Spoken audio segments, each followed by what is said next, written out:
1984, they came at dawn, accused but never charged, 6 years withdrawn. But in that darkness, a deliverer was born. His name, Chiroma. Railway engineer with nothing but honest dreams, working for the nation, or so it seems. Coup attempt happened, North was blamed. Chiroma got arrested, 6 years unchained. Condemned we to Yoko, amnesty cried out loud. But Bia left him rotting, wouldn't be moved by the crowd. No trial, no justice, just darkness and despair. But he taught himself English, God was meeting him there. In the prison cell he learned compassion's power. That's where Chiroma grew. In the longest night preparing for this hour. That's what suffering do. When you've been where the people are, felt their pain, you can break their chains. Now he's running for their freedom, nothing to gain. Chiroma, Chiroma the deliverer, like Joseph from the prison cell. Bacardi is a Bacardi, he knows the story he can tell. He's been through the fire, 6 years couldn't break his will. Chiroma, Chiroma the deliverer, he's gonna save us still. For Chiroma, yes we will. Trust Chiroma, he's so real. It's that Chiroma understands our freedom's in his hand.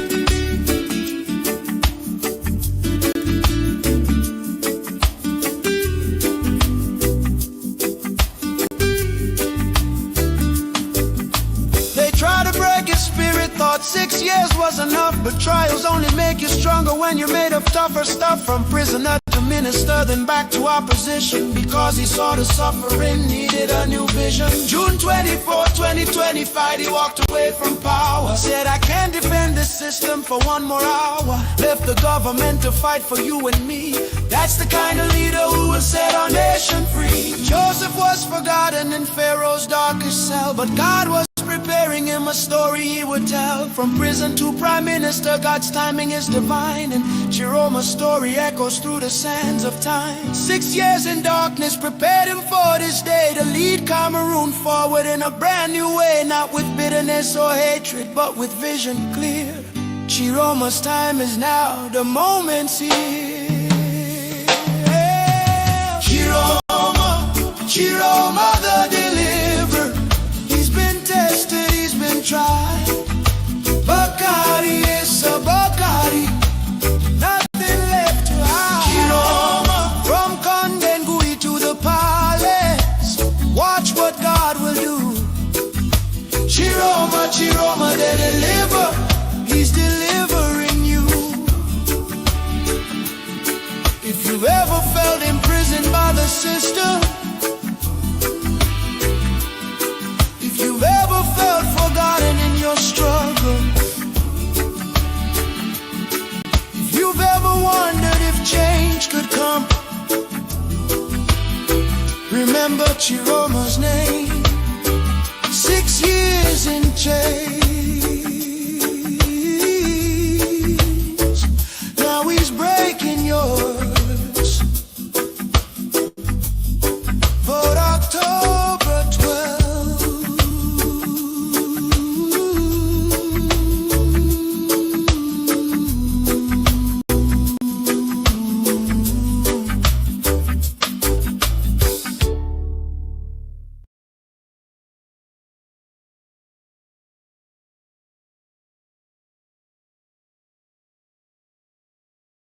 Biafra, or we die in the process. There will be no retreat and no surrender. If the option they give to us is to seek our restoration by violence, every living thing living in the zoo will be destroyed. All the animals will be destroyed. It's a promise and a pledge we're making to them.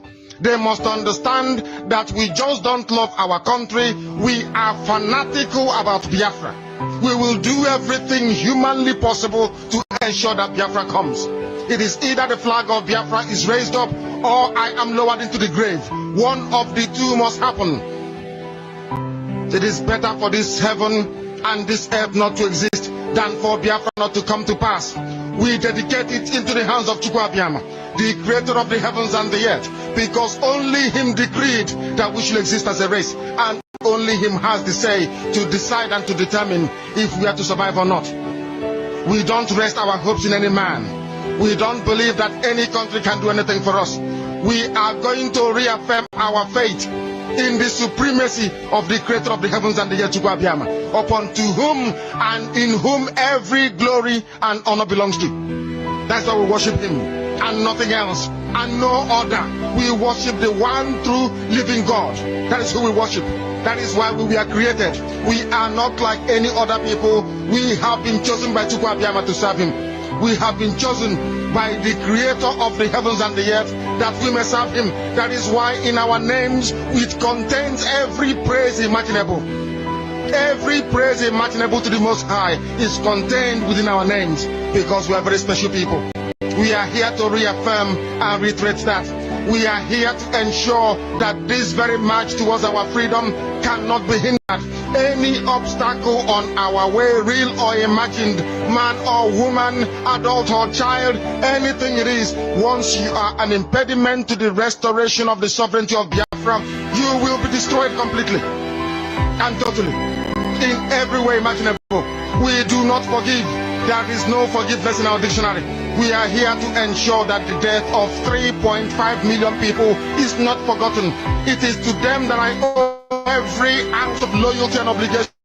They are not here to offer any advice or to ask us to forgive Gowon. They are not here to ask us to forgive Haruna. They are not here to ask us to forgive the Yoruba people and the Awolowo family. The reason why we exist is to ensure that their memory, that they can never ever be forgotten, that their memory will linger on forever, that as long as man walks this earth, this world will remember the 3.5 million people that they killed, men and women that did nothing, children that were innocent. Their only crime is to be blessed by God. That is the only crime they have committed. As those children were being slaughtered, as they were being stabbed to death by a very wicked and cruel world, spearheaded by a war. Everybody looked on and did nothing. Instead of them to help us, they ensured that our absolute blockade from land, air, and sea was absolute. That we may die, that the children of God may die. But lo and behold, Chukwu Abiyama determined that we cannot die, that we cannot perish, because we are his own. Despite all our iniquities, despite all our sins, he made us in his image. He gave us that very edict to worship him, and that is what we do every blessed day on this radio station, without fail and without the fear of any human being. Talk less of an animal in the zoo. We are here to worship Chukwu Abiyama.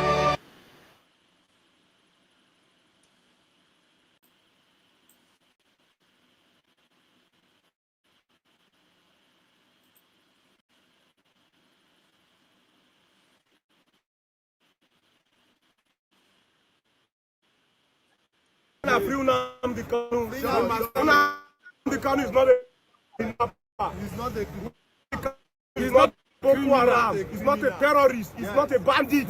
He's only fighting for each fundamental right, and he's fighting for the betterment of this country. So you people should free Nnamdi Kanu now. All this Natiaga so be so na the truth. That one I play. Make una way, make the real protest. Yes, so. Let me tell you now something.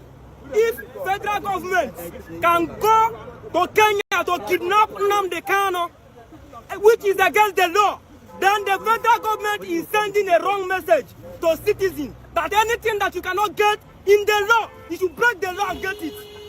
That is the message they are sending to their citizens. Anything that you cannot get under the law, you should break the law and get it. This is what they have done to Nnamdi Kanu.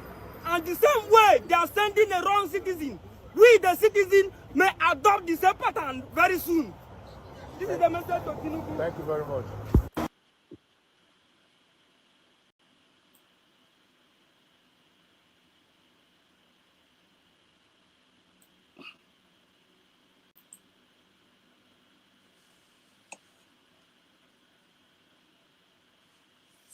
Or where you are, or which position you are in. If you start attacking the Fulani tribe, or you say anything wrong about the Fulani tribe, know that we are coming for you. And if you say one bad thing, you are going to receive 100, 200 more worse than what you said. If you say anything bad about our ethnic group, know that we are coming for you. Put that in your mind. The radical movement will come to you. Yeah, we are coming. The past is past, but right now, there is not a single human being on the face of the planet that will insult the Fulani. We the Fulani children, the Fulani young youth, sit down and watch. Enough is enough. We are tired of your bullshit. We are tired of this fucking bullshit. You understand? We are tired of the bullshit. You say Fulani won, know that we are coming for you. The radical movement will come for you. Remember that. All the time, put it in your mind. The radical Fulani are coming for you.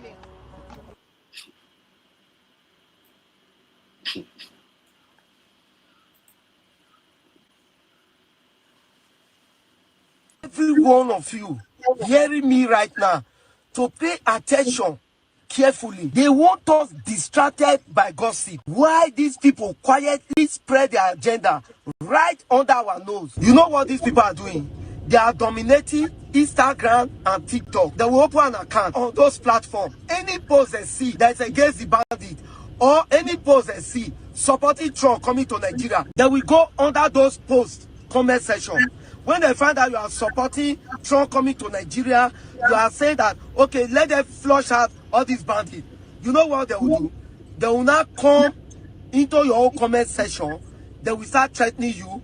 And by the time they start threatening you, you will not want to go into their own page. You start seeing how they are killing people, how they are slaughtering people. They will tell you, say, look, if you don't withdraw your comment, that they will come after you. Just imagine. So these people, before you know, when you start checking it, before you know, they will delete that account. They will create another account. Do you know why these people are doing this thing? They use this thing now. They promote fear to every Nigeria, so that you and I, when we see like this, we don't fit talk. Because they know every response, we have been responding to this terrorist attack, this bandit attack. Every government official, including the international body, have accurate data of those response. That is what they will use to work when they want to work. So if we are afraid, we don't want to say anything because of the threats we are having from these people, that means our voice don't go with that. They will take control of us. But if we keep talking, that means these people, they have to go down for us. See, let me tell you, don't fear anybody, because this is our own time to stand. If we are afraid of these people, before you know, they will take over this country from us. We are not ready for Islamization of Nigeria. This country can't to stay. So if anybody threatens you, threaten that person back. Nothing they happen. This is our country. Their agenda is to promote fear and silence our voice. So it is our time. Every Nigerian has come out to say their mind, because tomorrow your children, you will see your children be enslaved in their own father's land. You will keep asking, how did we get here? Me when they talk, not be say I get one important thing, but I need to talk because this is my father's land.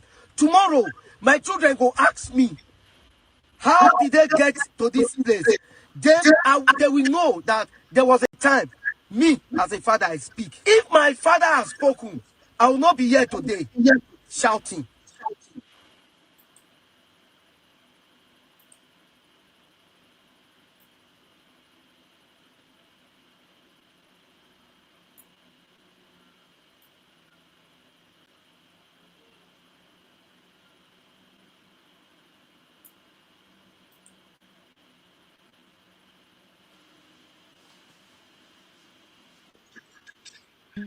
Video I would like you to watch.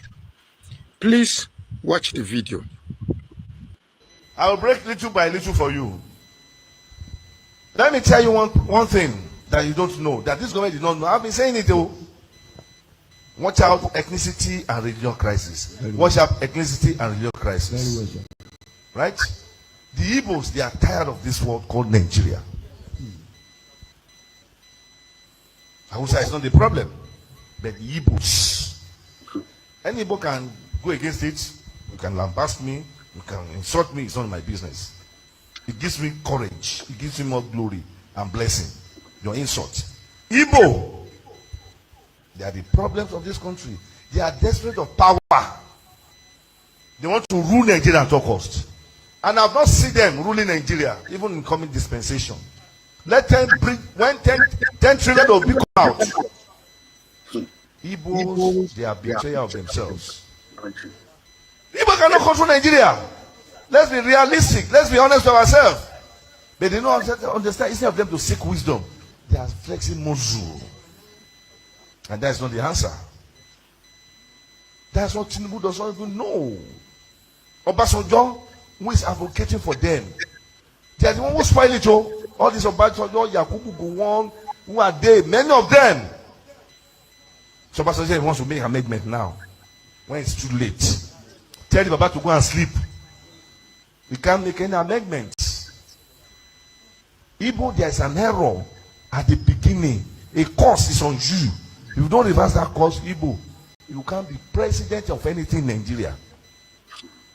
Note and underline: wisdom, understanding, knowledge. That's all you need.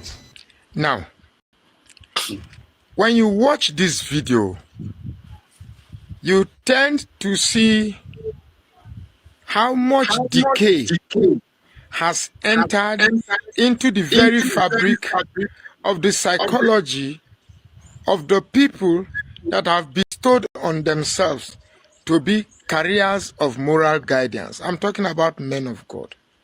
You know, I've tempted myself to ask this question: what does it take to be a Yoruba man? Like I said in one of my several videos, I've had this high, upstanding evaluation about the Yoruba people.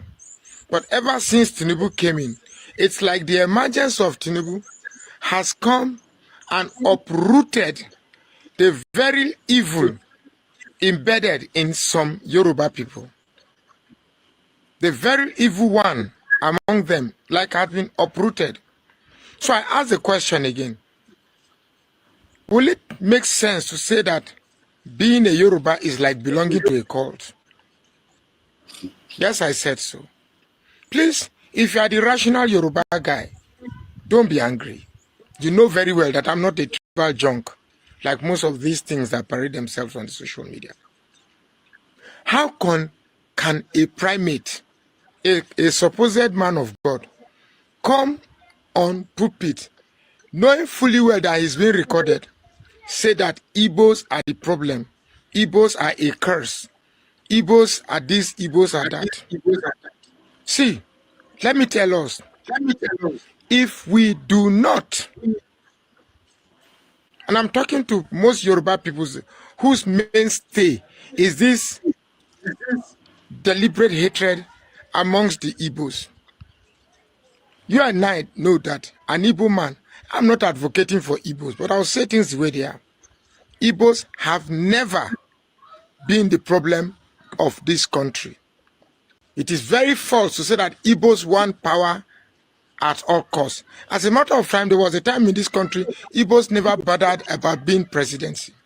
And for a man of God to say Igbos will never become president between now and many years to come, it begins to call that there's a deliberate effort somewhere to ensure that Igbos never become president. And these tools that are being used are just mere forwards. It's concluded somewhere. And that thing that said Igbos will not be president, fine. I would tell that Igbos are not really interested in presidency. As a matter of fact, they want to go. If you cannot accept them as part and parcel of this country, why do you at the same time refuse them of freedom? Are you saying that the best an Igbo man can have is at least vice presidency? Leadership of this country should not be entitled to them. It's a great pity that such a man of God like this is listened to. People actually listen to him. People actually listen to him. And it's very bad. And I want to talk to most Yoruba people that reason along this line, that have hatred for Igbos as a way that guides everything about their life. Yes, we have some atrocious characters in Igbo land, just as we have in Yoruba land, in Hausa land.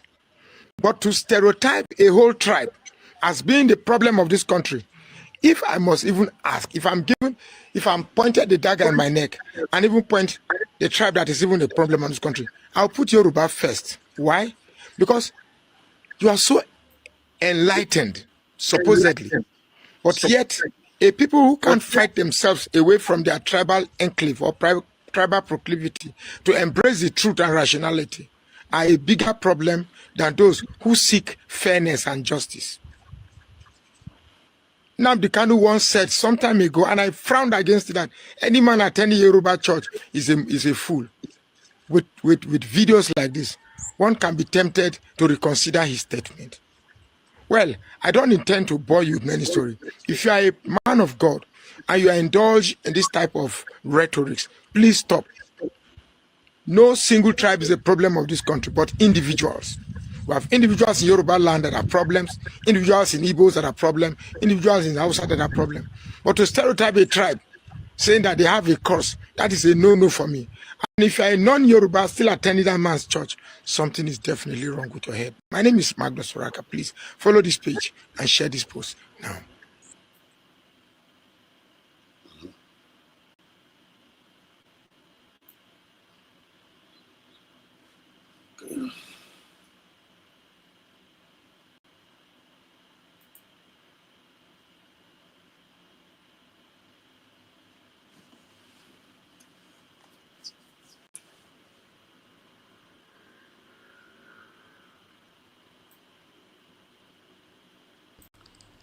A wonderful day to all you beautiful people of Biafra. Please pay attention to this important announcement. Application criteria and requirements for United States of Biafra National ID card. This is an important announcement. The government of the United States of Biafra invites all eligible citizens to apply for the official Biafran National ID card, a symbol of citizenship, unity, and belonging to our great nation. This identity card serves as a recognized proof of Biafran nationality, both within Biafra and in the diaspora, strengthening our collective identity and participation in national programs and international recognition. Eligibility criteria. To qualify for the United States of Biafra National ID card, applicants must meet the following conditions. Biafran heritage. You must be a Biafran by birth, both within the territories of Biafra or born in the diaspora to Biafran parents. Either one or both parents must be Biafran by blood or descent. Age requirement. All Biafrans, both children and adults, are eligible to apply. Parents or guardians may apply on behalf of minors. Dual nationality. Biafrans holding another country's citizenship are still eligible to apply, provided they identify as Biafran by birth or descent. Application fee is $100 for applicants living in diaspora, $50 for Biafrans residing in Africa. Payment method. Payments may be made through approved government channels or authorized mission officers. Processing time. Applicants are typically processed within 4 to 8 weeks, depending on verification and location. Where to apply? Applications can be submitted online through the official Biafran government portals. Passport size photos is 1244 by 1600. Means of identification.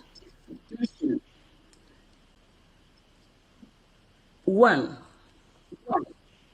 Means of identity verification documents is 1. A valid birth or affidavit of birth, driver's license, government passport or identity card, any issued government identification documents, medical records with their Biafra name, official United States of Biafra organized Zoom verification of the individual, asylum documents with Biafran's name, court documents with the Biafran's name, phone bills or utility bills, rental contract with the Biafran name. All these are the requirements that you need to get your national ID card. Thank you so much, Biafrans.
Please go back here.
Yes.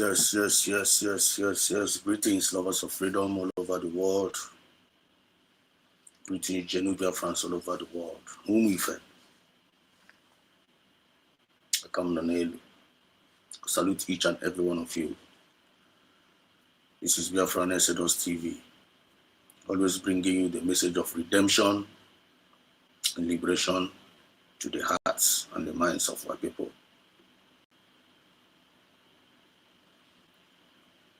And this our channel I represent the movement of the people, by the people and for the people.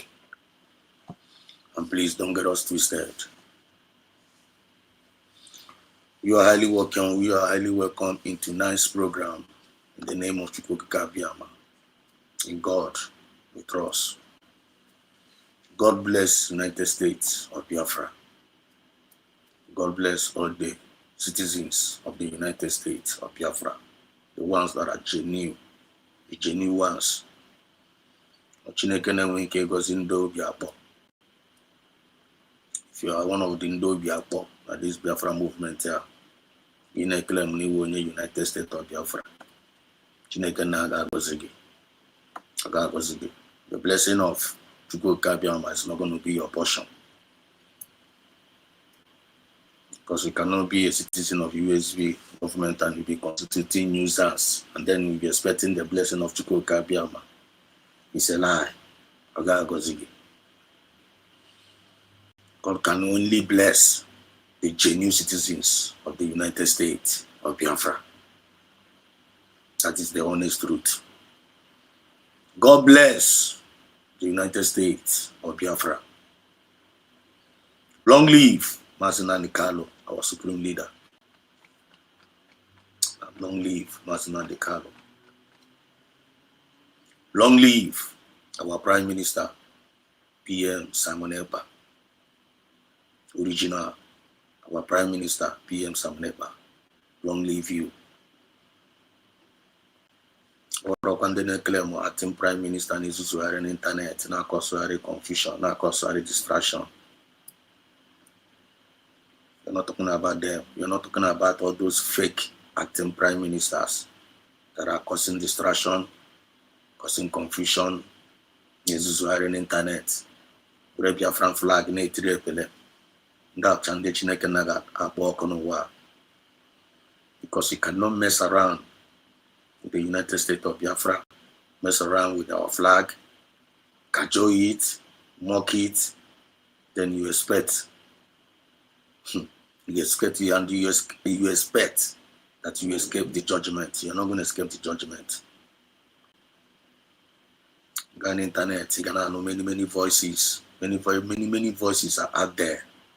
Nizuzuare. Urafa Biafra ne tirepere.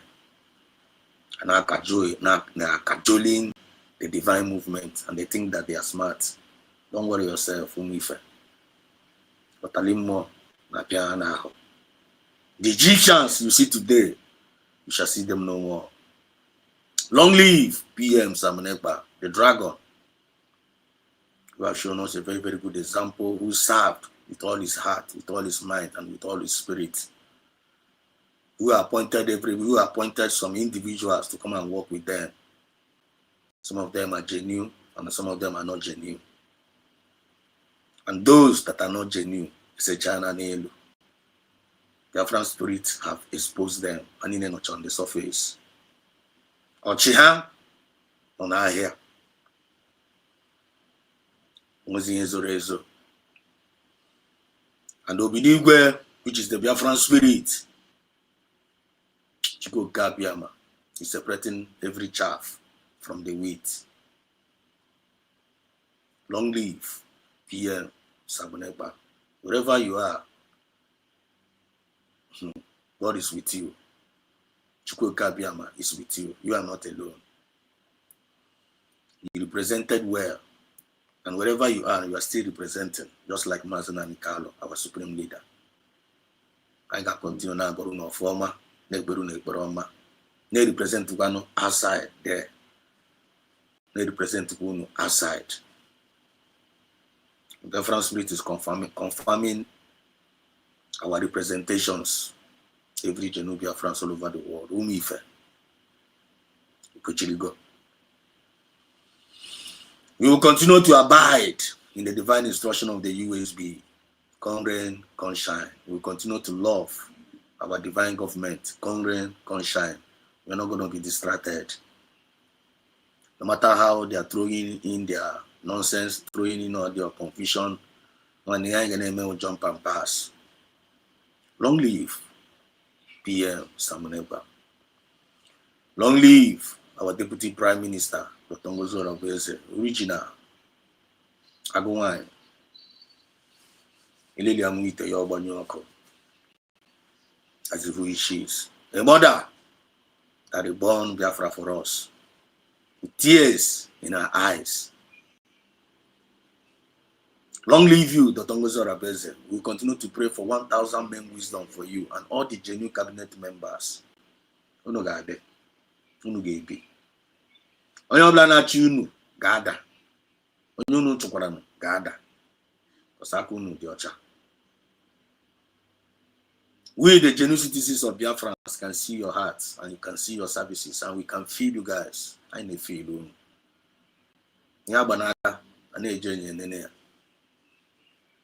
Your good works are speaking. Your impartations is soaring high. We continue to pray for more grace and more divine protection and preservation to each and every one of you. I want to take it. We, the genuine citizens of Biafra, whom we fear, will continue to defend our divine government, our divine mandate. I'm going to defend there. Whether the devil likes it or not, we must remain steadfast in our belief, in our hope, in our faith unto our divine government. Because I want to hear our children will spit on our graves. We are the children of light from the rising sun. We are the children of light from the rising sun. We are the ambassadors of peace, fairness, equity, and justice, and progress. That is who we are. I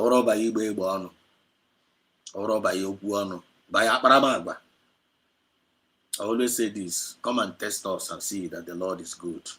Come and test us. Give me in this week. Only routine so for that Naya wrote the light and the you have the right to condemn us. Only routine so for Naya wrote the fairness and the you can judge us. Only routine so the for equity and justice and progress in us. Give me we are fake. By their fruit, we shall know them. Nothing is hidden under the surface of the earth. As long as the earth remaineth, seed time and harvest time will never cease. I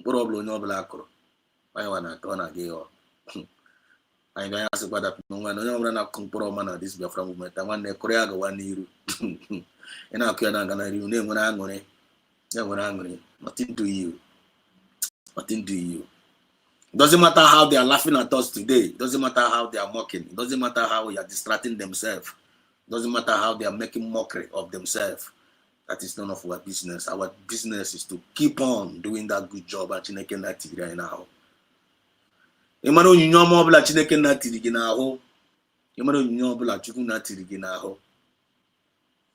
Bring it out. Manifest it, because the whole world is waiting for the manifestations of the children of Umuokike Abiyama. Anyone with the kingdom of God here on earth. They want to silence us. They want to erase our history. We are the Chronicles. Oh my God. We are the Chronicles. Igbo Chronicles. We are the Chronicles. And that is our heritage. Igbo Chronicle.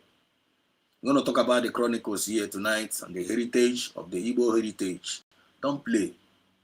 Don't play. Only one Igbo. Need to carry your shoulder very, very high. Especially the original ones. So, Orokwanda, Obarafulani mixing with them. Orokwanda, Nasu Igbo, Naza Igbo, Nane behave Kandibo. I'm not talking about those people. Those people are in Fani Kukwa. They are the distractors of our time. They are the flavors. They are the mockers. They are the deceivers. Make sure you always pay attention to the right source so that you're not going to be confused and be deceived out of the track. That is very, very important. There are things we must know and we'll continue to know so that kind of get to why more equipped. Because I know Bubala, Ibua Megidowa, Yane Quinsu, Yan and Dajo more. This is a battle of light over darkness. This is a battle of good over evil. Okay, department thinking on here. Which role are you playing in this battle? It's only not fighting against the evil. It's only evil, not fighting against the good. That this movement here. The answer is left for us to answer. Okwu na-aga wam. Anya na-aga wara na afọ ya. There's nothing hidden under the surface of this earth. Biko Chukwu Okabiama, you are highly welcome in tonight's program. I welcome you all. Join our avatar. Click the like button. Share the program. If this is your first time of joining this our podcast, being advised and being encouraged for you to subscribe. And when you're subscribing, you have nothing to regret over this channel. There are many other channels. Whenever you go to their channels, you always come out there with something tangible. They're not going to lie to you. They are there speaking the truth. All the USD media is independent. All of them are doing a great job evangelizing, debunking the lies of the enemy, putting every record straight. Don't get them twisted. All you need to do, go to their program, like the program, share it, talk about it, and make sure you remain steadfast in that signal that good message signal that hope in the mother. Make question if it's there. I'm gonna be a don't do that. Because in this Biafra movement, we're not very, very fragile. Only just like Aqua. We never be our portion of Chukwu. He said, I want to use this opportunity to welcome our brother that are still early this morning and they're joining the program. I want to welcome you. Thank you so much for joining in. See you, my brother Chibuzo Ede. Thank you so much for your first comment. Even while the program have never started, you first commented, and your comment is right on point. Hashtag Britain government free our president, United States of Biafra. For our president, the United States of Biafra, Mazina Nikalo, prisoner of conscience, Nigeria DSS dungeon. Nigeria, Britain, government, free our president of United States of Biafra, government. Mazina Nikalo, the prisoner of conscience, Nigeria DSS dungeon. Mazina Nikalo is coming out. It's coming out big time. It's coming out. Even the grave cannot hold him bound. If the grave cannot hold Jesus bound in the grave, Mazina Nikalo, no forces will hold him bound. The reason why Chineke na jibe may allow ya kana yini na go. What's my brother Munu na ga ji Mazina Nikalo. We open the Nigerian town na-achọ iji we na anu ife. Because Nigeria, they are deaf. Nigerian government are deaf. They are deaf government. Just like Pharaoh. History is repeating himself again. Okay, for times we Okay, for today Nigerian government is we kwechiri. Akoye local. Happen this man I kwechiri. Can you imagine if fish baka? Can you imagine if fish baka? Why? Amaka Igbo Chronicles. The origin. Igbo with the origin of the creation. Right from Adams. But what is so deep? It is so deep. Thank God just know me about gathering in faith.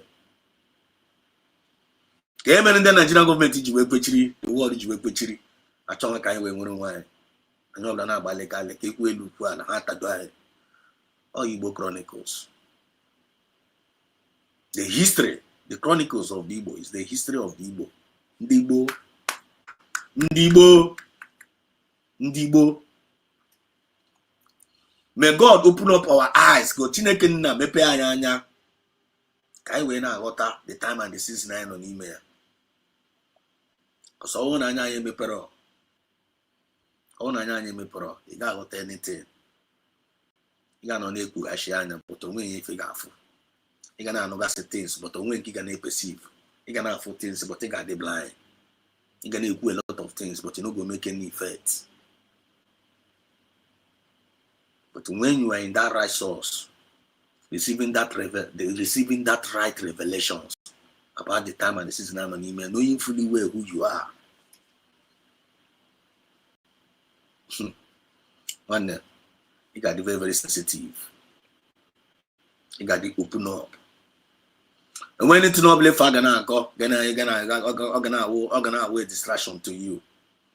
Because when your eyes is fixed only but on one thing. And you got boss about we and jedebe. Because all when I bounce about we and jedebe. Our future generations now in a very, very big risk. Because more believe in our future generation, Chetafu 999 Tara. Chetakwa for some of us in Atakwa. Thinking can the future generation are gonna get her. Because this battle is all about to close the Igbo Chronicles. Actually, they want to close our history. Histories have even been taken away. And when a lot of history say about us, Igbo Chronicles. But we are here to revive them back. Igbo is coming back life again. We are just like a seed, can never be buried. It can never be destroyed. Because Ochineke na Hiwerea. Igbos are the origin of the creation. But what is so deep? What is so deep? If I watch the kind of the kingdom of darkness to transfer against us to eliminate us all. You think what kind of hatred is this?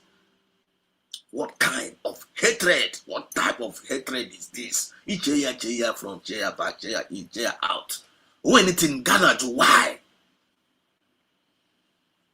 You know the reason why.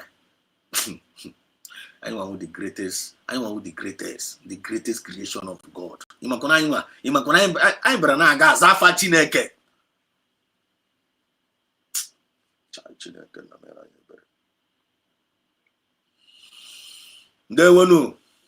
Must continue.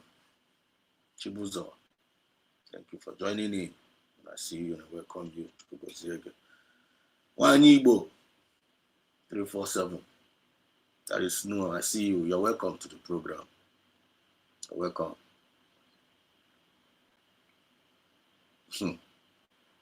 Chineke Naji, Umuife. I had the very few. Genuine Biafrans, I had the very few. Out of the 80 million, more than 80 millions of Biafrans. Out of 80 millions, more than 80 millions of Biafrans. I'm going to be serious about this our redemption and our liberation, about this our movement, about this our freedom movement. Then I fight for it genuinely. And the very, very few. The very, very few. And the very, very few. And those few people are Chineke Naji, those few people are Obroku Hanebu, Yana magnify here. Yana magnify the voices of the genuine Biafrans all over the world, Nanki Bazwa. Obroku Umife Nebu, Nanki Bazwa, Chukuna magnify here to the ears of the world. And not your getting name. Because they have the human resources, they have all the money, they have all the power to finish us all, to eliminate us all. You drop one away. Came in upon all the whole resources in family, upon all the whole power in family, upon all the whole money I have. Why up till now they are not able to finish us up till now? Why are we still existing? You joke on away. You go away ajujua. Because I'm a judge. I'm a judge. Some I'm a judge. No katambo for the man, but the don't know. Now the Chineke and judge. I don't know. Make which the nature answer. I don't just ask question and go and sleep. No, Joe. But for my pesuga, as Chineke na one nigga caught ram this thing. You got caught ram. Question I won't go. Or question I know I won't go. You see me yes. And I am an Azafaki. You see me yes. Why is this thing happening? Just now for time no see kwa inaka. If any mind see inaka. Now I just no nene nanye. Na kwa you say we dey smart abi? You say we dey wise? Quite free na my here. Okay. You know lelecha anya Chineke na kere anyị na azafa anyị nwa na azafa. No into covenant with nyawa. Lelecha anya we happy na ga ezuzugharị na ga efechi other gods. Yenecha anya ọkaka. Tọsafọ ya wụ ọkaka. Onye nwe eluigwe n'ụwa. Onye kere eluigwe n'ụwa. We tinye in a covenant. Check the creation ni no create chara. Yes, you are make a covenant with us. Upon no one create no bala. But he made a covenant with us. Because I know the original Jews. Forget kwanda the Jews are no Europe. Forget kwanda nda fake. I know the original one. No Dubai. I'm a here channel. I'm the attacks and I'm the kind of attacks and I never got it. My kind of all those things. Say we put up. I'm the kind of it's sometimes was in the YouTube and I know some programs in my chat. I know when some later I need the term. You are trying to suppress. I don't kind put that bitter truth out. That bitter truth out. On the pain no. Now, what is going on? Chicken as why no happen here? I give for. You know, banana get to say Zucha. Now Zucha. Now you make a palace back because all into covenant with us. Then I use I know it is in ba. Getting that mad about that covenant time with Chineke, they have reconciled themselves back to him. When they must intercede, I'm talking about the Igbo Chronicles, which is our heritage. The Igbo Chronicles is our heritage. And what is the chronicle? The chronicle means the history of we, the Igbos. The history of we, the Igbos. It's our heritage. They want to remove that chronicle. They want to remove that history. They want to remove that heritage. Original. God's own given gift. God's own given gift. Can do watch it in an anye. One of that possible. Okay, possible. All I am approach now. Chukuna gema allow ndị dispose na Savoy genu ntị ọfụma Chukuna gema allow ndị dispose na Savoy ana-achizi anyị ọka nwa ihe na-eme adọwụrụ today ka obido kwara ahụ chitakwa na ọwụrụkwa today ka obidoro otena mgbe ife anyị hapụrụ ya aka na-aga ezuzu ya nwa na hapụ anyị aka anyị hapụ ya ọ hapụ anyị ọkwa ya nwa fairness ahụ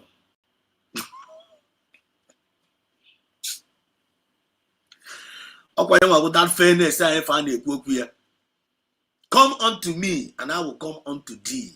Akwa na-agụta na history book ọ anyị nwa ka a na-ekwu okwu ya. They are talking about us. Come unto me and I will come unto thee. Ndị ọcha gara aga lechaa akụkọ ndị Igbo history anyị gaga were dee ya na history book bupụta ya as Bible.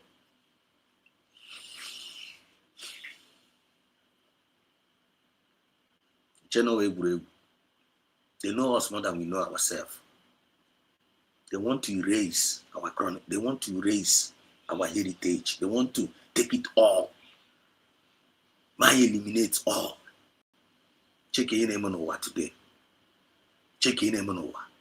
Imakwenyewo the world in our sponsor terror. Imakwenyewo no Dubai. Imakwenyewo ndo when our sponsor terrorism against Umuchineke na. Olende wu Christian or Christian if I need to stop genocide in Nigeria. Olende wu Christian now. No be we. They refuse to call, and I like it for that name Biafra. Instead of having for Biafra, I can see Christians. That name Biafra, or the honor they conceive, or the too spiritual. Or that is how you Biafra and the Kebasi. Jesus, like an answer, you know, in the name of Jesus, a demon and a boss.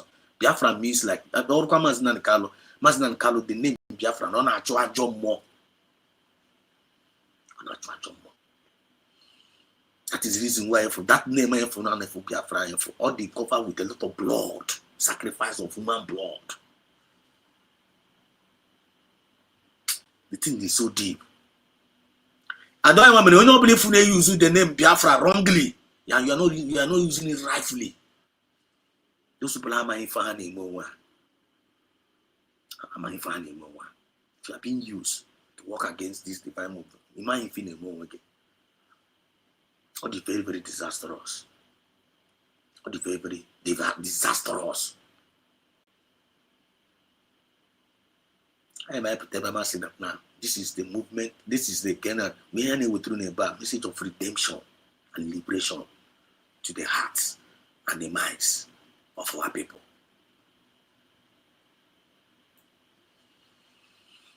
And thank God,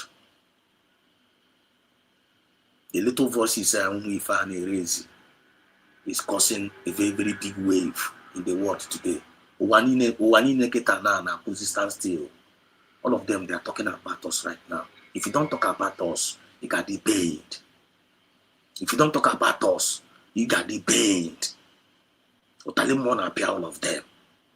All of them now run is helter skelter. I know what this Biafra now this Ujide Namo. Just we mass and a perfect example of what is going on. The Chronicle, Igbo Chronicles, is our heritage. But they want to erase it, but other impossible because always divine mandate. And when some certain things I go to soon about it, when some certain things I got back. A lot of things on my table. Even can give it over. A lot of things on my table. A lot of things they occurred is about over. But the good news, I don't know if Obinigwe is not on our side because you have heard our cry. On our side. Now walk with the little of us. We never know where are you in? Are you among those little Chukunane use and keep us? Or are you against those little Chukunane use now? Are you with the little Chukunane use and or are you against those little Chukunane use? What is very, very important? Nine answer Kwajijo. What is very, very important? Nine Wagana Sajijo. Are you with those little Chukunane Mero Yafa? Nanki Bazwa. Let's say that Igbo Chronicles which is our heritage. Are you against? Are you one of those? So when I fight against those little ones that you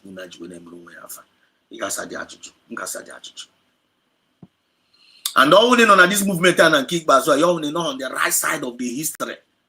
You're only on the side of Ndenkoiri. In Akoiri. In Ezuzuare. In Akwari Asre. In Akwari Scott. In Ezuari me. You were a cost person. It is Posigi Jakade, Gabo Ngoria. Mr. Maranda, Reza now was in Nishi. Reza now was Nishi. But in under that Nishi, when they connected in the spirit, when they water, when they water the revelation, when they water the gimmicks, when they made the history. When they connected, because I think that now when you have the fear of Biafran spirit in you, Biafran spirit will now reveal the secret of this movement in you. I come now. Those are from Potarabia Babiazia this channel. One on many forms. They connected your be. Leaders here. Before my guys here, Majua Pajo. Before my guys, we need to man, my Juquan, Lucia and Assistant, Miss Nassim Gazi and Dana, can you talk? I got Anusia. On the name of the answer. On the name of the answer. And I'm for the confirmations here. Because each child gave the quick, they would want to get on. But I'm also in Zikora. On our corner. God has been vindicating us. Take it to the bank. You may believe it or you may not believe it. But I know what I'm talking about. And whom if not my water him one akawa. As we are moving, we are progressing. One hope, one faith. If you refuse to be distracted, don't turn yourself a pillar of salt. Let your eyes always be on the front. Don't look back. I'm up on the hour. Eli and Azo, I got on a pillar of salt. A lot of people are turned good pillar of salt, knowingly and unknowingly. You check on a movement, a man need to go. Pay attention.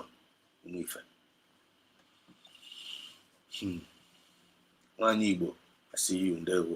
There is no if you want to go. Bam. For some jingles here.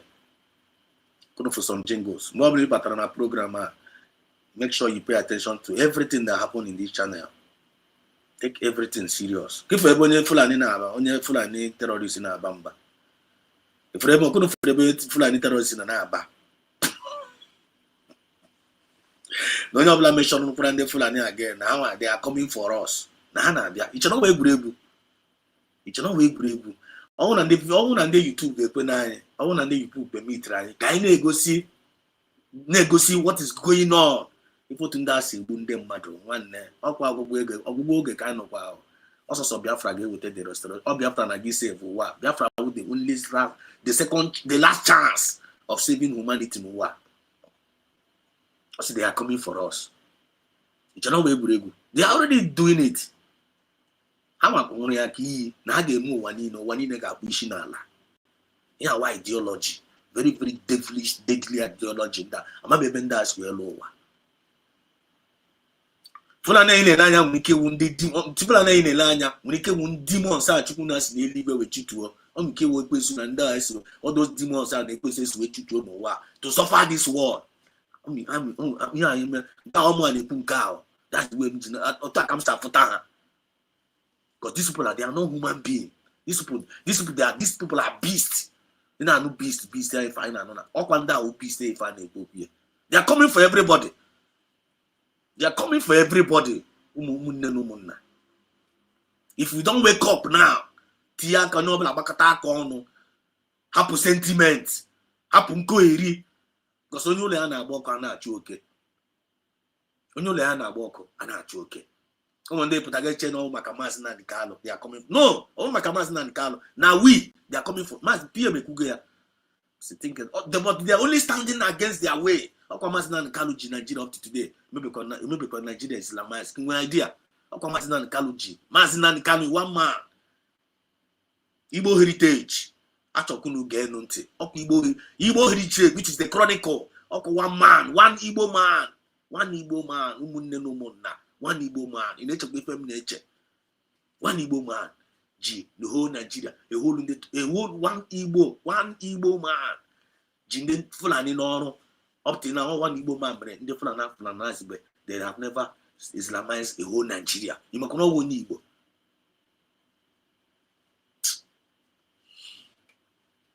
Let me go there. I'll give a better guy na Bamba.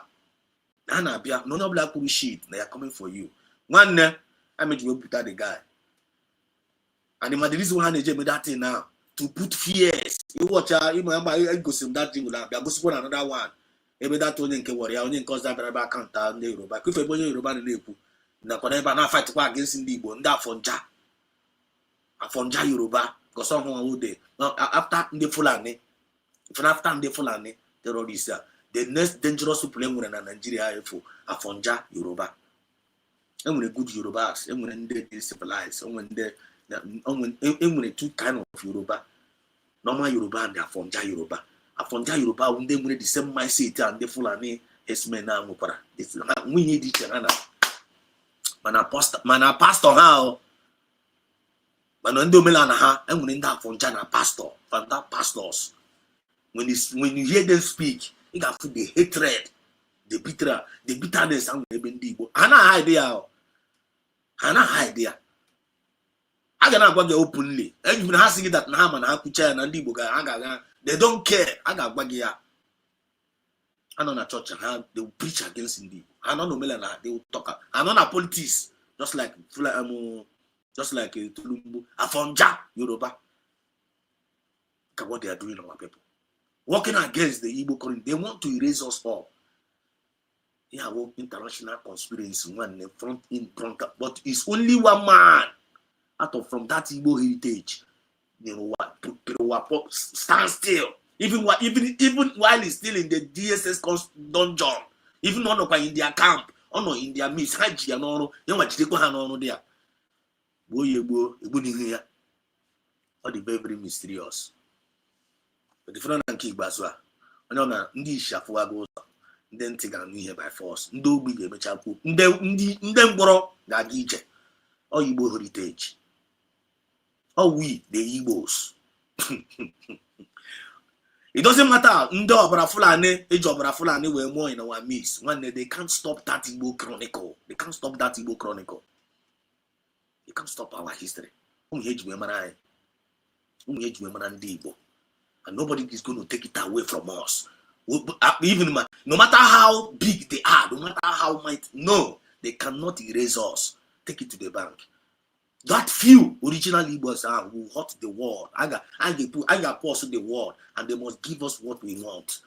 I don't want to show. I don't want to go what justice look like. I don't want to go the true meaning of justice. I don't want to what is the meaning of equity and fairness. I don't want to with a peace in the war, everlasting peace. Take it to the bank. Are you among those few? Now turn the world around, or are you one of those who fighting against those little fools, those little ones? Few use. If you make yourself a willing tools to be an enemy of this Igbo Chronicles, which is our heritage, one you would the most cost person in the world. You would the most cost community in the world. You would the cost you only a nation. Just like Finland, we're about joining to work against Igbo Chronicles. One Finland, Ekorogo, Nigeria, Ekorogo. Anyone, whether a nation or community, group, individual, you only so lay your hand against us. That is Una Kochana Gokuti Jara, Nanki Bazua. Take it to the bank. There is nothing like I know Wago, we have Basarajin and Nigeria. They Ruban Ebe, they Ausan Ebe. All of them kita now. Check any enemies kita now. The origin the civilized Yorubas are highly going back to Biafra again. Ndawusa emoga acknowledge Biafra again. Even Kewaramara today. In the River State, the River State are running back during the war. Instead of them to stand their ground. I'm an Hawundibo. They know you fully well Hawundibo. Water, which is Port Harcourt, and the Igbo, because of Guinea, because of Ogo, and then they and the because of Guinea, I will run the Papam, Kemumu, Port Harcourt, roller Aces, Rihanna, Port Harcourt during the war. Ogorania. Aces roller, ya, Port Harcourt up to now, with the whole on the Akumunano, and Ranyasana, I will run there, and how I will run the how was the way in Nigeria. But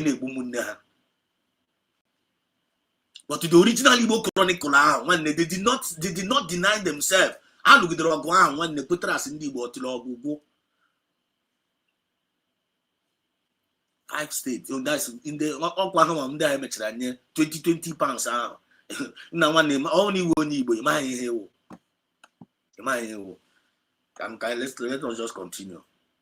Only one Igbo, that's only man who you are. You come again. One, I am an ordinary human being. Let me spell it out. If you are an Igbo, you are the original Igbo. You are not ordinary. You are not like other human beings. We are in this world, but we are not of this world. We are in this world, but we are not of this world. That is why Haji will conspire against us. Because I may be able to come to us. I'm with a conscience, man. I'm with a conscience. Conscience, actually, I'm with ya. I'm a informer, money for a job. And I defer. We in a kind of art. And the way package. And the discipline. We're moral decency. But don't watch ya. Don't watch ya. Because you know the reason why.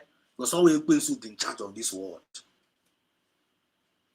I'm a patria. This is the liberty to wear no wa. Yeah, they cover the space. As in the beginning, the world was filled with darkness. Who know they are where? Go and read the book of Genesis. The world was filled with darkness. On where light the whole world in one idea. Then Chineke na Bebelezianya. As the Spirit of God started hovering over the world, in the midst of darkness, the Spirit of Obinigwe, no hover all over the world, no hover. let there be light. Let there be light. And there was light. And then I wake that nine were the children of light from the rising sun. Hi, Chinekena Makatarabush, Lina Narabushi Katayanda.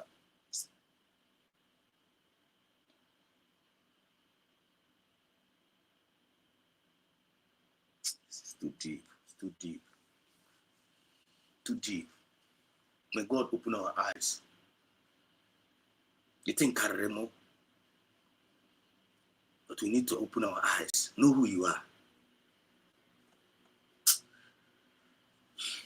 And it's just really dangerous, man. The Spirit of the Lord is all over. I don't want to be emotional. I don't want to be emotional. You don't know what they are. Because the way they question a mess on up. So if you believe, don't know who you are. He said, let there be light. And there was light. He separated the light from the darkness. And then they were like, now we. And what is that kind? What is that kind of no coin?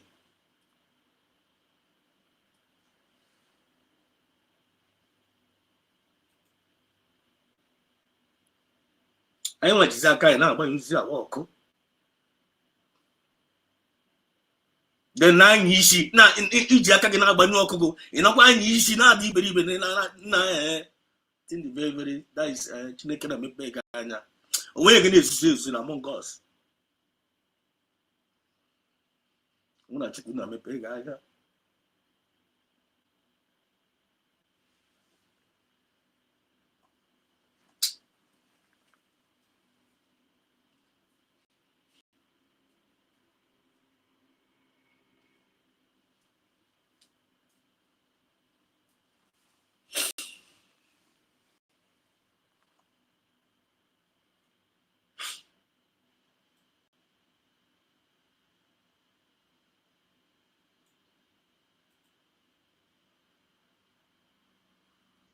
Before our enemies, we have sworn an oath to restore Biafra, or we die in the process. There will be no retreat and no surrender. If the option they give to us is to seek our restoration by violence, every living thing living in the zoo will be destroyed. All the animals will be destroyed. It's a promise and a pledge we are making to them. They must understand that we just don't love our country. We are fanatical about Biafra. We will do everything humanly possible to ensure that Biafra comes. It is either the flag of Biafra is raised up or I am lowered into the grave. One of the two must happen. It is better for this heaven and this earth not to exist than for Biafra not to come to pass. We dedicate it into the hands of Chukwu Abiyama, the creator of the heavens and the earth, because only him decreed that we should exist as a race, and only him has the say to decide and to determine if we are to survive or not. We don't rest our hopes in any man. We don't believe that any country can do anything for us. We are going to reaffirm our faith in the supremacy of the creator of the heavens and the earth, Chukwu Abiyama, upon to whom and in whom every glory and honor belongs to. That's why we worship him and nothing else and no other. We worship the one true living God. That is who we worship.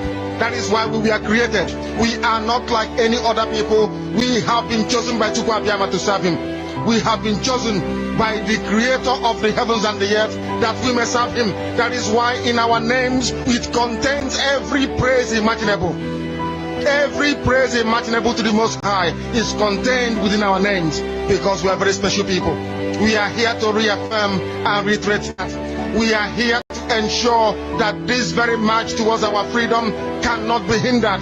Any obstacle our way, real or imagined, man or woman, adult or child, anything it is, once you are an impediment to the restoration of the sovereignty of Biafra, you will be destroyed completely and totally, in every way imaginable.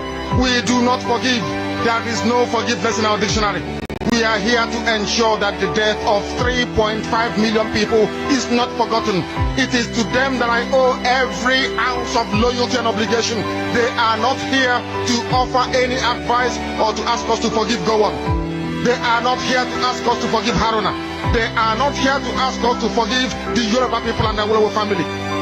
The reason why we exist is to ensure that their memory, that they can never ever be forgotten, that their memory will linger on forever, that as long as man walks this earth, this world will remember the 3.5 million people that they killed, men and women that did nothing, children that were innocent. Their only crime is to be blessed by God. That is the only crime they have committed. As those children were being slaughtered, as they were being stabbed to death by a very wicked and cruel world, spearheaded by Awolowo, everybody looked on and did nothing. Instead of them to help our absolute from land, air, and sea was absolute, that we may die, that the children of God may die. But Lord Shabiama determined that we cannot die, that we cannot perish, because we are his son. That's all we do is that he image.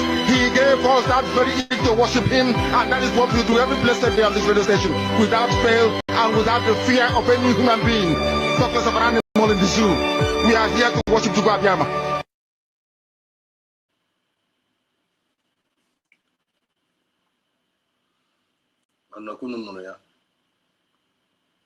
I just can't hold it, you know.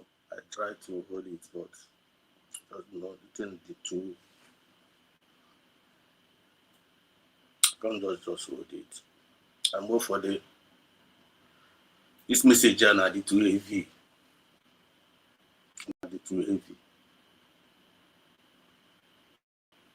Not too heavy.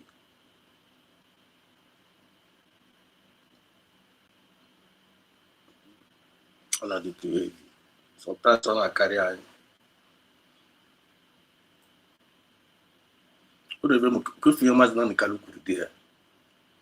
I just don't know. I don't know why I'm very emotional over this. I don't know why. I don't know why.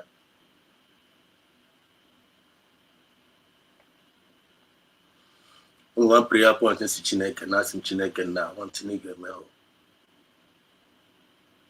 I will plan Iberibe. I forget how Iberibe. Yajiri because of few of Indian to your job. Then we reference the one of going free well now we are complemented with young one. Ya wure maka ya we mere onye obule ekpere. Ya wure maka ya mere ndị Igbo niile ekpere. That's my only prayer point in the because the whole world is supposed to now survive by now. I want you why.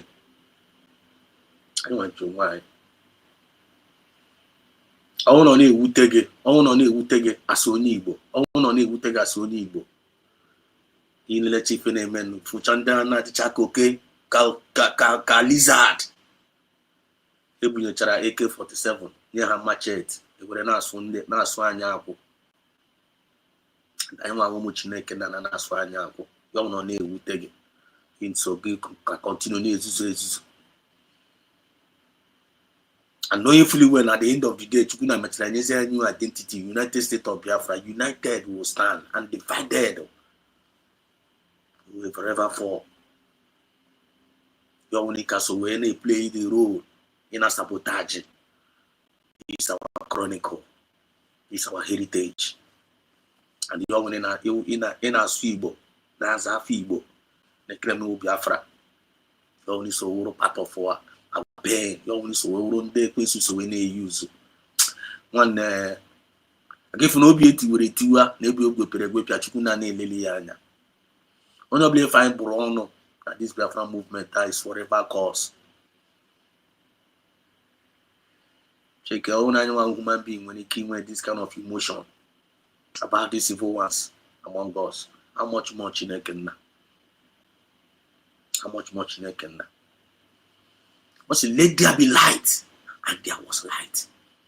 That separated the light from the darkness. It's darkness now one in one side again. Light again no side again.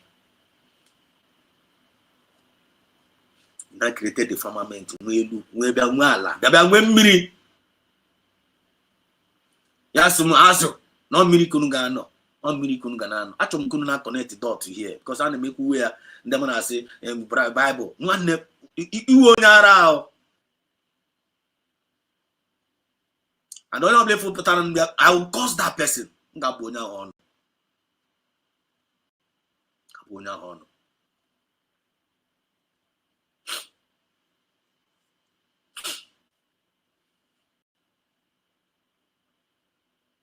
Nga bụ that person ọnụ.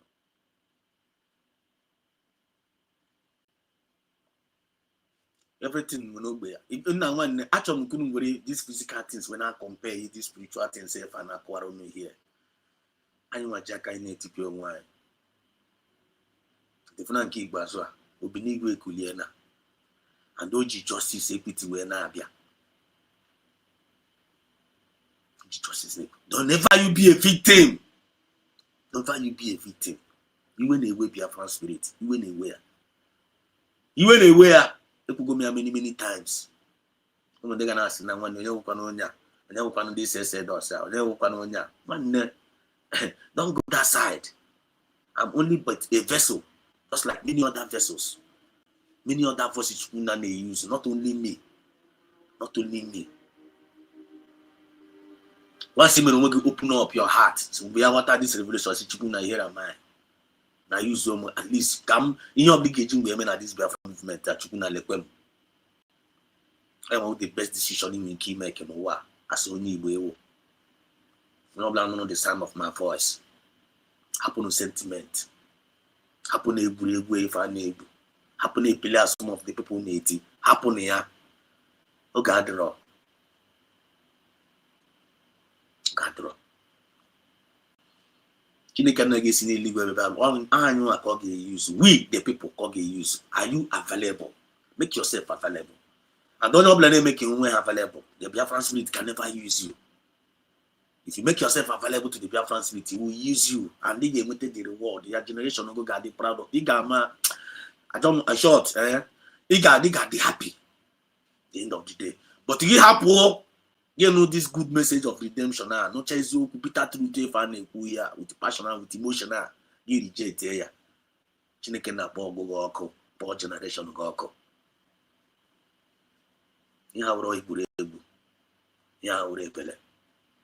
It's time for us to get serious. The Igbo Chronicles is our heritage. They want to take it all. They want to take it all out from us. Actually, man, you eliminate.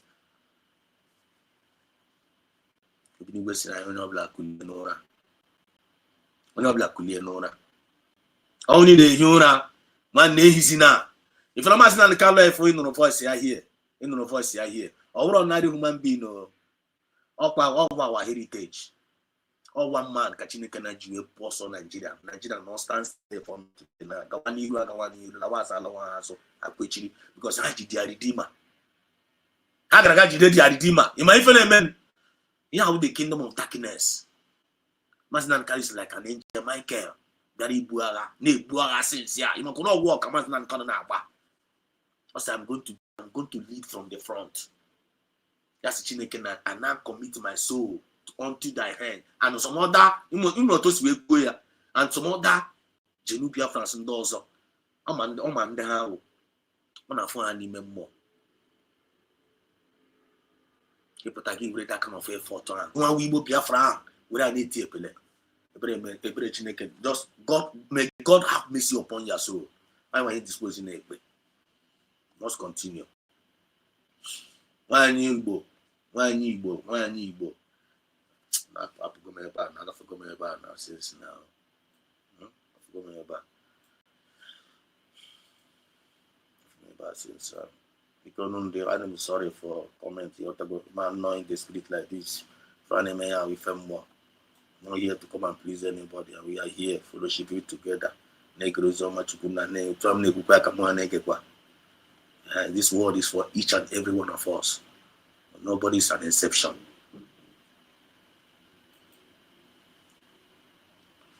Good day.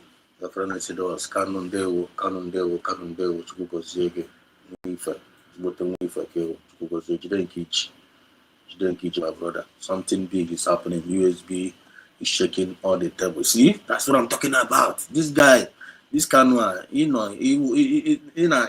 spirit. No spirit. Something big is actually happening. I'm not doing Africania. But thank God, we have an fear. We have an fear, life and direct, and fear. Something big is happening. Oh, no, get an amen. Man, you put an issue. Make Kanya me peg. What the Kaya me put on a Bible again. Okay, can I put Elijah or Mammy man? I won't find Bible scholar, but the little one, I won't be a religious person. And I'm not to one church almost all the time. Mangara about to get on now. Baba link is here. Remember, no Kataba link here. Baba, Ben and I make a Biafra Biafra child. Chicken of a connect is here. Link with this Biafra with what is the written. I say, child. So I knew a kid, oh, my kind of kid with the Arabam. Do not connect to dot. Yeah, any from them, I'm connecting dots. Only disposing not connecting dots. Talking about spiritual eyes. Imagine that man prophet the young. Check what a prophet has now and there. Actually, be a woman bar. Woman and boy. Mama Elijah. Well, Isaiah. Actually, be a woman bar. My boy, and I say, master. Nande, that. Now they are soldiers. Now you put everywhere. I believe in one of the prophet because the prophet had the equation. Just like most of us now, most of us now told you equation. One, you don't need to be fear scared of equation because equation no way go. You to pass it go. At once appointed time, not like a far can work. What really matters the impartation you make when you are around. Can you get you a target? Forget what you need find a my billionaires my go to go. I find no room now. Now this guy if na can America Obiano. No matter who you are, you can fuck one day. Even the weekend kita now, weekend no pasai they can preach ba. No job like am weekend job again. Let me continue what I'm saying. Tell me that I did distracted. The Elijah and team moon now one have just when the prophets were here. Chineke na mepe this guy anya, mepe this boy anya, for that now we are not alone. I mepe anya. But anya the guy mepe. Just the guy I got check again. Never was not the guy got check it. Because from Manda. You do the the guy mepe. The guy happens here. Office hunde. Office that's so jam. There be one. That's 900,000 so. But to check na mepe anya. Ya mepe Office room with host of angels. No say about Jesus word. And I think that is and I talk or command okay finish that. The guy with breast speed walk to inside. We say Elijah master man the only fair and fair but now from the host of angels and then and you say okay if it goes the prophet said now you can see. Now you can see. That is what is happening now, right now as we speak. I want you coming out here. Something big is happening. I'm not doing that fear. Umende kana fo na Biafra. Umende kana fo na umende kana fo na Biafra blabe. Umende kana fo like na Biafra blabe. They declare by my idea. Umende move idea that now. The guy continue. I have a lot of things to discuss tonight. Just Chineke and Yeremaka. I can say the ones I can say now. The next time we can continue. Understand? Just pay attention. Make sure you hold something. You need to find out do something naka nabalia. So much in Igbo Chronicle. It's our heritage. Don't play. What we must know. The very, very important. I hope you guys are writing down some things. I'm gonna jot the words of Revelation. Telling you. Something big is happening. USB is shaking all the tables. He's shaking all the tables, and the world is shaking and quaking. Biafra ID card is out. Unofria. Chineke never go be from Nigerian ID card. No pay na. If you give for ya now, new identity. That cost name man Nigeria. You need to go up. When you got a new name, just like Chineke na jiwe change here. Before Chineke na bless Abraham. Before Chineke na bless Abraham, Abraham nazabu Abraham. Chineke na basimba. Abraham walker. He now gave him Abraham. Just like Jacob onye ayigo. Chineke na safa dromma. Afọ enyere ga dromma. Just like afọ enyere ndị Nigeria, nigger area, slave area. Chineke that a very cost name. Chineke na say go to me this way on Nigeria na azande Nigeria. Now we cost name. Since my baby recognize ya which atonement. Yeah, through our leader. We were from leader Abata Samunepa, from Samunepa divinely connect to Finland. If you have Samunepa, that guy is a great guy. When I was able to move, Samunepa, PM, Samunepa. When I was spiritual man. The good photos in our bar. You can look out on my we are coaching the world be allowing us this guy. But they respect people. Forget to pay here for an respect. I'm on your I'm an akaya diocha. I gotta declare here Biafra. Kita now. Look at what is happening now. We are no more from Nigerian passport. I will go ID card I go from now. International passport I put I'm on there now watch you. I'm on there now now. Hey, ID card Arwala. National international passport Belquano. Church. Don't mind them. Don't mind them. Make sure you are following divine instruction from USB. What you can with there? This is what USB poor. Now. So don't acknowledge that USB divinely. But tell you from them and acknowledge the Lord and your personal Savior. And you talk to say acknowledge. Such Chineke na Hiberia. Or Chineke na Hiberia. Or Amadi Hiberia. You must acknowledge your new identity. Wonyara. You get you an abra. You beribe. God changed the name of Jacob. That boy Israel. That name has been ringing bell thousands of years. Abraham better become from Abraham to Abraham. First of all, before Chineke na go okay, Buzo change your name. Okay, Buzo change your name. Only as evil name. Remember Jabez. Do you remember Jabez? Jabez was born out of suffering. Ishia Bribu na chebawa ike mamaya. Eba na chemuya. Mamaya cost him. Na one ne go de nwa ichoribu mu. Na tremu nwa ichoribu simegbu. Ya go de nwa Jabez, which means nwa will suffer. Otakara we buru suffer na apare. Until he realized his creator. That's Chineke na. They change Jaffa. And that's more opportunity I walk with me. I want to know the sound of my voice. Imran na fe na aza. Imran no na fe na aza now. Ina aza. Papa gi nyere gi man afa ha drumma. Man the ganga change kwa ya o. Change evil. Oh no we evil name of believe nyere gi. Don't answer it. Change that name today. Change ya. Ebuka no ge. Change ya one. Your name is your destiny. Just like USB is our name, our destiny, our heritage. Oh, no ways about Alpha. I am assassin in Nigeria. I want to see United States of Biafra. Is about Alpha. And in God we trust. What are you talking about? I'm a KJ Table. You might know for joy and Aza. Change it now. You can change our name. I used to go from Nigeria as a United States of Biafra. I'm not the divine. It's our heritage, which is the Igbo Chronicle. I am going to do one in shake here now. I am away by message. I watch a canon. On connect the dots. I'll connect the dots.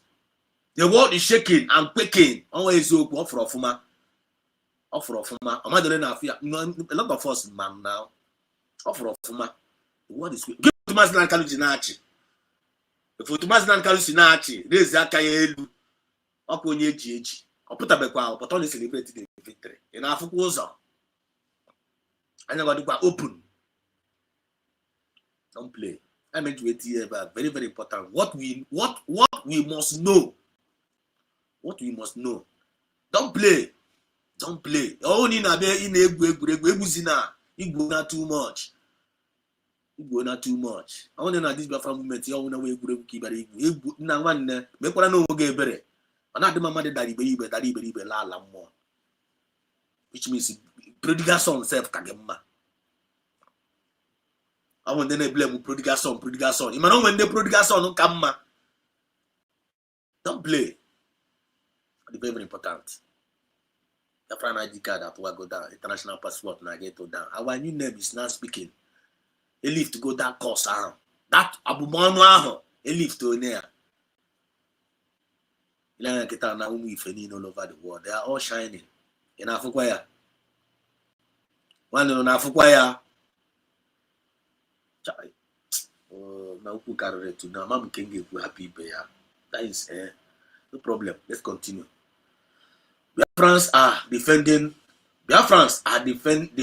our nah, come on. God bless you, my brother. Biafrans are defining our destiny. Totongozara Beze is our mandate. Nah, this guy, mandate, Kano. And they are gonna ask about Kano Maznan. I'm a Maznan Kalo. Oh, Maznan Kalo, join that.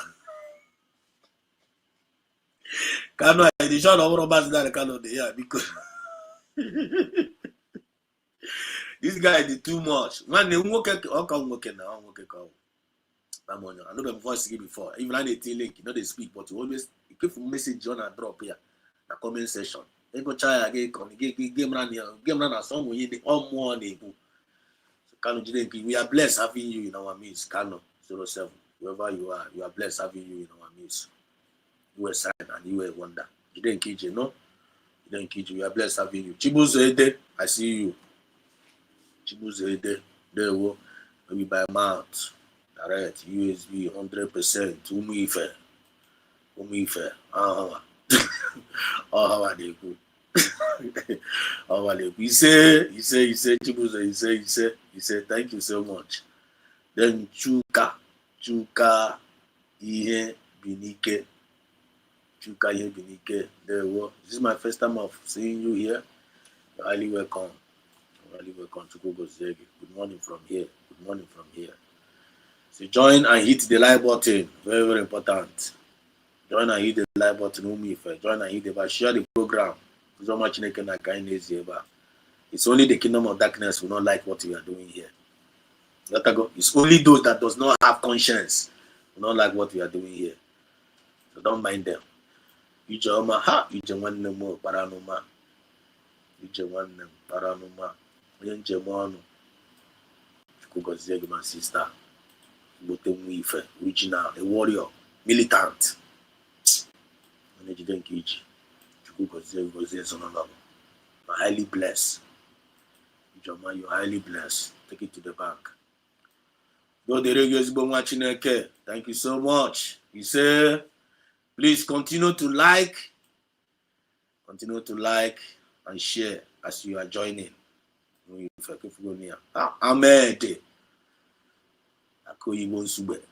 There we go. God bless USB donors. Rosie 404. Dammo. Our prophetess. We are blessed. Having you. You were a great blessing to us. Jide Giji, Adamo, Rosie, River Goddess. Salute you. Jide Giji. Anytime you appear, I got man program. Jide Giji. You always speak to us. And the words gonna penetrate. Onye brown, goziri. You go. So because always use that your talent well. Of which I don't need to advise you. Know it all. You know it. It is in the news that ex-governor Asanambra will be don't buy. You see? Okay, for ya. I'm not no kepu. I'm not no the kepu. I'm going to send Korea. No fair naka. Nah. Make a name. I'm trying for the details. Ahmed said, Rosie, for real, that should not be a surprise to me. When your problem is always putting me on a spiritual mood because we are doing things of the spirit. Oh yeah, one level Ahmed Akusubo, another spiritual man. I can't go. Ahmed Akusubo Jide Kiji. Okay, but when you can't achieve well, Ahmed Anach. Make even a program chat about you. Be on n'ime mmụọ 247. More than no kata n'ime mmụọ for the market n'ime mmụọ. But I'm waiting ka Ako Igbo nsugbo na apụ n'ime mmụọ apụ onye ga biri ebiri n'ime mmụọ Maazị bụ na balance ike ba balance dọkịta kwa mesike n'ime mmụọ pụta chịtụkwara m ọchị nwanne onye ka efe a na-akpọ amen nwanne Ako Igbo nsugbo ọ nakwa apụkwa n'ime mmụọ Ako Igbo nsugbo, God bless you. Great blessing you are.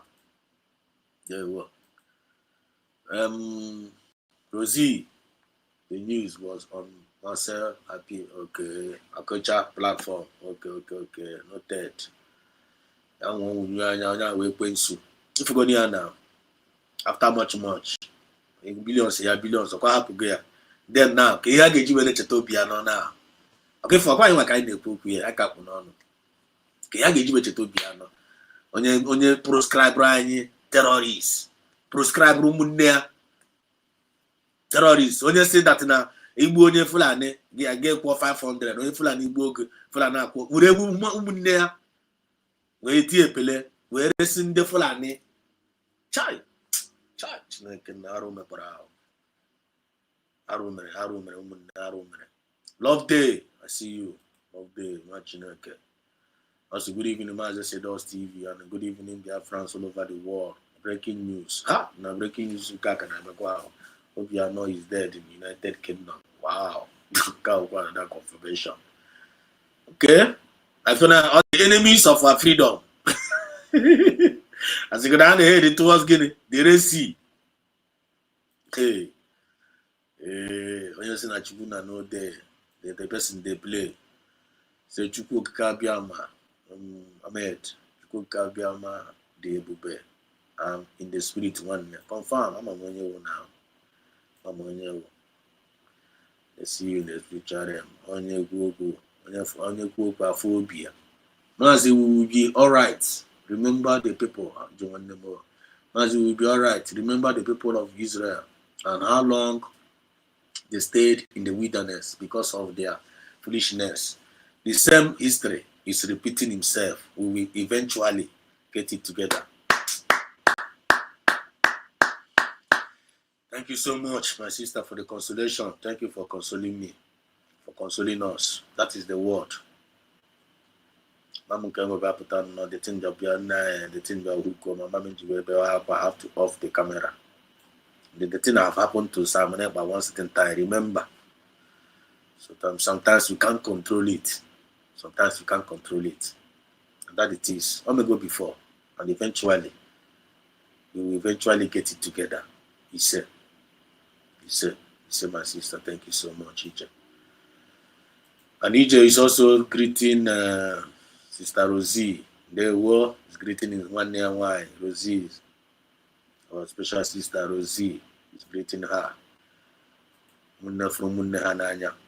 We must remain consistent and keep applying mental toughness, 100%. That is the word. Thank you so much for that advice. Then Ije also said here, Matthew 11:12. From the days of John the Baptist until now, the kingdom of heaven suffers violence, and the violent take it by force. And that is what we are doing. Exactly, absolutely, 100%. Where's on marble? Umife. The more. Musa Fube, Fekwanaka, game over. Musa Fube, game over. If I got to the house, you game over, get through. Or game over and will be no game over Nigeria. I believe so. Game over to Nigeria. That is what it is. Odogu, Mazi Odogu. Look where I come on Elu. I salute you, sir. Dogu, Papa Biafra. Papa Sedos. There. I salute you. Adim loyal to your government. Adim loyal. Dogu Mazo Dogu. Adim loyal. Greeting Umuife. Greetings. Dogu is one of our elder. Mazo Dogu is one of our elder, one of the Biafran elder. And I'm a boss. All the one I like, all the humble. And I like him when he praise you. He praise you, I am awesome. But to praise the line in the original, out of fake, Mazo Dogu. Praise no blue we again. All original, out of fake. Take it. asịghị na ewu dogmas ọmazi ka ewu asịghị na ewu eda papa anyị ewu papa onye ewu ịghọtago prison ọbụla ife nyere gị that is who you are. Anya na-efake. We don't fake things here. We don't fake things.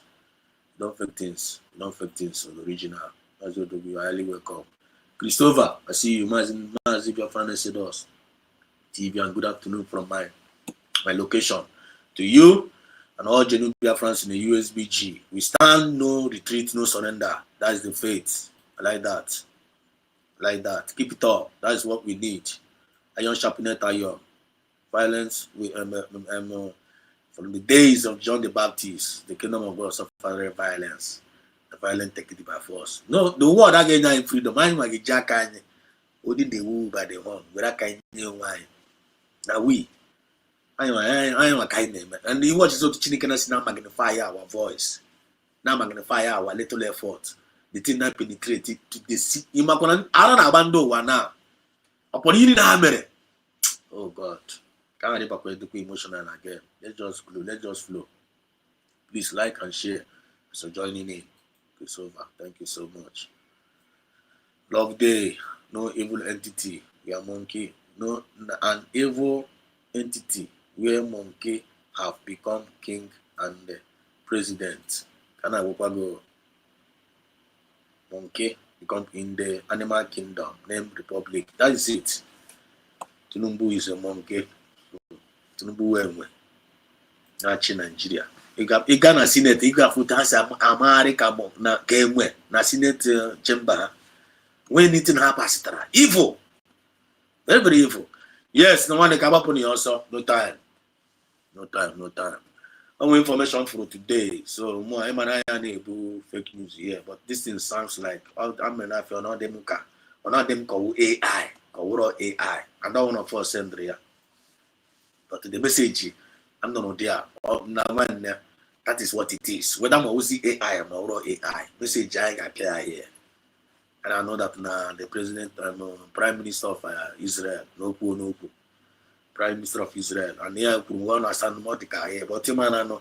But here you put there, our message. That is what it's supposed to be.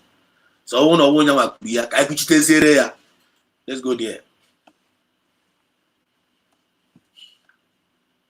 Christians in Nigeria. Before we show you the video, I want to know what propaganda and good positive propaganda. I want propaganda and positive propaganda, but this is the message. I want you to listen to this message. Jubilation sweeps across Igbo land as a video surfaces online showing Israel's Prime Minister Benjamin Netanyahu calling for the immediate release of Nnamdi Kanu and speaking out against the rising attacks on Christians in Nigeria. Before we show you the video, tell us where you're watching from, hit the subscribe button, and let's dive in. Distinguished delegates, esteemed leaders, and friends of humanity, there are moments in history when a leader must rise not only to defend his own nation, but to speak for the universal values that bind us all.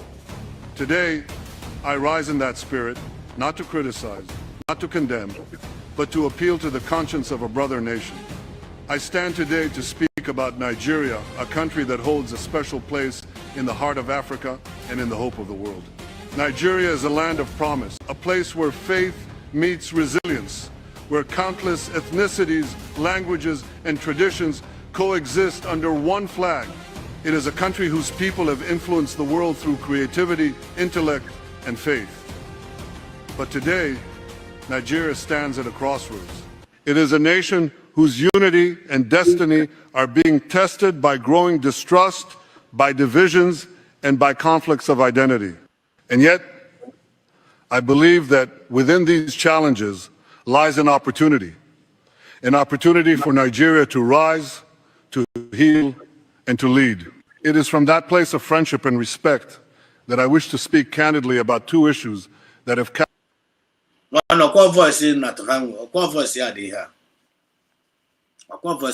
sound like his voice. Whether I'm using AI, I'm using one, our voice here, our voice here. But what I'm on AI, but message here. I wasn't always asking or when you are clear, you know AI. One, Israel, no. And this Garu knows spiritually. Yeah, you know, suppose here. ya message a unu dispose pia ada unu nu apịara ya ekele dịrị unu which means unu etetago n'ụra biko na onye ọbụla na comment section ọhụrụ na ya fụ na akpọ ya na ọwụ authentic biko mee ka mara in the comment section but ọrụ na ọwụ authentic ka anyị werezie platform a zigara ahụ ozi. That is what it is. If you want to cover maka Nigeria, you know if you want to cover there, no we pure honest truth go. This statement on I make here, we don't use AI. One year with the honest bitter truth about Nigeria. And if you need to believe for fine, you need telecast here. One not give me effect. No me effect to dog give me effect. Me no ya take out me Nigeria refuse to behave today, tomorrow how they behave. If the whole world refuse to behave today in our favor, tomorrow how they behave. How they behave. Then again, my choice. So again, my choice. You makoni ha wonu ni gwe kuliri. Maka iloro umu yogo. Then I find a koro numere before me open again now. Let my people go. I will toko. Follow, let my people go. I will ebu maazi. That word I find more than 2,000 years ago.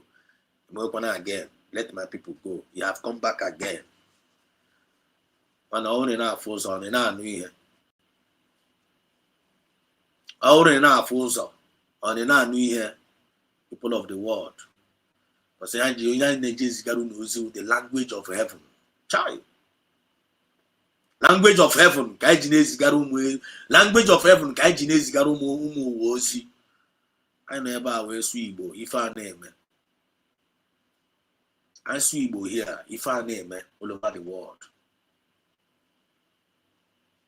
If you let that Nana, if you let that Natunguan with a message on it with their physical and with their email raw, I'm a mere moana for I'm a mere nagoon. So nobody to if any word of belief from Mankunu and then a comment session, only wait, Obu power. Forget one ID few. One, our fewness is bigger than the mightiest of the mighty. Because I did Chineke na wenaga. How many you know Chineke na? Remember what David told that Goliath? Yeah, in the way we feel more. It's more spiritual than physical. And all we need is physical now me Biafra movement because you need to step aside. You need to step aside. You need to step aside, to be honest with you. Can David do what Goliath? I say you are coming against me with his spear and arrow. Only Igbo de Queen David Igbo Igbo Chronicle. Here. That is our heritage. Don't play. This is what we must know. All the very, very important. Also, you are coming against me. They are coming against us with the Egbe, machine gun, atomic bomb. You need Biafra. We, the Igbo Chronicles, we are coming against them in the name of Chukwu Gabiama. Makatarabush. I not come against them in the name of Chukwu Gabiama. I did not come against them. You can have one. And I said, now one there, where is your God? Ebeka chia in no. Akwa the same question ka Pharaoh Jurumo Moses. Ebeka, where is your God? Let me see that God. Let me see that God that's going to deliver you and your people from my hands. Up to the challenge. Akwa maka turumbu na put today. Nigerian government. Let me see. Let me see that on our God. God of the Christian now. Let them the Christian. No Biafra now. Let me see that God are going to deliver you from our hands. And I talk a challenge. Man, I want to go today. Now go tomorrow. They are coming against us. The same language and David Goliath is coming back again. And don't want to dispose in our umife. I when God have given us the authority. Authority all they are in honor. And before going to you must first of all believe. You get boost on man your word no go get effect. Only mahonye now this movement as an Igbo Chronicle, which is your heritage. I'm very confident with God. And I believe when the guy DK. Now I speak and he have like put down agreement. But us let there be light, and there was light. The same Mikika in the Korania. I will speak well light in every darkness of this Biafra movement. On the make on the we have been speaking light in every darkness. Upon the mother for goes or if I shine wago, gonna shine. Out of the abundance of the heart, the mouth speaketh. And any tongue that rises against us shall be condemned. On the make on the They are coming against us with the bullets, arm, machinery, boti. But I'm gonna be against them with the name of God. A channel way David will fake catapult here. When the check is an image catapult, we go catapult edge abandon. Because that's in an unbelievers that I will use the foolish things of this world to confirm the wise. When you believe fine other, Chilican Jibiri by when never on damn me here, never how. One don't gonna anymore now. None anymore. Ba. Goliath will go down. Ba. Catapult. We're part to Goliath. Ya me onye obula vum n'anya. Onye na-ekele m na onye the king of Israel that time, King Saul. Yotago.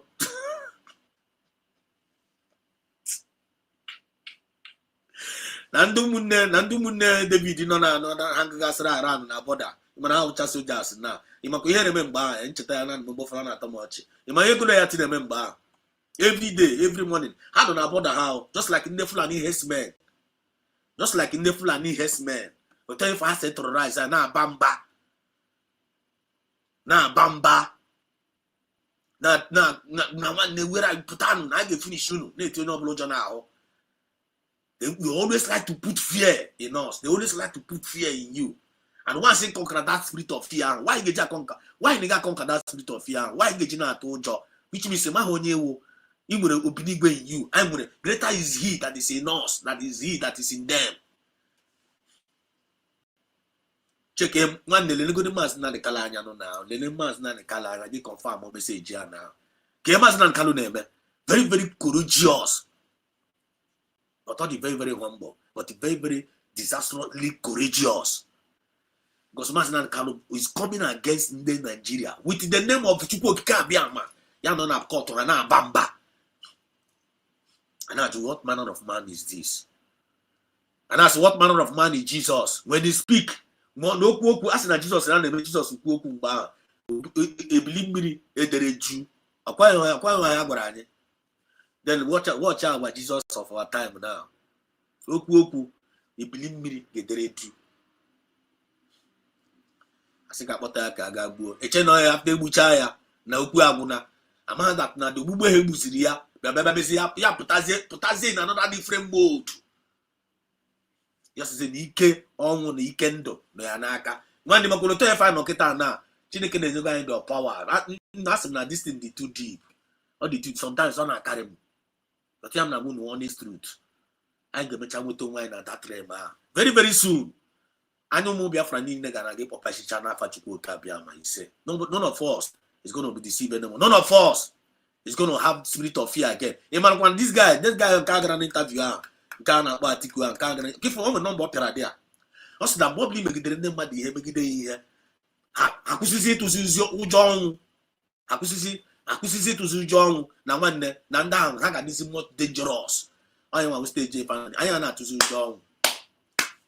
We are not to John here. The Biafra start to guys John. I know in the midst. Okay, but that's where Toronto election. Now, when I told them I'm not come, I know about Toronto election. The one in the confirmed one election, free and fair. Chineke na call for no that was no record of any death. When we Biafra in election. I'm not connected the dot here.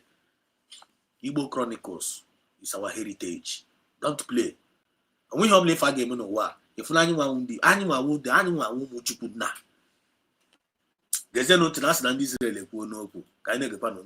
Captured the world's attention. The continued detention of Nnamdi Kanu and the tension surrounding Christian communities in parts of Nigeria. Let me begin with Nnamdi Kanu. I speak not as a judge of his politics, but they tell you one day something more drive if count the last option.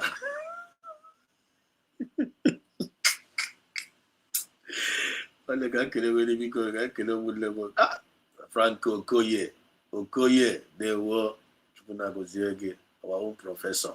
Another powerful move. Thank you. Thanks for joining in. Frank Okoye, how are you doing now? I hope you are getting better. I hope you have received strength back. And strength is your portion. Not to go. It's your portion. I'm going to like this. I will remember the song. I have a quagga. Was you know, it's Chapro Berike. Makaputapani who Frank Okoye. Ah, Maziko choose. Honorable co-choose. Honorable co-choose. And there were another powerful human being. Honorable. It's born with. I'm very, very proud of whom you've all over the world. I'm telling you. You guys. When I see you guys, I see myself. Could choose 28th of November. Tension is very high. You're right. Can you Nanya? I am 28th. I actually big way. Actually, my mother's not a Cali bomb. I got my big back. I for ya. I'm not sure to young guy. Why I got to the guy for ya. And I'm not another kebu. Nandiri na Tulumbu Bahara, na all those bands, that's not pattern. As na Tulumba reverse go ya. As na Bahara sin again. Na go to get see where as na Bahara, they go arabara. Tulumbu kita na wo imana cha na Chineke. Imakona the last time around, on message I made na na sunu Tulumbu. It took a message 3 days ago. Yana Gununa. I was telling Tulumbu, if you know the right thing for you to do, make sure you release Mas Nanikalo. You don't have any other option. You don't have any other option. You listen. That Fulani, Borodama, they hated you. They hated you. They hate you with all passion. After that, they say, we are. Yemakonande Fulani made a queue. They plan queue. I'm going to chat about the thing here. I want to make time because a lot of things not on my table. Can't get happy, but all could be over. They plan queue. Iwe Putunumbu. But Yemakono actually put up here. They hide the Zoya. But all on the Igbo now. The one in the CNN, Al Jazeera, we go just like they did us before. It's not the Igbo queue, but on pack you in the Igbo. Upper Haman name Mekoya. Hey, Mekora queue now to overthrow Tulumbu. But the thing did not work. I see lawyer. Kitazi now, so you talk now. Aerofire now on the run. Aerofire on the run. And Gumi on a Turkey. All those in the Hanina sponsor, Hanina Bazi also. All those sponsors are after that tweet, Hanina Ladi. Hanina Jima na Ladi, na that country. Don't play. Doesn't matter what they ought to have done anywhere. They will. Yeah. Let's continue to listen. As a believer in the rule of law and the dignity of every human being. When a man is detained for years amid controversy and uncertainty, when his case becomes a point of national and international division, it ceases to be just a legal matter. It becomes a moral one. The world is watching Nigeria closely, not out of interference, but out of hope. Hope that a nation with Nigeria's democratic foundation will choose dialogue over division, justice over repression, reconciliation over silence. To detain a man without transparency risks transforming him from a citizen into a symbol of something greater than any government can contain. But to grant him a fair and open process or to restore his freedom where due would not be a sign of weakness. It would be a monument of strength. Leadership is not measured by how tightly one holds power, but by how wisely one exercises mercy. I know from Israel's own history that no nation is perfect. We have made mistakes, faced internal dissent, and struggled to balance unity with diversity. But I also know that the path to lasting stability always begins with fairness and accountability. By resolving Nnamdi Kanu's case with transparency, Nigeria has a chance to demonstrate its moral maturity, to show the world that it does not fear the voice of dissent, but welcomes dialogue as the foundation of peace. Let him be heard. Let him be treated justly. Let the Nigerian judiciary rise as a beacon of fairness for all. For justice is not merely a legal principle, it is the heartbeat of every true democracy. And when justice flows freely, peace follows. Now, To the second matter, the growing unease surrounding the treatment and safety of Christian communities across Nigeria, I speak with deep respect for Nigeria's diverse faith landscape. It is a nation where Christianity and Islam have coexisted for generations, where people of different beliefs have intermarried, traded, and worked side by side to build a beautiful society. But lately, there has been rising concern not only among international observers, but within Nigeria itself, that the harmony which once defined this diversity is under strain. I say this not to assign blame, but to encourage understanding. No society can truly prosper when any community feels unsafe, unheard, or unwanted. The success of a nation depends not on how it treats its majority, but how it safeguards its minorities. Christians. Okay, for your dear, let's go back a little bit. Listen. Then Nigeria na keep as well. As na machine na get use mas na Kano, or use mas na Kano. Na chinjia we popend Nigeria. Ntia na choinji we na anu ihe. And they claim na na run a government. Nigerian government they claim say they are claiming say they are sovereign nation. Sovereign nation, sovereign. I gonna say we are sovereign nation. Sovereign nation. After how many years of independence, so-called independence? How many years of so-called independence given to them by the UK government? Up to now, Nigeria cannot boast of 100% electricity in that country. What a shame. Sovereign country, sovereign country. Sovereign country, sovereign country. Sovereign nation. Nigeria is a sovereign nation. Give man a celebrate in a Super Ego win. Super Ego win. And they want Nigeria. And they celebrate in a Super Ego win. Gabon. So Obodo suffering and smiling. No electricity. After how many something years, or 67 years of independence, that sovereign nation cannot boast of common electricity to their citizens. What are you? Can you celebrate for? Even self, as we speak, as a matter of fact, no Nigerian is supposed to go for any play anything. Okay? Why are you patriotic as in how?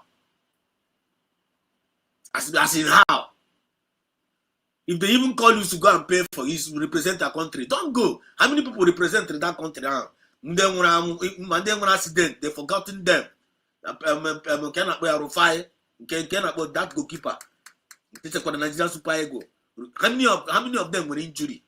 US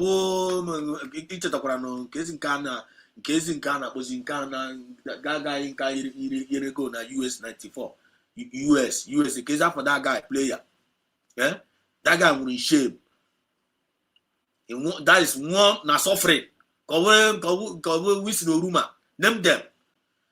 South Nigeria come back in shame. See yet.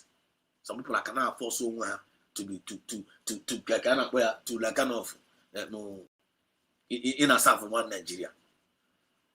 Sovereign nation, they cannot boast of electricity, cannot even boast of security, cannot even boast of good road, hospital, employment opportunity, gratuity, they know they pay, pension, they know they pay, children, go school finish, they cannot go give you job. What are you talking about? Look at what the Prime Minister of Israel is saying here. They must hear word by fire, by force. It's now educating them. Now I'm going to turn her. Now I watch with keen interest. I made the right thing. When is Nigerian sovereign nation is going to do the right thing? What is wrong with that country? Yes, my brother Sam Okwaraji and the rest of them. Eh? Kezi afa one Frank Okoye. Kezi onye kanye go na US 94. Jidraka na net. Kezi that guy that was striker. Eh? Kanye go na US 94. Jidraka na net na chido one net that time. Rashidi Yakini, God bless you. Eh? Rashidi Yakini. If what you to Rashidi Yakini, that great hero. Rashidi Yakini no blue ball like this. Nigeria was blessed with it. Nigeria is blessed with everything. Both my talent. When you goes here in Nigeria, and don't want to betray that blessing now. Because the Igbo Chronicle is the heritage. The Igbo Chronicle in any country is the heritage. that nobody should play about. When you play with the Igbo Chronicle, you will lose your heritage. When you play with the Igbo Chronicles, you are going to lose your heritage. Nigeria is on that course because they played with Igbo Chronicles. That is our message tonight. For some history. I am ordinary people. We are coming from somewhere. I am Ndibo. We are ancient people. I am and the mother amount the mystery behind Igbo. I am go self one I na low walo.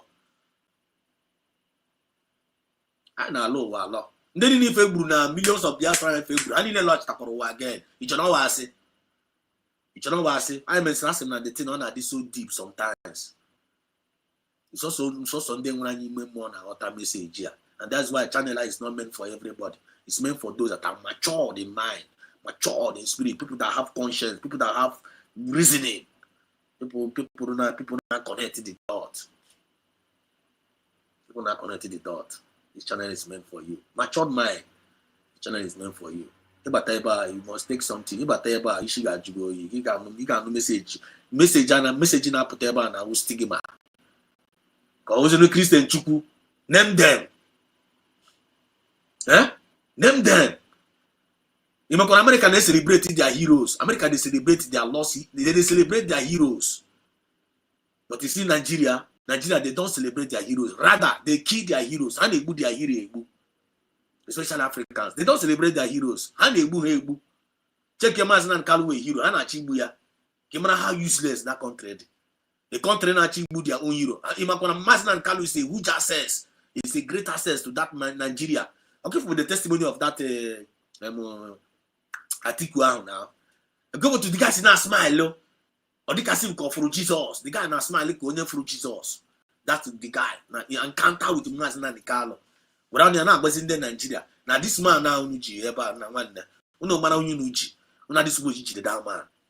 Masin and Kalu sing. If Masin and Kalu, even I want Nigeria like kind of Masin and Kalu decide they were president of Nigeria. Masin and Kalu can turn Nigeria without in the space of 2 years. Nigeria are they more better than Japan. The kind of knowledge, wisdom, because somebody like PM Samanepa, give them the privilege now. Samanepa will bring Finland to India privilege. If you give Samanepa privilege, Samanepa will bring more than Finland to Igbo land.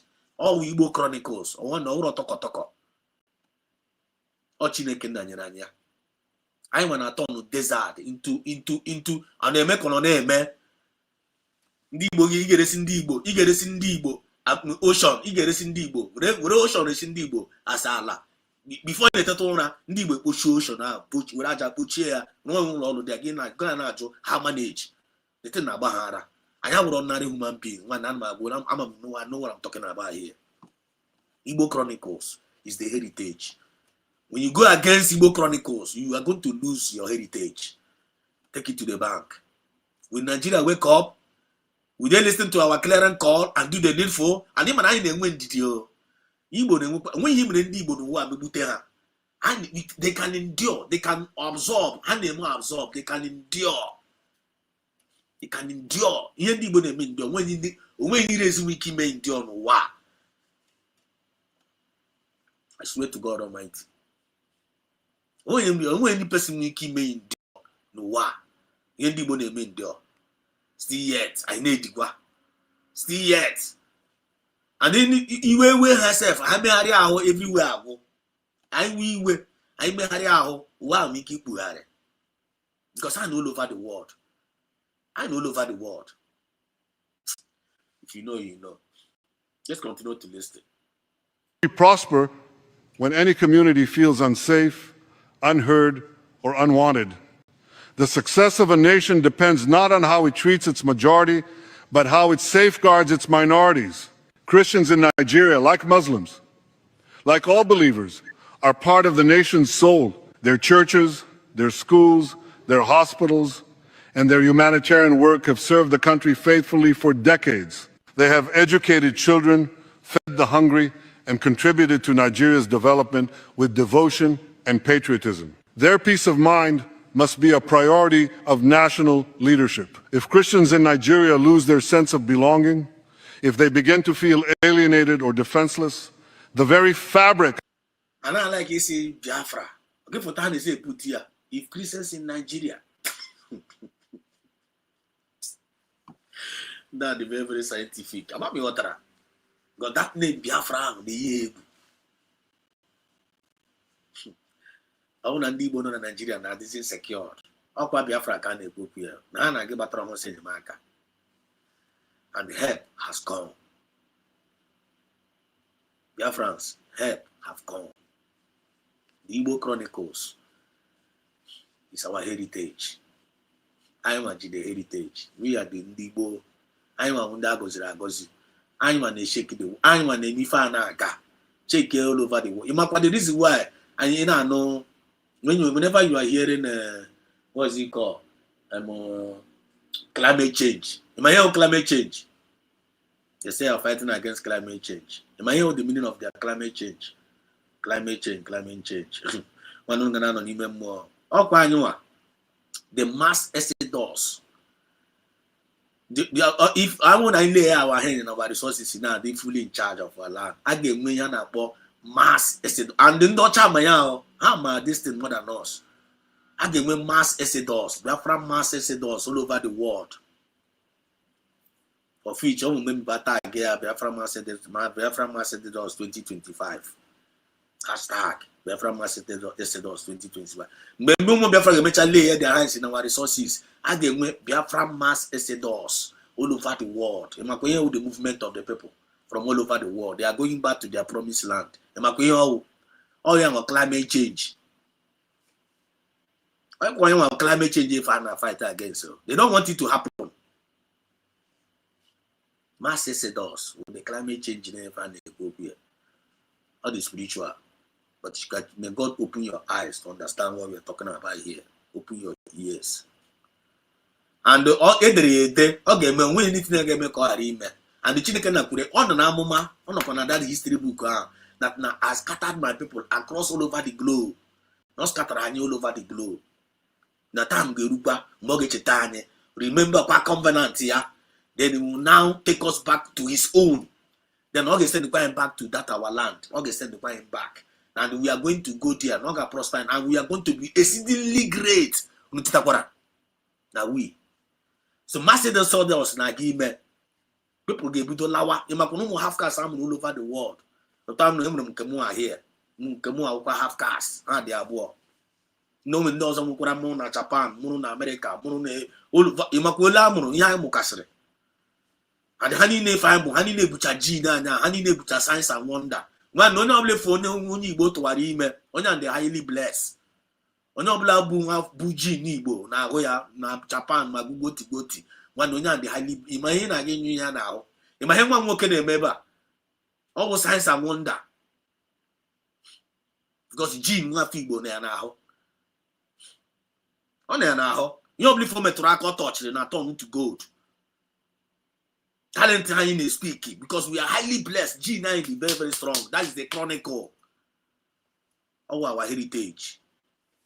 But I don't but the Makuji can ask we dream more than them. The more I talk, the more I know moba. No one idea. The more I know, the more I know moba. If case not take itself, for the Kasif Igbo generation with the most populated, they want to know what. I'm just saying, you got search here. What is so deep? The Igbo Chronicle, what they are, or the heritage. Once you go against Igbo Chronicles, you can lose heritage again. When they look at what is going in Nigeria, Nigeria is in a total mess. Or one in a crisis because of Megidan and Megidum Igbo. Wage until Igbo. Another point. Write it down. Of Nigeria's unity weakens. It is not enough for a government to proclaim equality. It must be seen, felt, and lived in every community. And that begins with listening. It begins with dialogue, with open, consistent, and it begins with listening. He talked about the release of Mazen and Kano. Nanda release Mazen and Mazen and Kano in Israel in Ekuo. But the needful. He talked about the killing of the Christian, which is Biafrans. That now the killing of the Christian no drama. Now you need for name. Now and then Nigeria talk offend them. It only begins with dialogue and for them to do the needful. But with the Nigerian government listening, they will not listen because God have blocked their hearts, just like He blocked the heart of Pharaoh. Because all now, as just like He did to Pharaoh, He's going to do to Tulumbu and their government, and He's going to do to every oppressor that have been working against the Igbo Chronicles, which is our heritage. He cannot bring down the Igbo Chronicles down. He cannot bring down our heritage down. Anyone who covenant people. Anyone who covenant people. The more I Igbo and the more I know Moba. And in the Igbo na Igbo anaputa. We are immortals. Because I got a Chineke na. When they are the too deep. Until when the Igbo need to get me chanya mgbe check this revelation now. No, I'm take this revelation now. Yeah, by giving me more. One in the Gabon also now. All of them can never like this. You think I can never. If I get a chadre, I got Imanundu, I get a chassav wine. Go and watch Wakanda. Excuse me. Let me.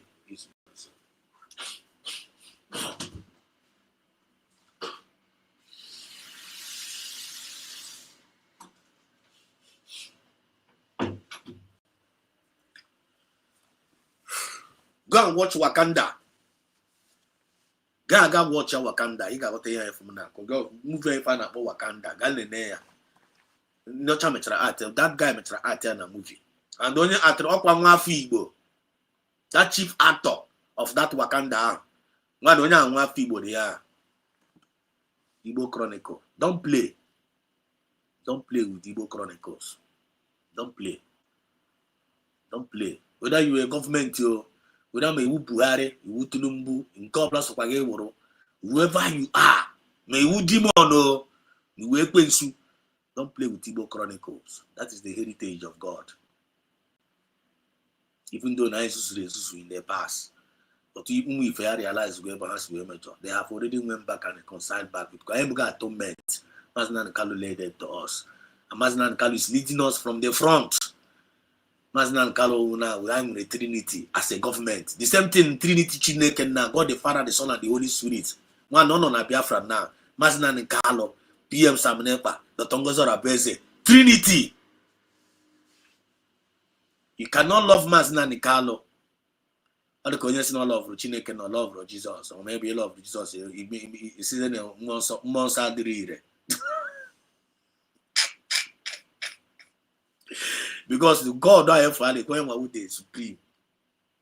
As in Jesus Christ in the book of John chapter 1. Also that now in the beginning was the word of God. In the beginning was the word of God. And the word of God was with God.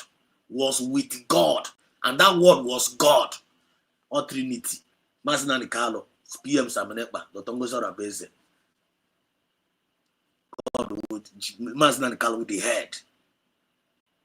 Samanepa Biabuze the word.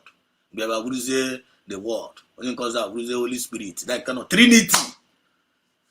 Anything outside that anything outside USB government. Outside. Anything outside USB government is fake. Anything outside USB government is fake. Okay, for you, on your news. I couldn't for you. Okay, create a news on channel. Mammy on Tavia on your channel. Yana Koiri. Ocharewo Prime Minister. Fake Coco. People to got disgrace somewhere. Okay, went and disgrace himself. Ebona Choco got irrelevant. Ebona Baleka. Kada tore ego. Akwa ego ka na-ede o. We na fake ari ihe niile na-esusu ari ihe ifo na-esusu. The man na-enene ya. The man gonna say na what go do here dey here. You cannot play with Igbo Chronicles now. Okay, from how fake Ogenkre looks like. Ihe ifo na-eme. One fake who fake, original who original. I want to know this Biafra movement by this time. You might be nke who original, man nke who fake. Man, go and have mercy upon yourself. What are you American? Why you again? And the two for get me, I'm gonna make in a way. On the main way, on a with one another, they are paid agents. You have to mock our freedom. You have to mock our freedom. Because you only for original and fake. Go to their way. Anything that have original, we always have fake. So don't be distracted, don't be marvel, don't be perturbed. If all those fake assholes are from Jesus were among us. Original na the fake na the. Akwa ndị chinko ihe na anụ fake. Nwekwa ndị na anụ original. Ndị chinko ọnụ che iru elu ọnụ ala. Chinko ga-produce the fake one ya. Ị ga-agaga goro ya nwere fake. No original. Ị chọrọ go original, go original. And original na dey expensive. Original na dey expensive.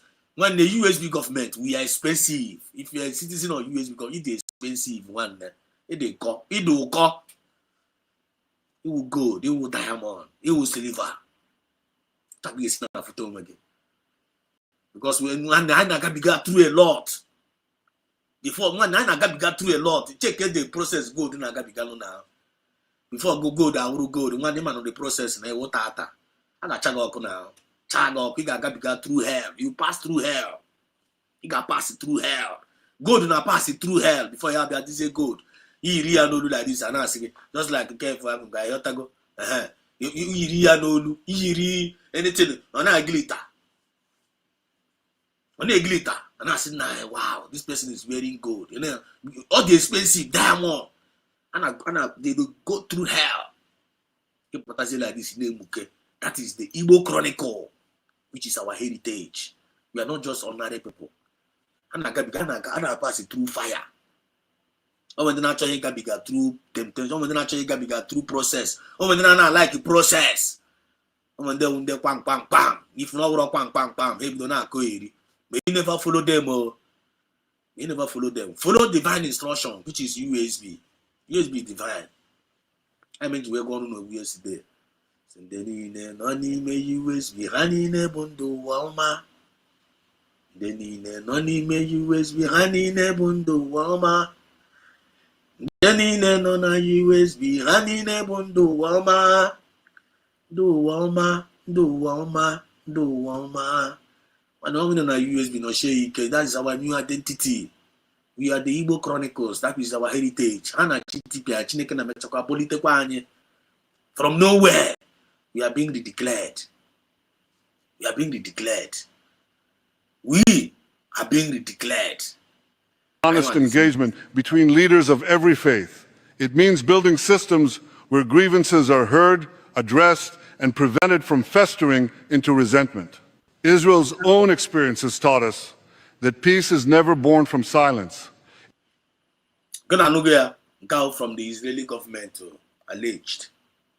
But I'm using AI, more AI. I need to go to using and go better propaganda. The Nigeria must hear it and they must do the needful. I know how the Igbo Chronicles.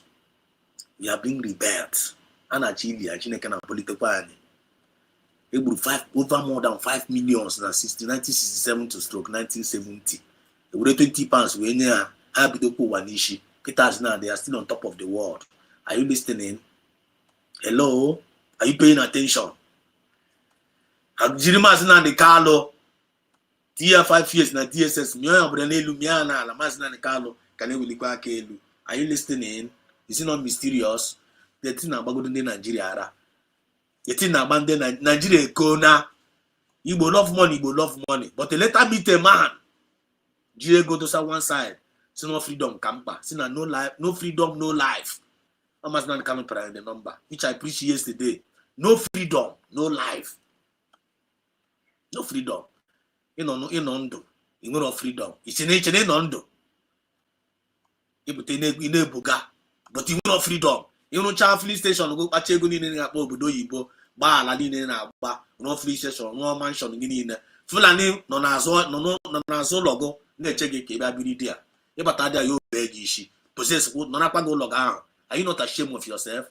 And if you took freedom, you say no, where is freedom, man? No freedom, no life. But it's only the fools who drop freedom. Now I got push you. Now when they life in a big without freedom. I'm going to conquer one certain time here. I was maintaining that obey. They need to know about the security, all of them, they respect me. Even they later make me the Igbo, that's our people. Then Nigeria be about memo their chairman. Now me they call. They'll call me. When they even complain, they'll call me. Because they will take what I say. Because I'm a man of integrity. And my quite move. So they respect me. My security and put for the salute. So who am I? Because I respected myself. Igbo Chronicle. I am a public finger. I'm not quite wine you. We don't mess up. Even though we are not perfect, but at least I'm a package your wine well. Eh? Look at that one, look at that man. You have to go one restaurant, one restaurant, I'm a president. So I'm going to put time on no window, no more mark on an aquarium. You have to go that restaurant, about the powerful, and then alcohol there. You in the night, never. And that is the very, very big, beautiful place. Never know Pujibia. And I'm losing my cost you use out one day by the Nigeria. The management will bomb. Simon, please, can you talk to your people? You man do that before any booze or way cool or booze or cheeky warning. Please, can you talk to your people? Let them stop this thing. That they are causing nuisance that they will make. I can give them my nobody do they buy a name making no and they buy my voice and I lay lu. I need to up and then I'm my out. I'm a child they brunei, boy, I'm a child for that pia bottle. I'm going for in the court at all down. I mean, nobody does a while. Child. And I let her came down. Put nga meet her. This is because you have no name, I get no plan answer. You know, achieve with a bad name to be and then I be my part. You some of people are not even living here. Then they buy neighbor because now watch you. You might remember one guy, shut up, your mind. Who are you? Who are you to tell me what to do? No more about a ticket to you ever know about that. Child, this is not again. It's now. Come on, get cook and cook about to Piawa Michia, Caparo move. Cabago Pro women. After all, the money so I never me a name. Bagoro women check Ghana. I know dear self now one. After that, we will turn or turn aka. Now take and that's Ghana, the men, their men headquarters and the police. Bro truck. Na ekpoya like ebe utakesi we ekpo ndi shoji ni na takini na no ba because eba ukondo utakesi we ekpo anyi ni na imekwasi that hamre the operation like an operation now each eke na ganda so test we plan aga ebuza ha ga take the time na we reach information ni na ndi ni na bi no ba ndi shoji ni na Manachebo Nobla bi. Manachebo na park moto. They took all our record, even information. They don't have to be made the strike. One ebu whistle bam. Ana akwaka na dog. But that minute ana akwaka na dog. Ana akwana kana dog. Nisho. The same minute no way of escape. That was my first time when I got jail. You tell me. The talk is with Purani and come with the Jaco Mijia or Nobla womb. Was on noble access there. Takas were quiet there 1 2 weeks. Back at your manana. No freedom, no life. You come on nega jail, you were jail. Got up on 2 weeks so I'm to now when ever who have. I don't even wish my enemy to experience jail no what. I don't ever walk call a more no what. Back your man a mineral water will go. Back here, man, mineral water in the Nanya here. No, we go to go. I can any young man. I know there are 3 days. I no eat. 4 days. I no eat. And my one prayer, Mr. Chine Kenna. I blame my engagement with this kind of. I could the problem. I open the problem in the Madukutre. Then that kind of China at the half. Chine Kenna. It's some way maintain or self-discipline. Moral decency. Why don't move? Why do you get affected? Chinekena. Money English way Moromafa. Chinekena Mecha nap time that situation in a very, very miraculous way. Then never talk as we bula all of them. Some of them bula, some of them. I escaped. Testimony here. Because that's an Igbo Chronicle. It's our heritage. I am the covenanted with God. I am misbehave. I name is misbehave. I'm a conscience. I'm a what is right and what is wrong. I'm in your job and I'm in your job. I'm a test. I say sorry when we offend. I say sorry. I'm not the humble. I'm encouraging. I'm not the humble. Singing when the child are very very sorry. That is who we are.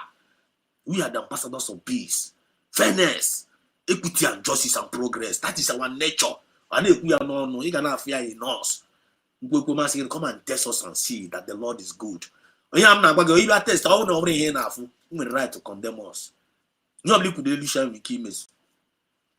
But as long as one I'm with this kind of heart, one I want to get judge the world. I want to judge in Nigeria now. Master and Carlo, I want to bend Nigeria now. On the make on name, Umuife. On the make on name, check a message, Prime Minister now. When I'm always go very good propaganda. They will hear it. Don't feel like we are joking. Don't joke. Don't play. That is what we must know. What is very, very important in your heritage. What is very, very important in your identity. Your identity is our destiny. USB is our identity and all our destiny. Are you getting the point now? USB is our identity and this is our destiny. How are we going to run away from my destiny? I will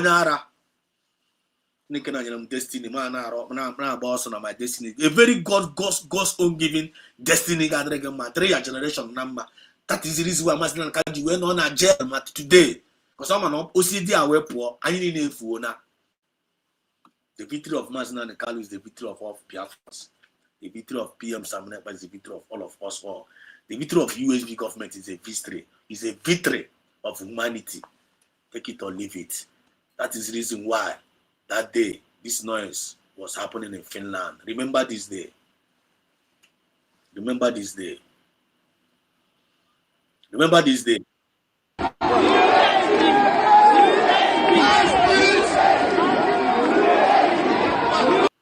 This was the day Chineke Nanyana, that new name. This was the day, 29th of November, 2024. This was when God changed our name from curse to blessing. This was the day God renewed our destiny.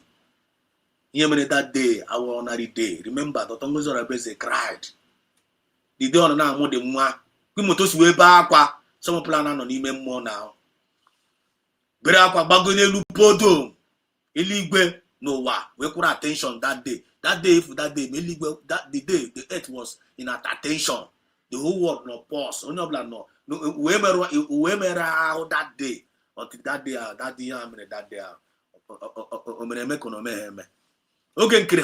they were paid and all their agents to stop that day. They were motionless.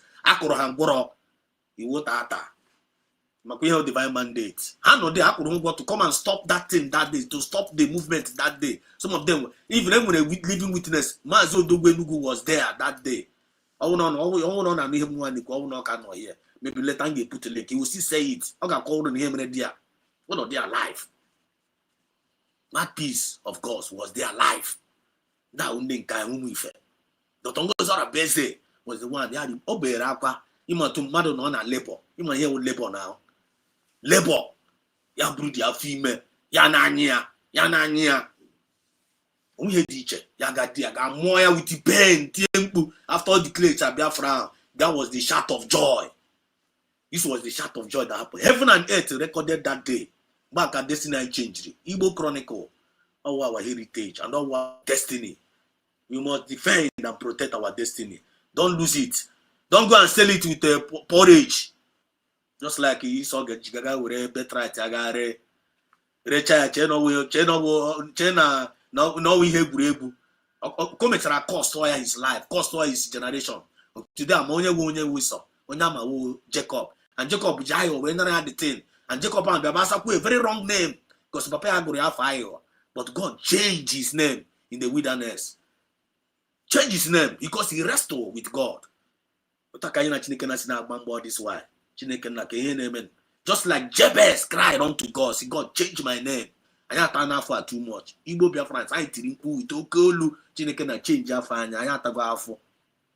I'm going to give you a new name. a new name now today. Now I was USB, United States of Biafra. We used to answer Biafra. Biafra now you change our name from Biafra. Biafra is United States of Biafra. United States from 5 states. I was here 40 states. When they were now we tata. All they now force on now know here. Who can battle with the God? Who can battle with Obinigwe?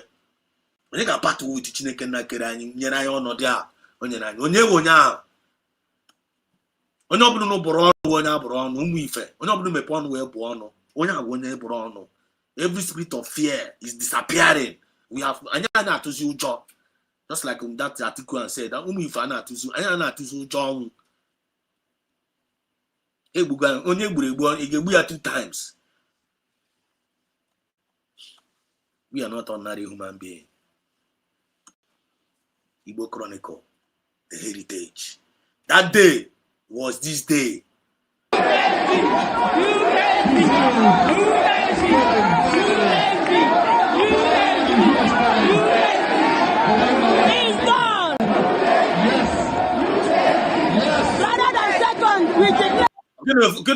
Much peace could dear. Another Adam more.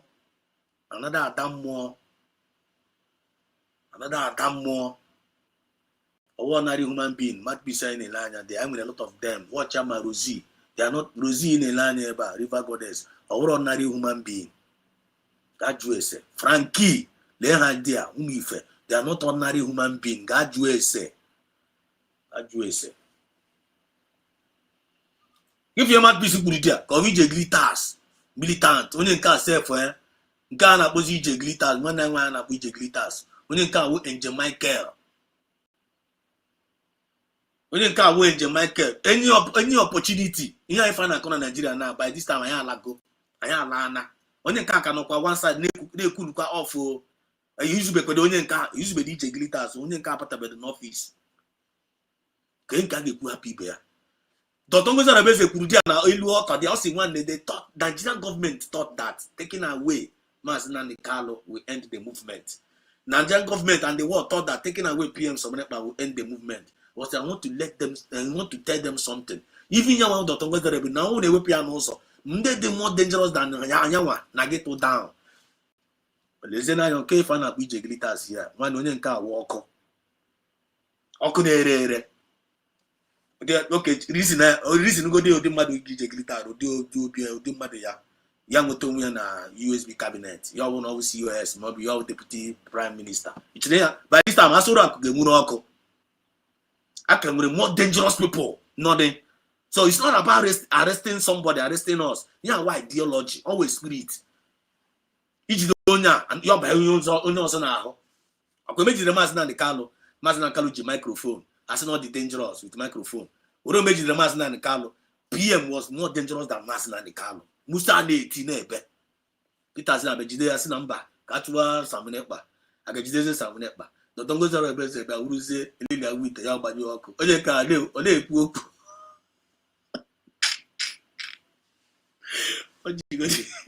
Oleka, the Tongos are best a car self. Oleka, destructively stubborn. One not come here. My mother, Pichi. Kita si ho na-eme kita yo na-eme ndị Nigeria ọ na-agbanye ha ọgwụ ọ na-agbanye ịmawe dọkịta ya nwa na-agbanye ha ọgwụ ndị ara ha na-aṅụ ya jidezi ndị CRC na ndị otu ha na were wee wụọ ha jee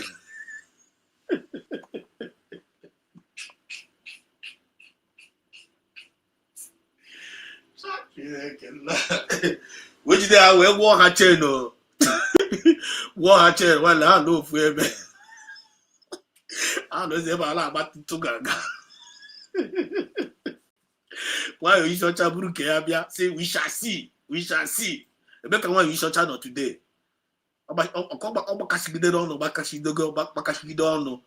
One of the favorite Kitana, Noze, Gawani, Gawan, the woman who's also. Don't play. I quit from the topic here. Don't play. This is what we must need to know. We must know this. Don't play. This is revelation. Can you hear? Igbo Chronicles is the heritage. Don't play with Igbo Chronicles. Don't play. Ichoriji our new destiny egwu. And I go many times can I go. Don't fight against the divine. You have a divine mandate. Whenever you walk against the divine mandate, you will be disgraced. Man, like us, once you become an impediment, you got the disgrace and you will be destroyed. I will egu. This is not what I say. Man, don't you now? Come and be a distraction. Kachine cannot disgrace you.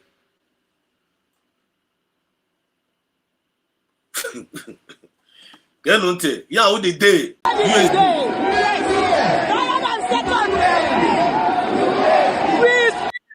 Hagache in a second. PM Grahan no second. Kageri declare Biafra. Hagache in a second. Kaga we asa the vote. One they declare Biafra na 29. Arabandara. Kita na ebe oge kire no na agwo yocha. That Biafra was declared on 2nd of December.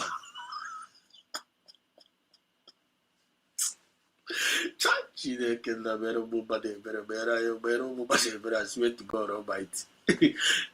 Mediocre sir. Mediocre sir can pay the gent. Up to the Hakarepuario.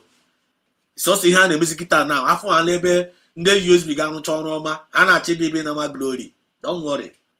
The Egyptians is still today. We shall see them no more. Don't worry. Can't never make Kuare. They are no more existing, no. They are no more existing. You're not feeling them with chaff. You're not feeling them chaff. Don't join them. Don't allow them to deceive you.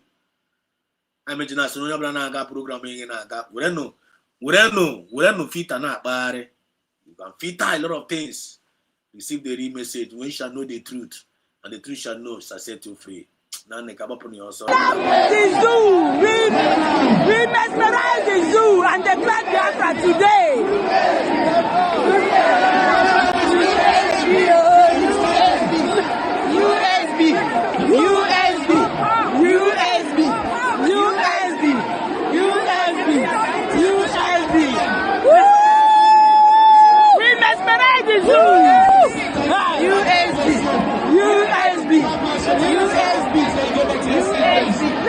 Yes, we mesmerize the zoo. That was the day God gave us that victory. That day, the best. Apart from that, the declaration. That day, there is no me and you today. Now find a today. I got name that day,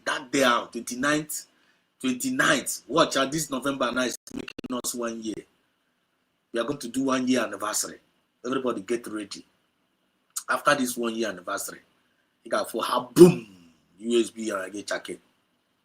I don't know about the world. You got for boom USB and me boom.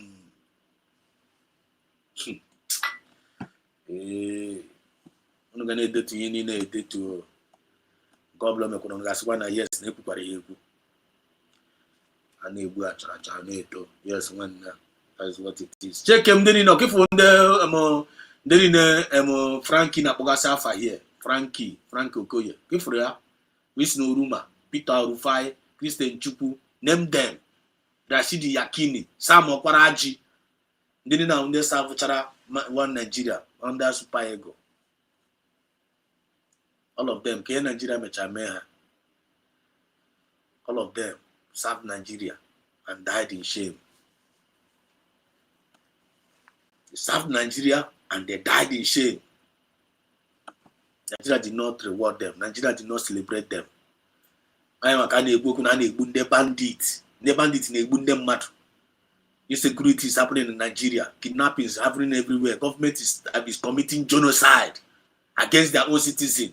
And Trump is tweeting that the one no also had to go to I am a kind of man Kakorobi now gas about World Cup qualification. When the check is in here now. Check which means in there no conscience. They want no conscience. That's now they are celebrating Nigeria now. Nigeria win Gabon. No, they celebrate. Can they celebrate? When you learn about okay. The answer is no. Listen to this Fulani man. Listen to this man. Listen to this man. Who you are, or where you are, or which position you are in. If you start attacking the Fulani tribe, or you say anything wrong, about the Fulani tribe, know that we are coming for you. Okay, look here. And you, if you...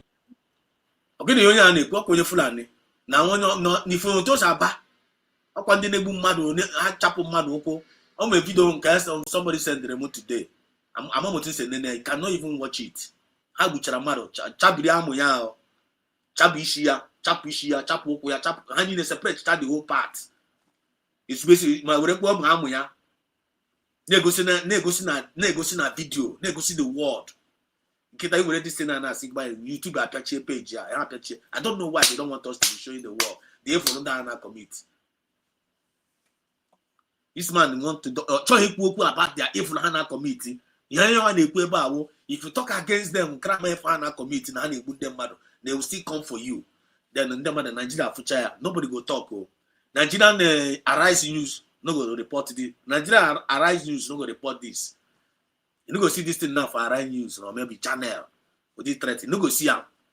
But watch, you know Ghana in Nigeria now Wike just ga moya nonsense on aga arụwa asị onye Igbo ọnwụrụ na ka ọ ga mee ka ndị Fulani Wike chọrọ igi mat ka onye Fulani ka ọ ga show ye power ndị Fulani obere nwa Fulani onye soja just one obere nwa mama nwatakịrị orugokwa 28 years jide ho minister jide ho Wike humble lawyer Fulani soja one obere nwa ahụ jide hold Wike, humble lawyer, send lawyer back. What are they trying to let you know? That you are Igbo man, that will give you power. Look at it, Nyamere want to give order in Abuja.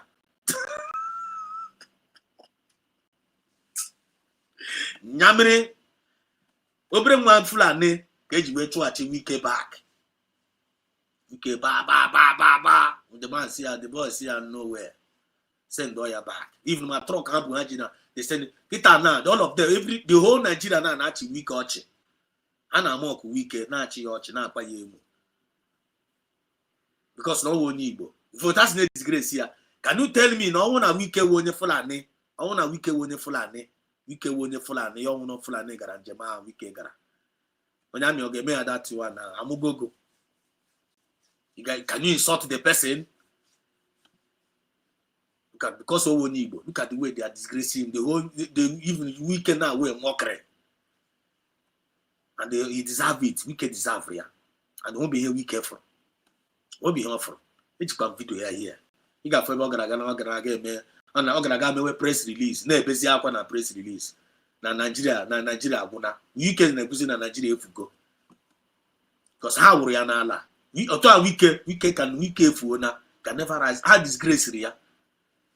How remind Rihanna man Nyamere after they might have using him Chagonia now. Hey Chago, how use Wike we our people na Ikwere, our people na River State. Wike our people. Because of vice president to Kenya vice president our people so hako must not can cost him. It has now. The Nigeria na jizi Wike na 3 pele. Don't play with Igbo Chronicle. That is our heritage, our destiny. That is our heritage, is our destiny. Don't pray. Then in the tiraka, with no conditional fan. None of them is going to escape the judgment. All of them. Otalimon appear now. I couldn't catch the flow. Look at Fulani. You say one bad thing, you are going to receive 100. 200 more worse than what you said. You see? You say anything. I come because some come here and YouTube about the but that is what they are doing. How by Chago by China man can't find a queer by just no queer. Because we are I'm going to get we're not going to keep quiet. They're going to keep quiet. Kagaswa no gene ngagekwa onye nka na lekwa onye nka fonja ge na onye nka ntị lekwa na fonja ge na onye nka na fonja Yoruba. Magnus Oracle, this is Woto TV. There's a video I would like you to watch. Please watch the video. I will break little by little for you. Let me tell you one thing that you don't know, that this government did not know. I've been saying it though. Watch out ethnicity and religion crisis. Watch out ethnicity and religion crisis. Right? Imanda, very, very dangerous. These people are very, very dangerous. Afonja, Yoruba. One of the worst part, one of the problem in Nigeria, most. And the Fulani, we hate and the Fulani. If not okay, man, and even in their altar, their hatred, even the bonon, all the very, very, that's their hatred. I'm going to know. The same hatred down, Usuma than food over the neighbor. Afonja Yoruba. They are against the Igbo Chronicles, which is our heritage. How they against? I find like this. I found a Tom the bitterness in that is I don't know what I see. I need disappear. I need to be with phone or what. How they may, but they are able to not work. They are not God. I don't know what Kirani. I don't know Obinigba Kirani Babajida. What I know, Muya. The thing. You might want to get a picture of what the whole creation. Bosiano, Muyazi. Check his in now. What be Biafra? Check this man. No. He put a high religious in a time see a twist here. And make a sim car with Ribo. And make a habit where he take he take the cognition. How about get the head? Just pay attention. You could hear. Pay attention. The Igbos, they are tired of this world called Nigeria. And one, you know that the Igbos are tired of this country. Get no joke. Get no joke. The Igbos are tired of this country called Nigeria. Get your again about God. Get your no actually pay attention. Just continue. You have to see all the goodness. Hausa is not the problem. But see? The Igbos. Biafra, Hausa is not the problem, but the Igbo will see the problem. But talk about Columbus away before. The Igbos are tired of this country. So they are saying Hausa is not the problem, which means Yoruba will on the Igbo with the problem. Okay, for the first one in okay for every Fulani na Aba. No black or half and this man can never condemn the Fulani. Amobe condemn on the Fulani. They are only afraid of the Fulani. But annual Igbo Chronicles, we are not afraid of anybody. No why? We are not afraid of anybody. We are only afraid. We are not afraid of any created. Let me put it that way. We are not afraid of any created. We are only afraid of the Biafran spirit. We are only afraid of God. We are only afraid of the Biafran spirit because oh God, Chineke no Binigwe, I am the only person that have the power to kill the body and soul and the spirit. I am a kind of told you. Only I wanted the power to kill the body, soul, and the spirit. That is the only one. Masdan Kalona told you. Annual Undibo na told you. I'm going to you. Ebu Jehovah na tumo. Kunechita kwa egwa. Ebu Jehovah na tumo. Ebu Jehovah na tumo. Ebu Jehovah na timo. Ondibo kuru egwu ahụ. Ndị Yoruba na-atụ Jehovah ụjọ. Ndị Yoruba na-atụ sọsọ ndị Fulani ụjọ. They are afraid of the created. How can somebody, reasonable somebody, get to a created ụjọ? Then they got to see Chineke now with the power. The only thing the Fulani will keep achieve, they can only kill the body. Fulani can only kill the body, but they can never kill the soul and the spirit. But man, Chineke now is the one that can kill the soul, kill the spirit, and kill the body. Consuming fire. I tell you like this, I got touch her. I have a touch her here. It's a touch her. But how? Anna told Chineke no job. They can only afraid of Yoruba. They can only afraid of Fulani. And the Fulani I find out, oh, now so happy. What be end out for? Listen to it. Anybody can go against it. You can lambast me. You can insult me. It's not my business. It gives me courage. It gives me more glory and blessing. You're in. Biafra, tribal. Eme ala Hebrew tribal war. Eme ala Hebrew tribal. Eme ala Hebrew tribal. Tribalistic people. One Nigeria, one Nigeria, one Nigeria. Let them with them in Nigeria. Let them practice that one Nigeria. It's not the Igbo. I want Igbo to practice that one Nigeria. Apart from one Igbo, or any other person, they Yoruba practice one Nigeria. If you go to Yoruba na Igbo, they Yoruba na Igbo. I don't think so. I don't think wrong with no long from na Igbo. I think no one Yoruba because all know my own na comment section. When Yoruba ụlọ ndị Yoruba nọ n'ala Igbo ọsọsọ ndị Igbo ga-aga na Yoruba land rụọ ụlọ, gaa na Hausa rụọ ụlọ, gaa na Benin rụọ ụlọ.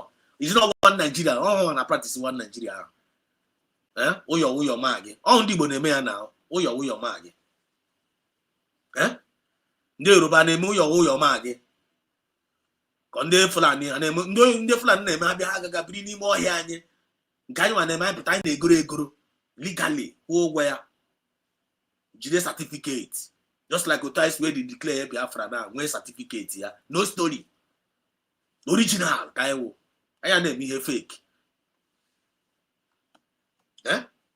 Is there no Koko here? Na asị na ndị Igbo with the problem. Go to ndị Igbo si wee the problem of Nigeria. How? But this guy na-ekele mụ na pastor. Nọ na church na-epreach in the congregation ya. Na ndị Igbo with the problem of ndị Igbo. The same thing like how you were confused in the rivers. Kita ne rivers now. Ne rivers state afugo kita na Biafra enweghị isi. Na nwanne ya alawago. Kita na ndị kwere bịasịrị na asịsị na ahụzi ndị Igbo. Na ha bụrụkwasị ndị Benin.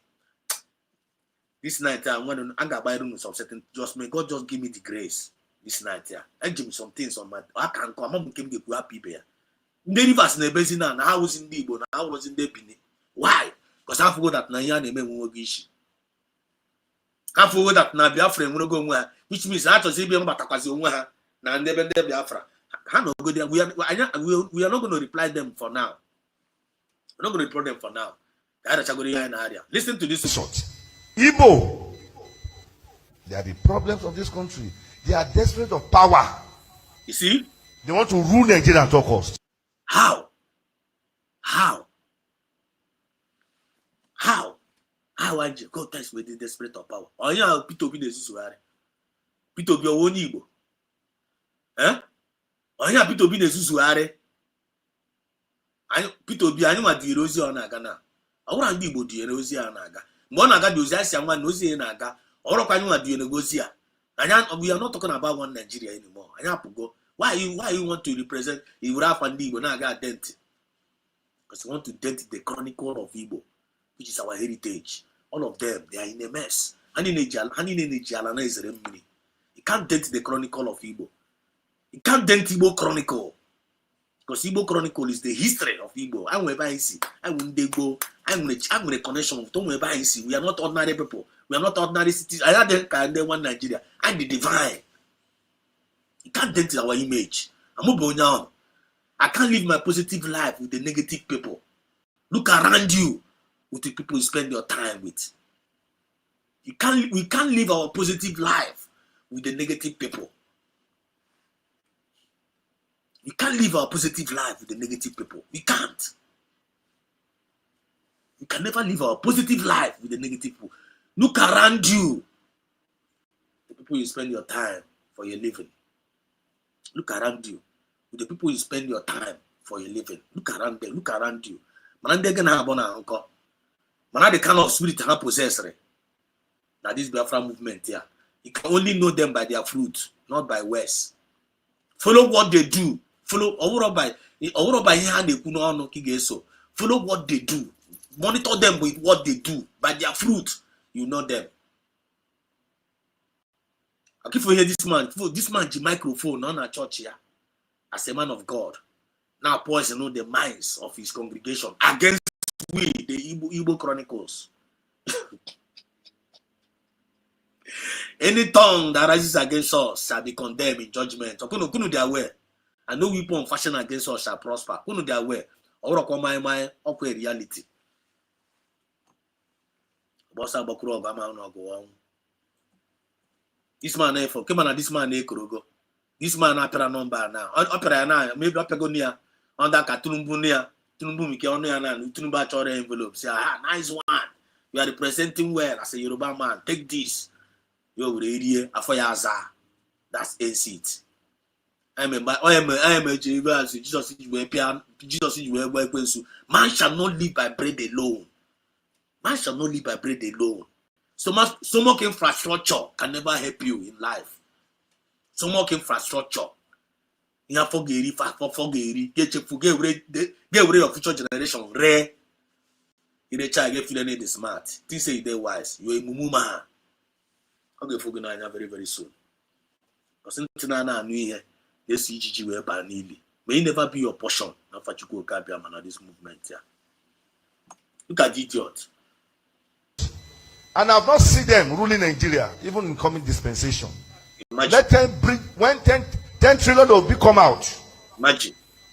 Igbos, they are betrayal of themselves.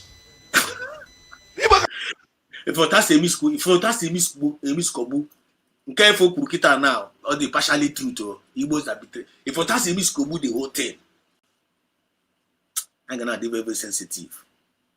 At the end of the day, Aquaman and Archie, not for the long gone, but a man I ain't no time. These are those people that are working against our chronicle and our heritage. And they are meeting all of them. I can't with the Egyptians say if I go here. I don't with the Egyptians. Anyone that is working against Igbo heritage, which is our chronicle.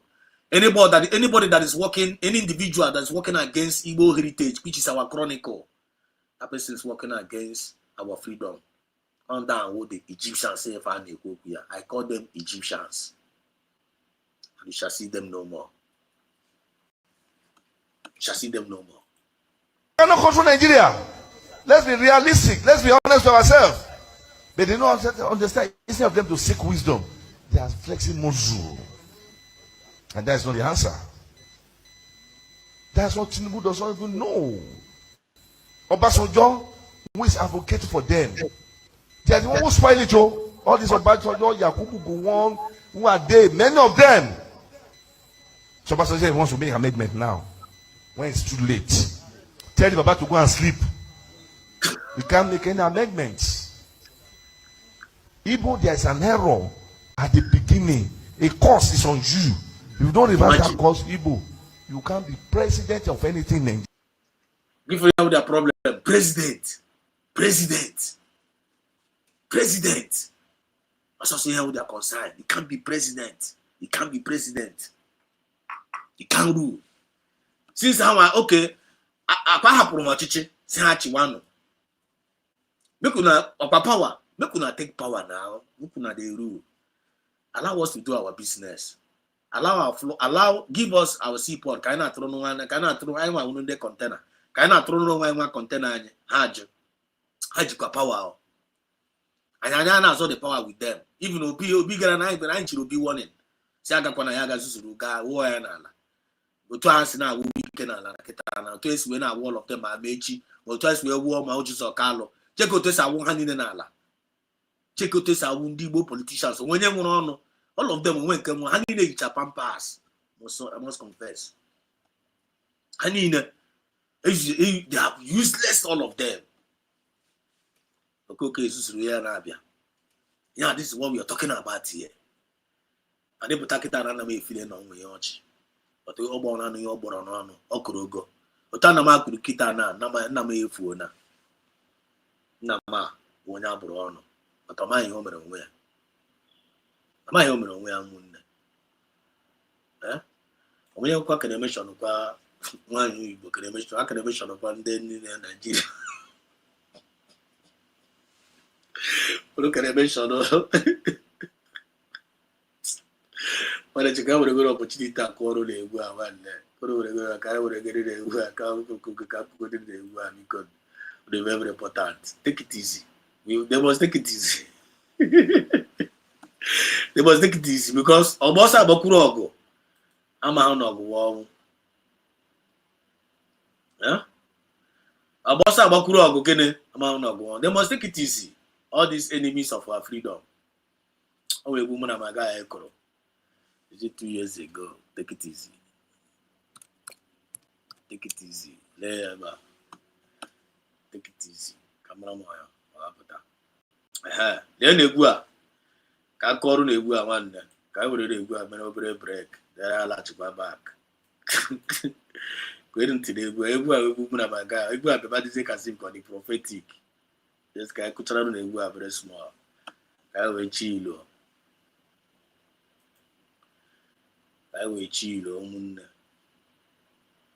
Take it easy. Ebe ka ọ nọ. Take it easy. Biko na ọkụ na-enwetakwa the flow.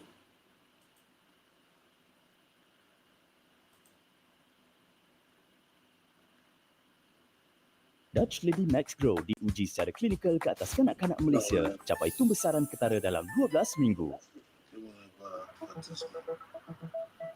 Businesses big and small are the backbone of the Malaysian. Ọ na-ga-enu ti egwu a, take it easy. Anya na-akụrụ ndị Yoruba ka anyị kpọrọ ndị afọ nje egwu a ma ndị osu imi nọ na Biafra movement ka anyị pịara ha this egwu. Let her come to the comment section. Triple M, I see you. I still coming to the comment section. When again, my guy, 2 years ago. Take it easy. Get no tegua. I would have chill. I would have chill.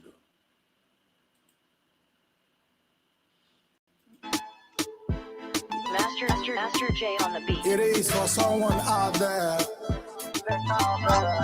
Who is your friend?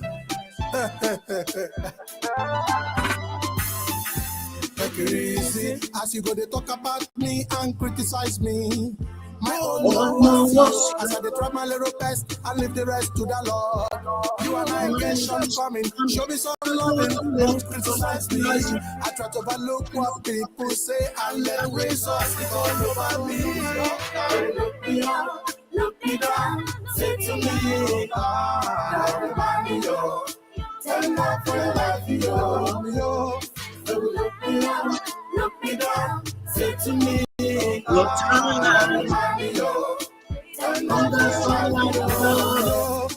call me a friend before you know me about a friend in need. It's just a friend in need. You can't just say you love me when things is right with me. When everything is wrong, you disappear. My ideas, my dreams, my vision with you. But you try all you could to bring me down. My positivity's scarcely true. But true. Now you wanna find your way. Look me down. Yeah, for good for you, I hear him now. Nde Yoruba, nda Fonja, nde Ikwere, nde Rivers. Now, US will arrive. They want to find their way back. And don't make in our personal life. Only make in our personal life. They will be criticizing you, just like the way they are criticizing our government, criticizing the Tongos or criticizing PM, criticizing Mazunani. Or getting them now. Now they want to find their way back. All of them, they are talking good about us. All of them. It doesn't matter the name they call you today. What really matter what they're going to call you later. Me, Homa, Mrega New. Get on today, we are. To me, remind me, yo. Turn off your life, yo. Look me up, look me down. Say to me, remind me, yo. Turn off your life, yo. The intent of my heart towards you is God's love. Nature, I don't believe to live a positive life. With the negative people, I don't believe to live a positive life. With the negative people, look around you. With the people you spend your time for a living. When you look me up, look me down, say to me, thank God for your life, yo. Thank God for your life, yo. Look me up. Look me down, say to me, thank God for your life, yo. Thank God for your life, yo. Look me up, look me down, say to me, thank God for your life, yo. Thank God for your life, yo. Look me up, look me down, say to me, thank God for your life, yo. Thank God for your life, yo. Master J on the beat.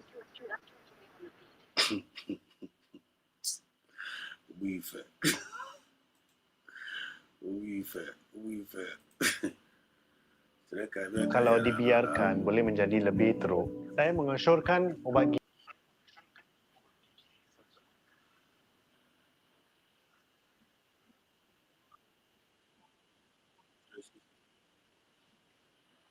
That's it. Take it easy. Let them take it easy. Let them take it easy. Let them take it easy. They refuse to listen. They refuse to listen. Our intent towards them is God's love, and which is nature, which is Igbo Chronicle. Which is God's nature, which is Igbo Chronicle. God's nature is Igbo heritage.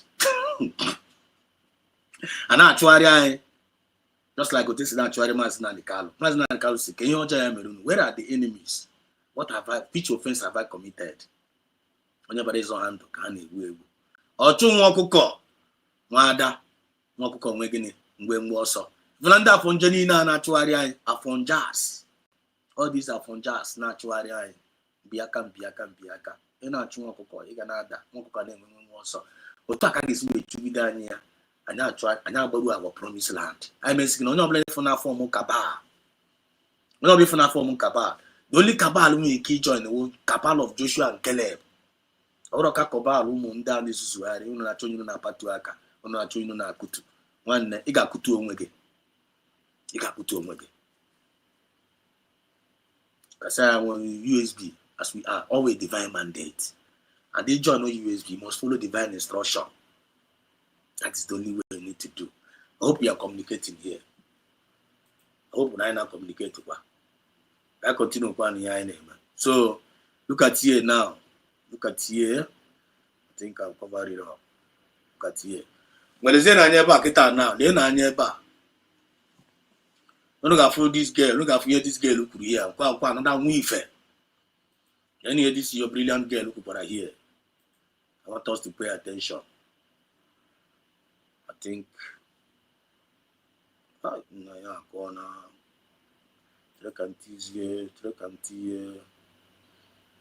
link. Okay, so this I've said a lot. A lot of things on that table. Man, tag you happy bear or could you over? Or could you over? I'm going to link case on your because I will soon be rounding up. Tomorrow I'll continue from where I stop. I actually go here and I'll put the link. Look when you hear this girl look here. Look when this girl can get not to one this is no if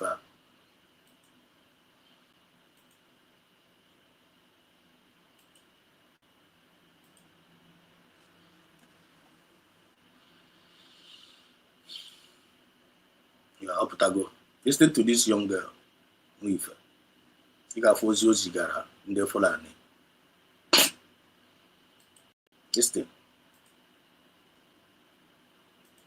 16. And the mainstream media kept quiet. The bloc, as you all know, 16 Northerners plotted a coup against this current government. 16. And the mainstream media kept quiet. The blogs kept quiet. News outlets kept quiet. Nobody posted about it. You know why? Because the perpetrators were not Igbos. Nigeria has a serious Igbo problem. Had it been if they were Igbos, BBC, CNN, Oziria, all the blogs, the news outlets would have posted it. And you know what? And thank God we're in an era of technology. If not, in 20 years' time, they would have said the coup that happened in 2025 was an Igbo coup.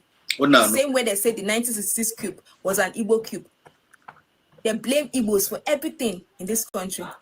Do you know that if the president and vice president were Christians, Christian, there would have been riots, revolts, massacre of Christians in numbers by the extremists in the north. These people are not clueless. They understand that Donald Trump wants to come and flush out terrorists. They know very well. But the problem is that a lot of them, if not all, are all terrorist sympathizers. See? They sympathize with these terrorists. They see them as brothers and sisters. That is why they're having a problem with this. And the reason they're angry with Igbos is because Igbos are excited that Donald Trump wants to come and flush out terrorists. Who wouldn't be happy? Who likes terrorists? Nobody likes terrorists. People have lost loved ones in the hands of these extremists and terrorists. We know the region in this. Don't forget to Oklahoma and then again, so America. Then give us weapon. We want to fight, use it to fight against terrorism. America, give us weapon. Want to use it to go and fight against terrorism. For 15 years now, they have been fighting against terrorism. When you have fight, for the another weapon, I know I can't get the bomb. Another jet, na Biafra land. To get a bomb, I to elu to ala. Chineke na already the bomb n'elu. Even though na make some minor effect. But all Chineke na Chineke Chineke na na-ekpuchi Biafra land. All Chineke na, even though na na-egbukwa ndị a na-egbu. But at least because Chineke na was still protecting us. Because they were carry like this. For this girl, this is only one that in always Gen Z go. They are beginning to speak out. With the channel here, Chineke. Now, they put every record straight. This is the Igbo Chronicle we are talking about, which is our heritage. They always represent. They always represent. Ijam content creators. You watch all you have going cause them na we go suwono. When for fun, mama mia. Only always born with. For those disgrace in Nigeria, on that comedy way, how the wisdom, the charisma. For the way you see them, they will represent. They hate injustice. And they hate injustice. Everyone have injustice and they can't keep quiet. I know if I know it. If this girl now, one young girl, just like only Flanas, we put an aquarium. Watch or they call the poster because the only can go back before those people put every record straight. That plan no queue. But in Ania news, the Fulani against Kulumbu government. In Ania, Kulumbu were Chua Musa. Who doesn't think here we're bazon way of Kiri, the frauds in the Yoruba Judea, or Chishana, Tunumba to Shishana and the Fulani in the Fulani in the cabinet, all of them. When the same time, Buari Mere, Katulumbu Mere. You when they Fulani, had you everywhere. Chief number force, Fulani, security force, Fulani, everything, Fulani, all the opus, Fulani. Tulumbu Gakwan and Kiana, where Yoruba, would you everywhere? Sinandi, when you know, for nothing for you. Then indeed, nothing for you. Come on, hang up with Tabacotano. Sina one, I am go government. They will not turn kind throw a chair this country. I am go USB government. What are you still waiting for? Come on, hang up, okay. Thank God you have no USB government, all the Southeast governors, so all the whole Igbo billionaires. You know, everybody's supposed to come and focus on the USB government. See yet. And now about USB government also. Some of these billionaires are yet. They prefer slavery than freedom. Maybe girl. This country that has over 5 terrorist groups in their region. Over 5 terrorist groups, Boko Haram, ISWAG, and so on, bandits, herdsmen, Lekura, list them, there are many. You people are the problem of this country, not Igbos. In August, over 300 people were kidnapped in the north. Statistics shows it, over 300 people. And they want to say Igbos are the problem. We know the region who are causing all the senseless killings in this country. Also the Canada, the Canada board. And other places, that region, very intolerant region, very intolerant. Human lives mean nothing to them. See, your people murdered Deborah because of blasphemy. And give them Biafra, let them go. Please give us, please. As you all know, 16 Northerners plotted it. Thank you, baby girl. Try. Our sister is in the building, one and the only DJ Glitters, the militants of our time. And Jamaica. Please, can you hear me? Mazi. There you go. Ezigbo nwa Chineke ikwutecha na ihe niile anọ amadị na ị ga-enye mam na ị ga-emecha anya anyị link because ị na-ikwuruziri luzuzie ozie na chain n'ikwuruzie gawazie. Now people refuse to for ask me link una for ask me akugo me onye chere no ala na ekwu no ala ni onye chere ikwu okwu ya ask for link. I will just drop it mo fara na me chefu yotago no me chefu so highly welcome. The mic is yours. Though they want much. I'm not sure I'm everything. You could get a lot of stuff. You may get a lot of impact with this particular redemption of gospel in your group. Mana ụmụnne ndị a na-ebe nọ na-ebe ma this person na-ekwu na because ihe imago the more there are a lot of information you bringing up. Mana ihe na-eme na ihe anyị magoro ama anyị ma ndị anyị na ha na-deal with. These terrorists there, the Boko Haram there, ISIS there, all Fulani. These are their people. They are using them to terrorize other people in order to subdue us, in order for us to be in fear, so that haka na ejikwa na achịkwa, na wedekwe the resources. Na-enyekwe ndị na-ebikwe ha ngwa agha. Na-enyekwe ndị imperialists na-enyekwa ha the ngwa agha. Ha jidekwa anyị from generation after generation. Ka a na-ekwukwe ka a na-ekwu ụmụnne anyị kwa ha na-ata iju obere peanuts. Soro kwuo na subdue kwa anyị na-achị nwere onwe anyị dọpụ agbụ etiri anyị n'ụkwụ nke a ụmụnne anyị nyekwa aka nyere ha aka na-ata anyị dị rope anyị dọpụ nke a ha nyere anyị ha aka anyị dọpụ nke a so it's like it's like we're in the water ekechiri ụkwụ anyị abụọ kechie aka anyị abụọ tinye anyị n'ime mmiri and we are trying to regain our freedom we're surrounded with a lot of things ihe a na-eme Maazị Nnamdi Kanu the man always spiritual man ọ ya na-ekwutecha ihe niile a ihe anyị nọ n'ime ya ndị gbara anyị okirikiri just were anyị utu and tinye anyị n'ime ọnụ den of lion.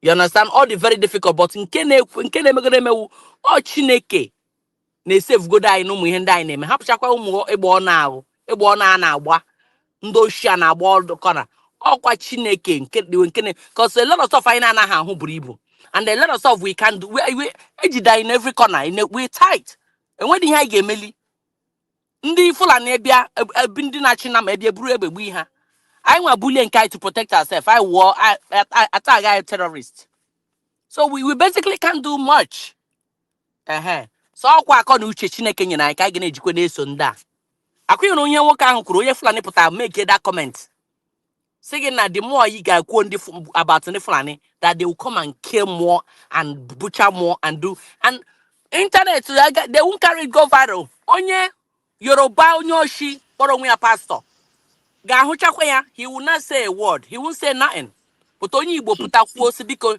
nye ya freedom onye Igbo asịkwa na ọ ga-ebucha go but biko na ọ chọrọ ịnọrọ onwe ya ka ha nweta ike inweta social amenities the whole world na-enwe anyị anọgo n'ishi for so long right now we want to taste that light we want to be enlightened dịkwa ka other nation anyị wụrụ ọgwụchara ihe anyị mere ndị a right anyị wụrụ ajọ mmadụ nwoke a pụta na-eprichi against us so onye Yoruba na-ekwugide na-ekwu but ọhụcha ndị Fulani na-eme ihe ọjọọ so ihe unu ga-eji ahụ that ndị gbara okirikiri buru ibu na ha n'ime ya si ebe dị ka anyị ga-esi ebido na akwa n'ime ụmụnne anyị kwa ha bịa na-azụ ụmụnne anyị na convert cha to ndị Fulani so ọ dị very scary so ọkwa ndị nke dịgoro ezigbote ụmụ ifegodo we will have to continue to be this resilience and by God's great glory, we will live to testify everything because I get all these things Hannah come from every corner. The thing is even depressing,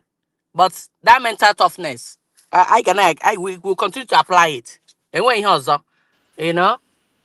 that is cool because information I will and some of them they we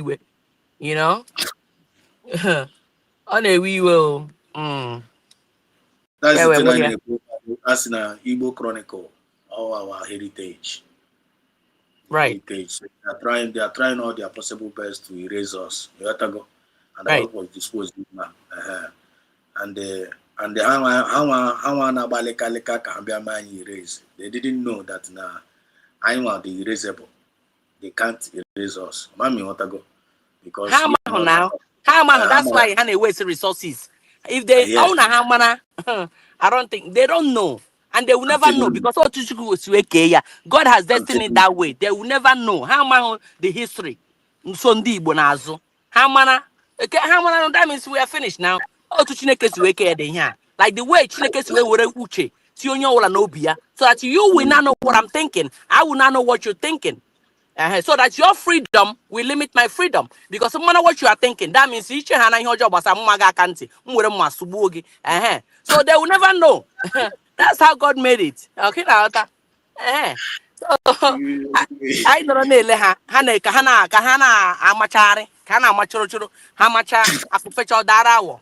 I get Mechazie, Biakwa to us, bow, dear. Bauzirai. I swear. Yeah, for real. One okay, Bazi Odogwu atụọla down.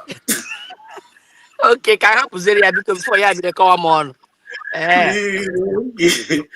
Bazi Odogwu, you're welcome. Hey, well, Mazio Dogu, you're welcome. One time when you're not dressing assist, one time when you're not dressing assist, the corona you're here now. I get out of here.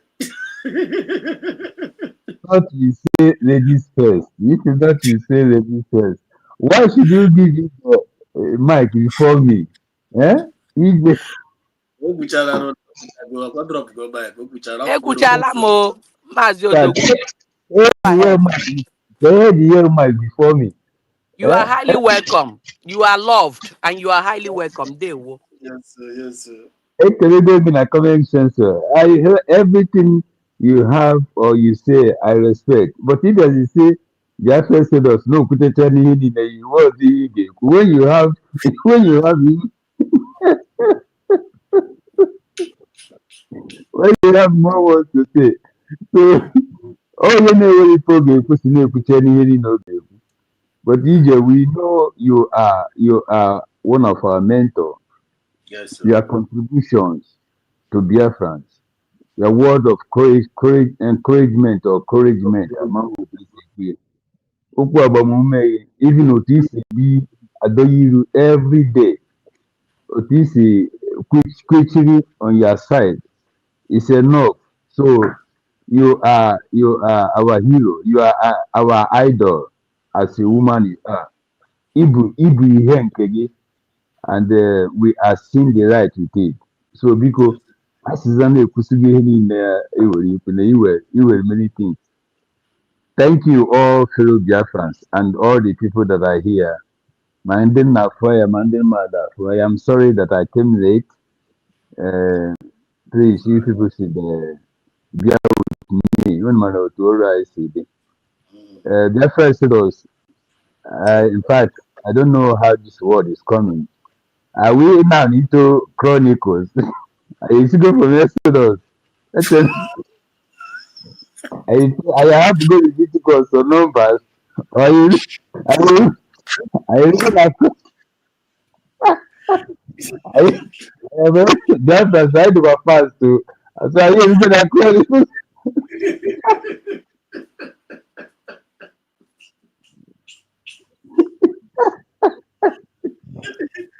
You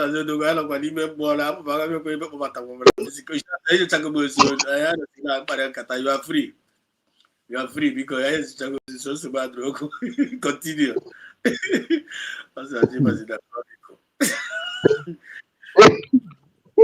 Thank you very much.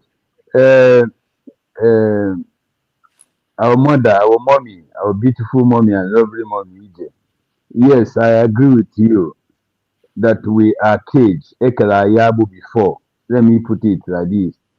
I agree with you that na Ekela Yabo before. Tia na bottle. I never na banikanika. We cannot come out because I know inside the bottle akpuchi. Or na Ekela Yokun Kayopa. Tia na miri. And Obroko Belemini or River Nile or maybe Mediterranean Sea. But the day that God decided to set us free is when He came down and used the Tongozo Rebeze to set us free. Where TBL down in the Bubi area. That is the day we became free in Finland, 29th November 2024. So that rope, Ejikai, that igwe, that iron, that key, Apochi Tufu Igwe there, Ngozo Rebeze picked it and unlocked us, untied us. We break here, everything, everybody can order her wonder. So they don't know what to do again. When we come out from that sea, I potassium with a Sambodo and a certificate. So we are now free, and that time we became a sovereign nation. So please, mommy, we are free. We are no more inside the cage. We are no more inside the bottle. We go a United States now. A United States. We are not We are no more under bondage. And Yes. what I saw in spirit yesterday is that our people, as Biafra was saying, all these big men, all those governors, why didn't they come to join the United States of Biafra? They prefer going to be slaves. Make those when we have already United States of Biafra. The reason what I saw is because if they come now, they will not be in that position to say anything. They will not. And because we are positive and they are negative, we cannot work together. That is the problem. Just like your music you play, we listen to now, you cannot use your positivity to deal with the negative people. You can't. Yes. So this is they see that they cannot come in again because if they try to do that, when they reach to Nigeria or when they reach to United Nations anywhere, they will present the document that Ngozo Obieze and the government have submitted that we have already referendum, we have voted, we have calculated, and we presented the document of our vote, the certificate that we present, we have already have it. So the only thing they can do is to fill up on that already declared nation. No other one, no other referendum. That is the problem now. That is what is happening. So I want to encourage Biafra, continue to contribute in the United States of Biafra. Ebe a ka anọ now, ebe a ka anọ kita. There's no other government except this United States of Biafra. And you people remember that one man they call Igila said that the time is coming when they will say, let us dialogue.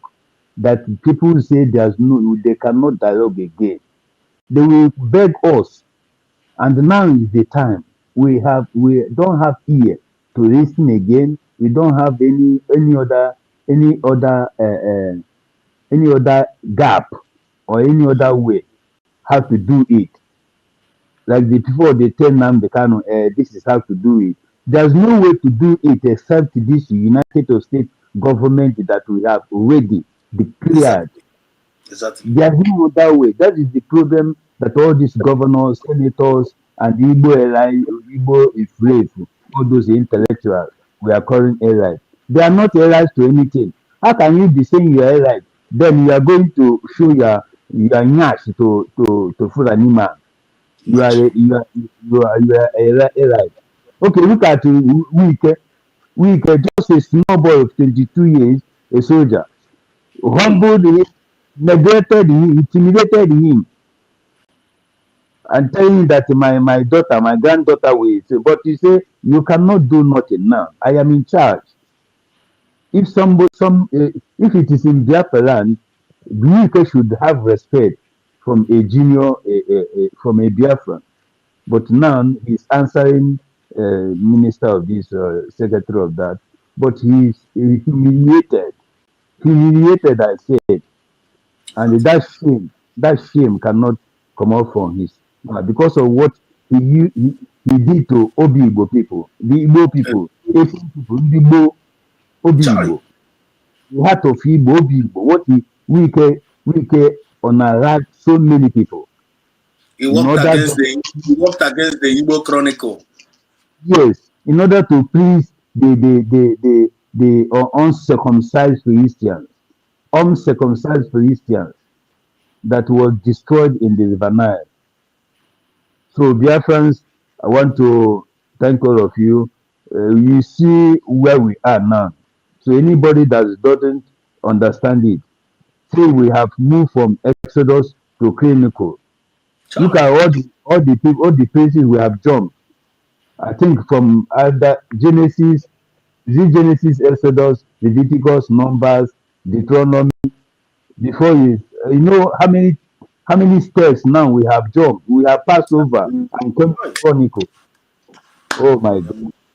Yes, thank you. Thank you for the spirit that come to this Very soon now we enter we enter into the New Testament. Confirm. So I want to say again, may Chukwu Okike Abiyama Say, bless you and bless the day you are born. Onye say, ọbụla na-atụ ga-ada. Onye say, ọbụla na-atụkwanụ ga-ada. say, Elu ga-emegide, say, ana ga-emegide, ọnwa, kpakpando, aja ana, mmiri, ọjị Igbo, ọfọ, ndị nze na ọzọ, ikwu na say, ibe, ikwu nna, enyi, say, ha ncha niile ga-emegide onye ọbụla si na ọ gaghị adịrị mma. And as I say, pray for you, I pray for all genuine Biafrans, especially those in the cabinet with Dr. Ngozo Rebeze, operating and working tirelessly to make sure that they protect the mandate. They protect the mandate with their template. We welcome that template. It's okay. It's okay with us. We love it. So all the cabinet members, Jisilike, if any of you can hear my voice, I say Jisilike, Ikagunun. Thank you very much. And greet all their friends for me. My time is up. Duty calls. Good night, dear friends. Good night. But just a minute. Only one woman know in our midst now. I just jammed this comment now. One Igbo. Hi. Why are you Igbo? One Igbo, if I feel I was there. I was there. Lati Finland, though. No, I'm not there. Now I'm the oldest woman there. 82 years. On this program, live now. Live and direct now. Joya on a wheelchair. On a wheelchair. I'm not here. I'm not here now. Yoruba, if you want Yoruba, jealous of Igbo. I'm not 82 years old woman not here with us now. Can you imagine? 82 years old woman on live program now with us, and also we got Finland. I can in that Finland or on a wheelchair, because there's one woman who is 82 or more than on a wheelchair in Finland. Also, pitch man of God. Also, in a wheelchair. Are you the woman in the wheelchair in the Lati? Yes. On a comment section, on it, there's something. So Yoruba's jealous of Igbo. The man is ignorant of money. On one Igbo, 82 years old man. Oh, now on a program because this was not the 82 years. On a type of something. On a program live. Igbo, and I will talk about. You see, please, I'm sorry I could have stayed, but I have only 1 minute to say. Great job for me. I met 4 of them in Finland, 4 of them at that age, but I don't know. Even though there's one that we are together in outside the Siberian school when we went to Lari. Snow. This woman at her age, she was still under snow, making sure that we declare Biafra. Then somebody Oyenama Hoyamria will tell me that I should go back. Is she monkey? Nah. I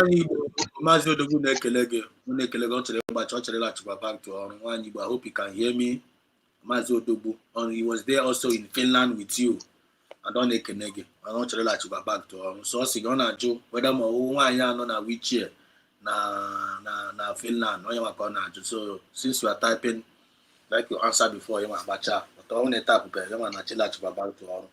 I want age in kind maybe on your zone care. So Mazo Dobu, thank you so much. Thank you so much for tonight, for contributing, and for your presence. Thank you very much. Formerly Negro Nelly Shani, we can return 100-fold back. Now for you go Kabiama. He said, thank you so much. Our money, good night. See you. It's all right. Sir, Triple M is in the building. Mazio Dogu, Triple M, Abiakwa. Triple M in Atokwa Chabiakwana. Triple M, the mic is yours. Mama, Mike, Mama network. I didn't February before. Triple M, can you hear me? One name when I went network AB. Emma. I went network AB. That is something you need to understand, my brother. Ọ bụrụ na ịgba anya gịrịrị lee anya n'aka niile anyị n'aka ịkpa n'anya n'ihu n'anya n'azụ ị ga-afụ the paradigm has been shift and the wind of change has turned to Africa. What do you have? Europeans are now quaking, they are shaking because Africa is the air they breathe. And that air is about to leave. Greeting to you, Mazi Ezedos. Mazi Kelena will always say, God, I want to preach the gospel with anointing. My brother, you are preaching with anointing, honestly speaking. Indeed, you are preaching with anointing. My sister IJ, you know the regular mother is so one name where always oku na age kutekwa mana I get kwasị ngo kwuru onwe na omewuru onwe na ya.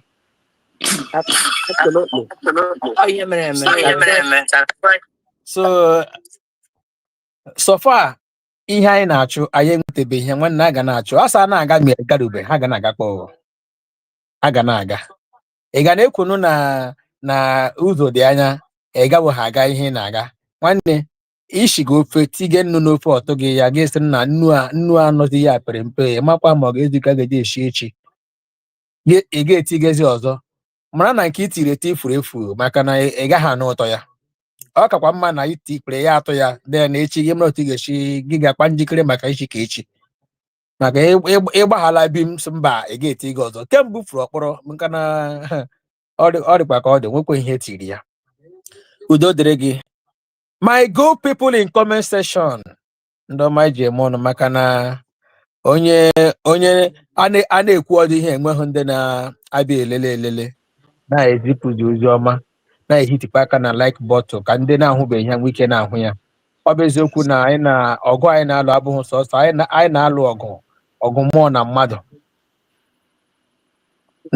Ndị so ha wunye na anyị platfọm anyị na-eji eme ihe a ha like ha ọdụ anyị na-ezisa ma ya wụrụ nke ahụ bụ nke na-agaghị akpatụ their economy aka nke na-agaghị akpatụ ebe ha si eri aka ha na-eme ya na fly n'enu many content creator na zoo ihe ha nọ there for their money nekwe otu ha si akwụ ha ụgwọ ha na-epush their this na-recommend ya even ma ndị subscribe sef ma ndị na-subscribe eme ha ebutere m their video mana nke anyị wụ nke mmere onwe anyị anyị ga-eji bara onwe anyị uru ha na-asọpres ya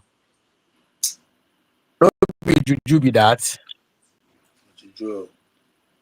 mana ụmụnne m jisie na ike agaghị agwa anyị n'ọrụ a we must continue to push maka na ụkwa anyị na-apị mkpụrụ dị ya maka na ọ bụrụ na anyị na-eme ihe ya na afụ result nwanne onye na-eku mmanụ na-eto eto kekwere ka obi ga-adị ya ma ndị DOS ma ndị GVC CRC ma brigade anyị hapụrụla oge kere ogaraga ụgbọ ha chọrọ iku nwa na-adịghị eto eto ka ha maintain a particular status quo every day eji mmanaka every year eji mmanaka nwanne ego na-apụ and to tell you that our people is so passionate about this our freedom. Enweghị any group pụtara nọ ha na-agaghị na-ebido na support with hope that they are going home. Then the criminals in our midst now see it as an avenue to make fortune. And because ndị be anyị ebe anyị na ha adịghị ya ahụ mma. If zoo ya ha so that na ha na-agba onwe ha eziokwu ma ọ bụ na ndị be anyị eme ha pụtasị na ndị be anyị laikiri ya ha bịa ha ewere gọvanọs ha mụachiri ike dome na ọha mgbawo ndị Igbo na ha chọrọ ọchịchị na ha ga-anụ ya na ndị be anyị achọghị ịpụ zoo unu so na ndị be anyị achọghị ịla tigedela na referendum Ogawo 99.9%. How so ashi haga say okay, enough is enough. Can I see that referendum? They already know that we don't want to leave. But what do they have? What do you have? They pretend as if nothing is happening. Now, ka okwu ọ bụ eziokwu na isi na anyị nọ Chronicle, odogwonugwu ekwuola ihe o kwuru. Mana odogwonugwu ihe kwesịrị ịma na adị akwụfụ ekiri mmanwụ maka na ọ bụ enye ndị ebe maka onwe ị na-agba bọọlụ o nwere wing ị ga-agba ọ bụrụ na ị na-enweta ihe ị chọrọ ọ bụrụ na onye tere gị ebe a na-ege nsogbu gị chenji wing ka ị nwike skeleton. So anyị nọ n'ụgbọ na-aga aga. I don't know what I maka na ebe anyị nọ last year awụghị ebe anyị nọ this year. Ebe anyị nọ last 2 years awụghị ebe anyị nọ last year. Ebe anyị nọ last year na abụghị ebe anyị nọ this year. Ebe anyị nọ taa agaghị ebe anyị ga-anọ echi. We are on motion. Yes. Because we are heading to somewhere. O nwere ebe anyị na-aga. We are heading home. We don't need to be stagnant. Because I joined him on time. That pastor, he played a video, yeah. I will post speech to any Igbo person on a church man, because this man they preach such a thing to the extent a religious leader. No, what I is it president that Nibo will not say it? Is that a preaching of gospel or preaching of hate? It's about hate, yo. And the people are there listening to him. That will tell you that these people are not there. You see, church in Nigeria, they are the major problem of that country, because our Bible let us know that when the leaders are not doing well, it's the prophets that call them to order. They keep speaking out, preaching. But what do you have in Zoom? How many church leaders are called out on those criminals leaders? Rather, they will be telling you to be praying for them. They will be telling you, keep praying for them. God will touch their hearts. A bigger Hagana must go. Brand envelope. Pastor Bayasiki will anointing oil. Will jacket all bulletproof. Manaya na ya pro escort. Baga na bulletproof car. Who is fooling who? If he really believe that those things work, why don't him be partaker of the same thing? As a good leader is shown by example. But they can. They will always use the brain of our people. Okay. Bring it down to our sister they preach. Yeah, that our sister Kuru. 100%. 101%. Majo. Emereku na zoo. No blogger, no tagging. Swept all under the carpet. Whereas this is the same coup. Hapuge. For a decade, and they could get Iboku, and attack Iboku. To the extent that now, 9 minutes, IBB Potrasana or we Iboku. Ndo Shisa Wahanese and Doshina, I demand the way go. What about the people that lost their life because of that? Even we, the suffering we are suffering today is part of that. Where we find ourselves today is part of that action, and they tagged it to us. Nke a eme recently onye ọbụla hụrụ n'anya ya nwanne mmadụ onye na-ekwu okwu ya adịghị ekwu okwu ya ka ha gaala. Everything is gone. And when you see people talking, they see us as the people destroying the country. My brother, yes, Igbo is the problem of Nigeria. Igbos, we are the problem of Nigeria. When you find your problem, what do you do to your problem? Is it not to take your problem away? And they accused us that we are the problem. And we say, okay, we don't want to be with you again. Why can't you leave us? This is who the problem. Jidepai. Are you telling yourself the truth? How can you proclaim that we are the problem? We have destroyed the country. We have done this. We have done that because we reject to be Islamized. Every other tribe in that contraction need to be appreciating us. Anyway, they will not know this now, but time shall come when they will be saying it. But they really need to wake up from the sleeping of the bicycle. Because if not for Igbo race, Fulani have captured that country. Haji Anaka. Haji Anaka. Hapu ihe Tinubu na-eme. Tinubu gwara one woman also bịa rụọ na ya bịa soro nye rụọ ọrụ na cabinet ya. The woman has said, what do you have for us in the north? They say he has nothing for now. Let him settle first. The woman, what do you want to say about this security? How can you do about it? Yeah, about the woman, I cannot fight insecurity. If I fight insecurity, they will kill me. Yeah, I will country the people that are protected. Mother Potayana say I'm a Zogiria. Is a Zogiria. Just for these few weeks,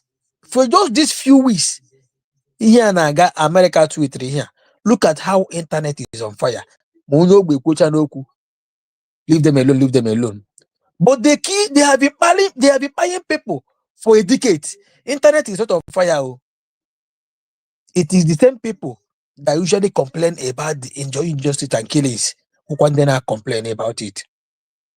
But today, internet, you will see Fulani person gapota who talk or rubbish, threaten other people. Nobody will talk. But every other people, any other tribe now, more especially Igbo people, maybe the post to in less than 24 hours. Nigeria na hungry satellite, they can track you. And yet people are still believing. People are believing. Today I was listening to Egu Osadebe Koro since 1970 something. Ya na akwakọ na egwu aha na ekpere na-ekpe ka Nigeria dị mma. Anyị nwere na ihe ga-adị mma. 1970 something ka a na-agba gị ihe ahụ. Egwu Igbo. Nwanne gịnị ka anyị nọ taa? Even oge ọ kwuru egwu ahụ ihe dị mma. Ihe ji mma oge akụ ọ kwuru egwu a, mana aka na ahụkwa oge ahụ na ihe adịghị mma. Na ihe adịghị mma na enwere olileanya na Chineke ga-enye aka ka obodo anyị Nigeria dị mma ka ọ dịrị anyị mma ka onye anyị biri. Then fast forward it to today, compare and contrast, and you still see people protecting that same useless contraction that created not to work. And you see some people praying.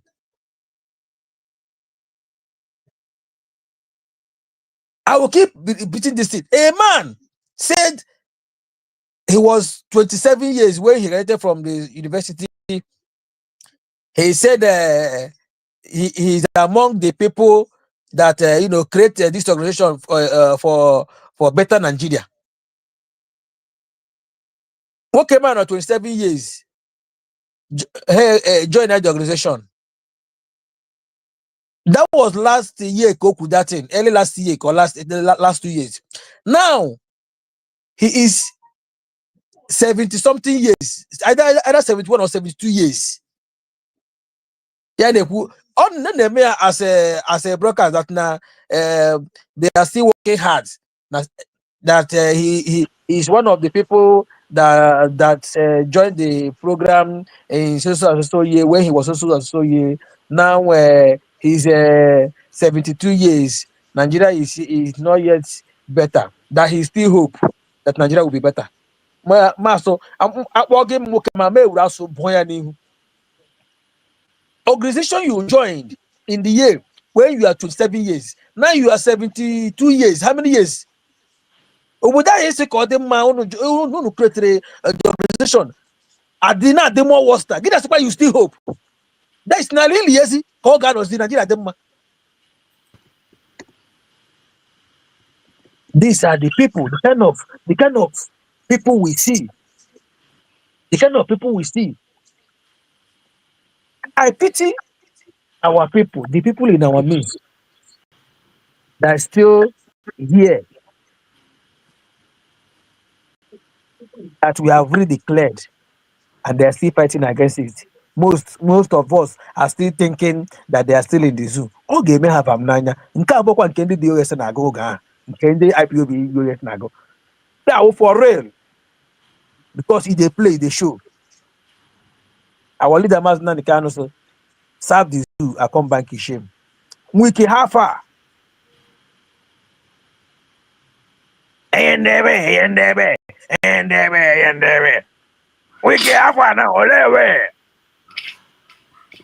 This government is our government. We must tell you that you are not allowed. This is a government. Nobody is bigger than government.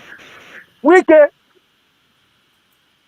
Have you seen someone that is not bigger than government? One name, if you are not part of them, you are not part of them. It doesn't matter it doesn't matter how you disguise. One name, if you like, you say you are not Igbo. Your enemy know who you are. You can be with them, they can use you, praise you, because you want to destroy your own, but you cannot dare go to their own. They will only use you to destroy your own. That same momentum, they got their own. You can't try that shit.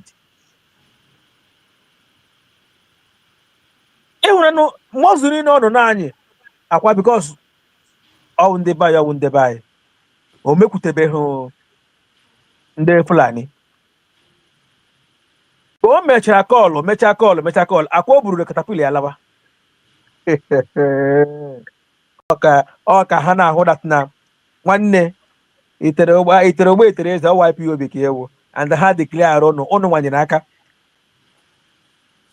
Haka ha terrorists.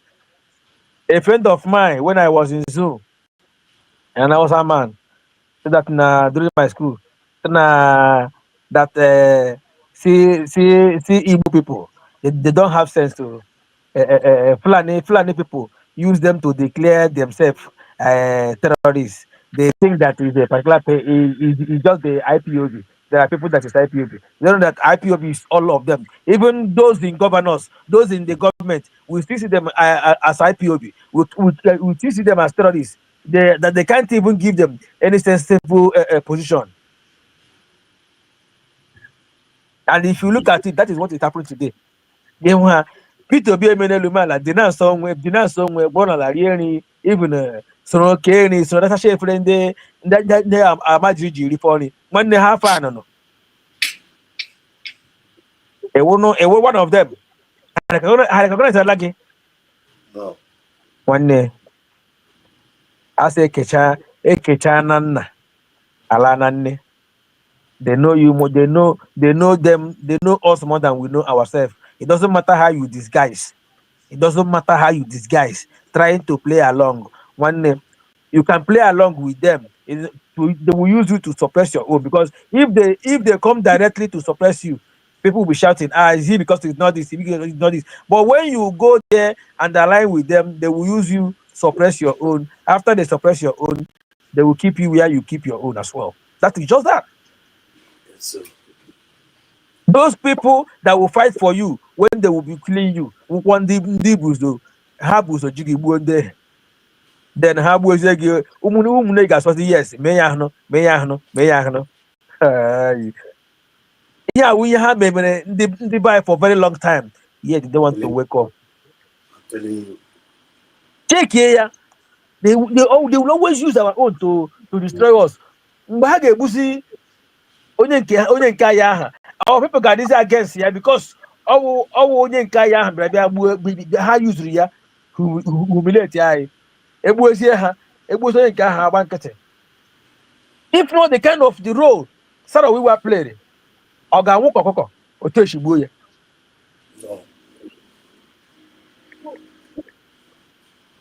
I don't really know when they'll wake up. Anyway, we thank God for the thing because so here for the genuine ones, Umife, Yes, sir. all 29th of November 2024. And on that day we nearly that day. In fact, all that day Kazoo matter on Agula. Exactly. Because they tried all they could to stop that particular declaration. They tried. At the end, ndị ha chọkwa iji mebie nọ within us ndị bịa na-agbazi mgba. So why eji declare je ihe a eshino ọwụghị ya oge nkere na-aba mba ngwanụ ka ọ bachara mba nso na we can move on the second. Gịnị kwa mere ọbịa mbịa dị declare on second ahụ ekwenụ nga ahụ ọnụ na-ebilite nga ahụ so today is the day we will declared. Today is second. The appointed day. Gịnị mere ọbịa kwana ha bịakwuo ya agba nkịtị alọtachazie ya abịazi ya na-akụ eri that na onwe ndị omiti gaga meet ya gwara that Biafra was declared on the second.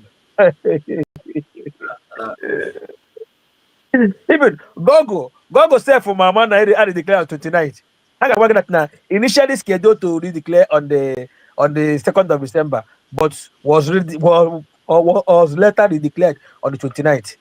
Oge nkere bịa ya na-agba even ya na-agwa ndị ahịa asef these people will be looking at him as a fool because onye ọbụla ọ chọrọ ka use money must change hand na money must change hand ego anyị obu richara ire ego ndị nyere ya ego Peter Mba nyere ya orichabeghị ya na the money is still there. ọbịa ya na-asa hapụrụ m aka leave me alone m iji ego anyị ji ego 15 million something ejiri gị for our police uniform jiri ego atụtara bịa asa hapụ aka awụ sọsọ ụmụ mmụọ Biafra ji gị aka because ego iji ego eji enweta that thing that they die for. Remember, enwere countless people that died at the point of death. Hannah said, I am dying because of this freedom. You people have to fight and make sure you get this freedom for we to rest in peace. So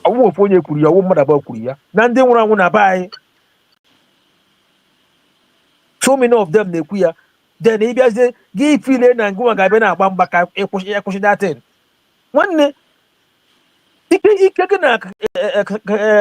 caterpillar. People sometimes I don't know what they think. If the so-called people that fought this thing before did not stop it, one nation I want to go as a gaposhimuya. Hey,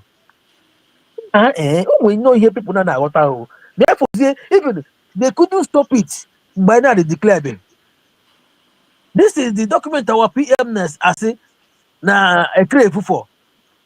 Na a jabamba basike. So that now all I get it because what about the document. A Mutezi has some by actually Allah she has to be the issue. Hey, Chileke kweli your jaw. Ya uroku ya to banana. Is it us name who be po? I la mother I na struggle. Emana I went our redeclaration through narrow escape. Narrow escape. Don't you if Finland can take away our PM and did what they did, imagine that na you wanna hamatra on time and then when anything in I am this declaration.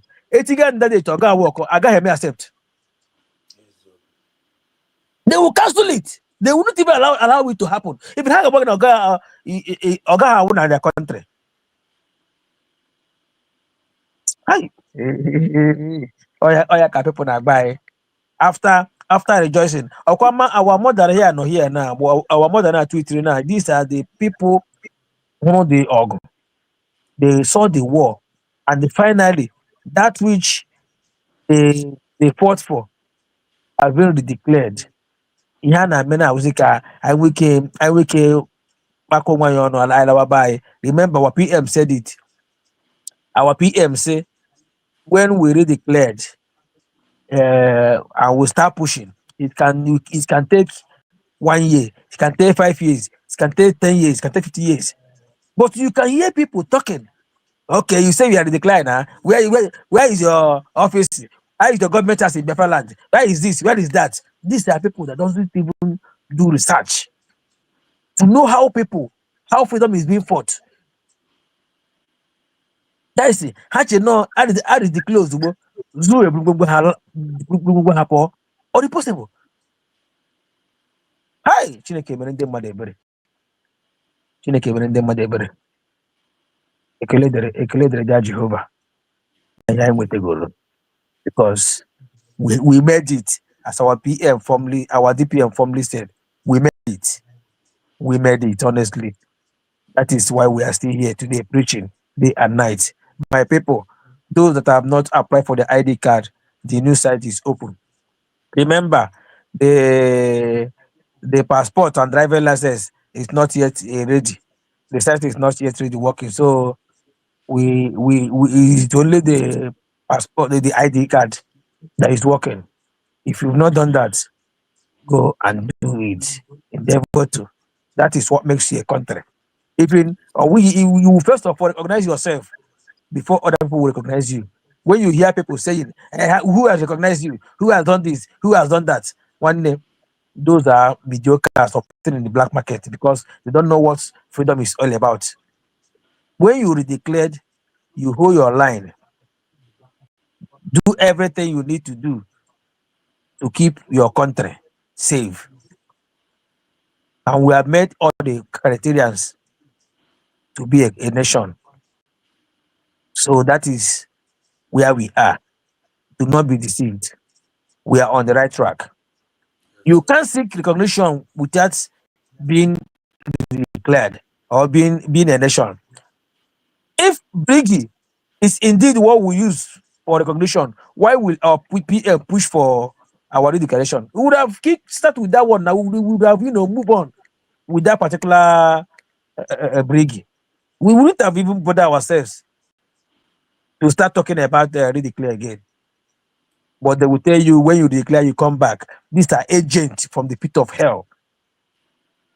The zoo is trying to use them to destroy because they are planned to destroy that which we have gotten. Because zoo doesn't want it to happen. Finally, it happens. Now they want to use the agent within us to scuttle everything. But thank God for the kind of women we have in our midst. Resilience. Coming to all these people, you see Bam Bam Bam, you see Mazugo, you see Adocho, you see Ogenkere, you see Mamadabo. Look at all these people. Ask yourself this simple question. If our leader Mazen Nandekano is living that kind of life, tell you this tomorrow, tell you that the next day, tell you this the next day, will you follow him? Will you have trust in him? That's the simple question you need to ask yourself. Look at our PM.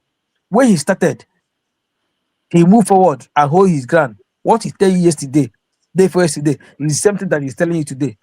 He's rather moving on, telling you, showing you what you don't know, telling you, taking you step by step.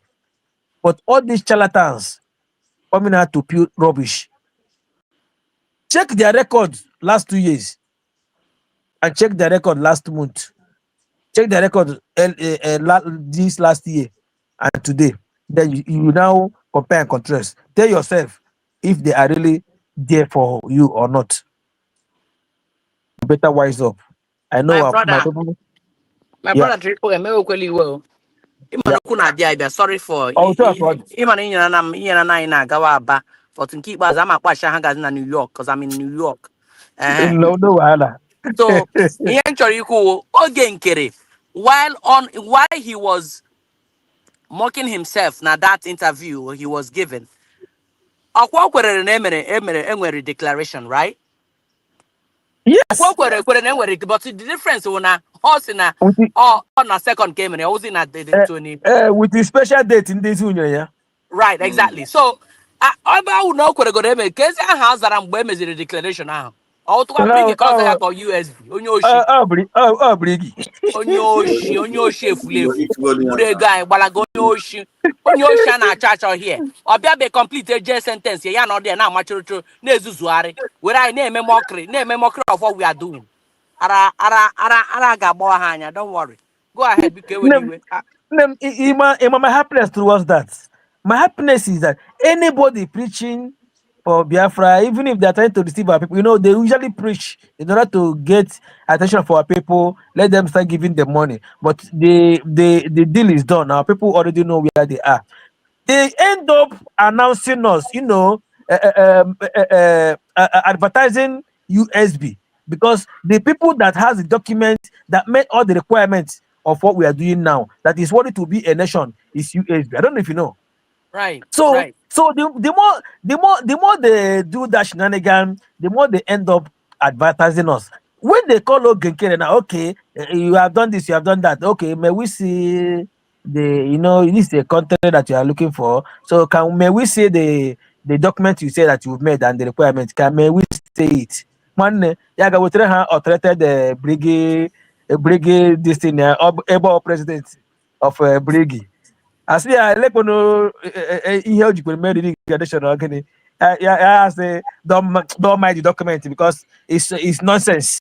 You don't need it It's because part of the he won't say sabotage. that. It's part of the sabotage. A way of mocking what we're doing. Part of the ego. With that thing. I'm gonna lie, you that was serious. It's part of it. But they don't worry. No, bring it down. My joy is that forget about all those people he's meeting now. But I'm happy now when the broadcasters called Nadine meet. Man, our document on the right table. Actually, contact now. All what the people details hand on that thing, on that document that have the declaration paper, grievances, signatory, and so on and so forth. Everything is there. So all one day can contact. Let them keep on, announcing us, advertising us as we continue to move. And when the bag up, Oga Bangu na White House. All right. Oga Bangu na Ogi tunne. Umu Biafra. We are headed. Eh? Before you conclude, just to remind you, I'm up and down up here. I am rounding up. I saw them now. See with the screen. Oh, mom and my sister are here. I eat at this point. We must continue. The gospel must continue. When I gana me, I got to be go. I wish each and every one of us Biafra. So much, and the local Juru Triple M non happy now. Yatago, those on Parike, HF actually. So, no, Triple M still here with us, comrade. I know in our midst, each minister no here, and the humble lion, Onyamuma, humble lion in our midst tonight. So, each minister, can you hear me? Thank you so much, Triple M. Each minister. Yes, so good evening. All right. Onyamuma, are you still there? Onyamuma, humble lion, are you still there? I'm not with you. Onyamuma lion. Mazi, good evening. Good evening. Triple EJ Kenemuno. Daro. They won. They were humble lion. Right. They were my brother, and they were one name. My namesake. They were nice to hear from you again after a long while. It's all right. So, EJ minister, please, Bruce Aigawa, you bring the humble lion around his eye up. I am okay. They won. My special greeting to our 82 years old mommy that even continued online to follow what he has gone to secure. May Chukwu Kikobioma continue to keep you alive until you see the end of it. You will live in that land you brave. That God that kept you alive, KJ Finland. You to measure Finland, and you went on that very, very bad weather. And you didn't stop there. Of all the saga and all the demonic agents the pit of hell released, our mother still stood her ground because o jere hụ n'anya kwere. O so na ndị biri dị ndụ. O so na ndị jụrụ Chineke si otu a ka ụmụ anyị ga-esi tara ahụhụ gawa. Ebe ọ dị ndụ ya eme ya si that thing that I can do ya jeje mee ya. Asị m Chukwu okike ọbịọma, your generation will see good thing. Your generation will be longer. They will live longer than you have lived, and you continue to live. No bad thing will befall them. Ebe niile aha akpọrọ aha gị ngozi ngozi, onye ọbụla gọziri gị ngozi ga-eso ya. Onye ọbụla kọsịrị gị will instantly be cursed. That's what I have for you. Now, enwere news m na-ahụ ụmụ Biafra. Happy weekend, everybody from my location, and good evening and greetings according to your time zone, wherever you are. Maazị Exodus, duru anyị gawa. O nwere news m hụrụ na online now na Hope Uzodimma Jizonia na-agwa ndị Fulani vuru ngwongwo ha fụọ na Imo State. So ndị mmadụ na-ajụzi asị ọsị ha vuru ngwongwo ha fụọ. The Imo State youths are now rioting, telling them to leave Owerri because they have designated Owerri with cow. My cousin kpọrọ m sị m na m agaghị imagine ihe mega na cow nọ na ahụ ebe a na-agba moto ha, cow everywhere.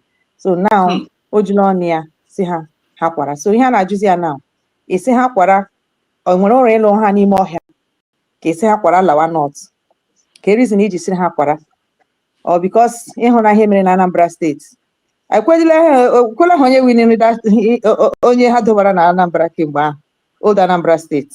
So many questions are on in Imo State with that statement to make. So mana agwa USB government, they see our government arụga ha ọrụ. Do you think these things are happening for nothing? Owerri now is Owerri State. Therefore, Imo State nwere Okigwe State, Owerri State, Olu State, I don't know another state again. What they call these three states. So, ana m agwa the governors of these states, anya ruo unu ala. Ebe o jụrụ ọnụ ya sị ndị ọ kpọtara lawa, they will not live in our bush. This is time to comb everywhere and no me nwere ebe o jere rụọ ha ụlọ si ha settle all there. We are in charge. We have taken our land. USB, United States of Biafra, belongs to Biafrans, not to Fulanis. And on this note, I want to tell the Nigerians, those that call themselves one Nigeria, that live on lie and deceit. The lies you have been living on, knowing the truth but refuse to say it, is swallowing all of you. I want to let the Sultana of Sokoto and the so-called terrorist Fulanese, his family, they must not forget. This is the moment of truth, and we have to tell them the truth to their face before the world that has woken up. Fulanese are not Nigerians. They are immigrants. Sultan of Sokoto, you are not Nigeria. We have no business with you. We don't have to sit in the same table discussing anything with you. This is the moment of truth. Tell your people where they come from and take them to that place. We have no dialogue with you. When the indigenous Nigerians are not going to dialogue with you. And that is why you want to destroy everybody, because you are looking for land where you will grab and stay. But in your wickedness, immigrant that is accommodated, you want to destroy your landlord. Nature is destroying you and your people now. And it cannot stop until it sees you off the planet Earth. You are wicked breeds, and your wickedness is paying on you full time. The Chukwu Okike Obiama of Biafra land has woken up people. The children of God's cry has reached heaven. Yes. And the pit of hell can no longer exist. You must depart. You are not a Nigerian. You have no land there. Uthman Dafodio, you are a descendant of Saudi Arabians slaves. Go back to where you belong. That's where you belong. We know your history.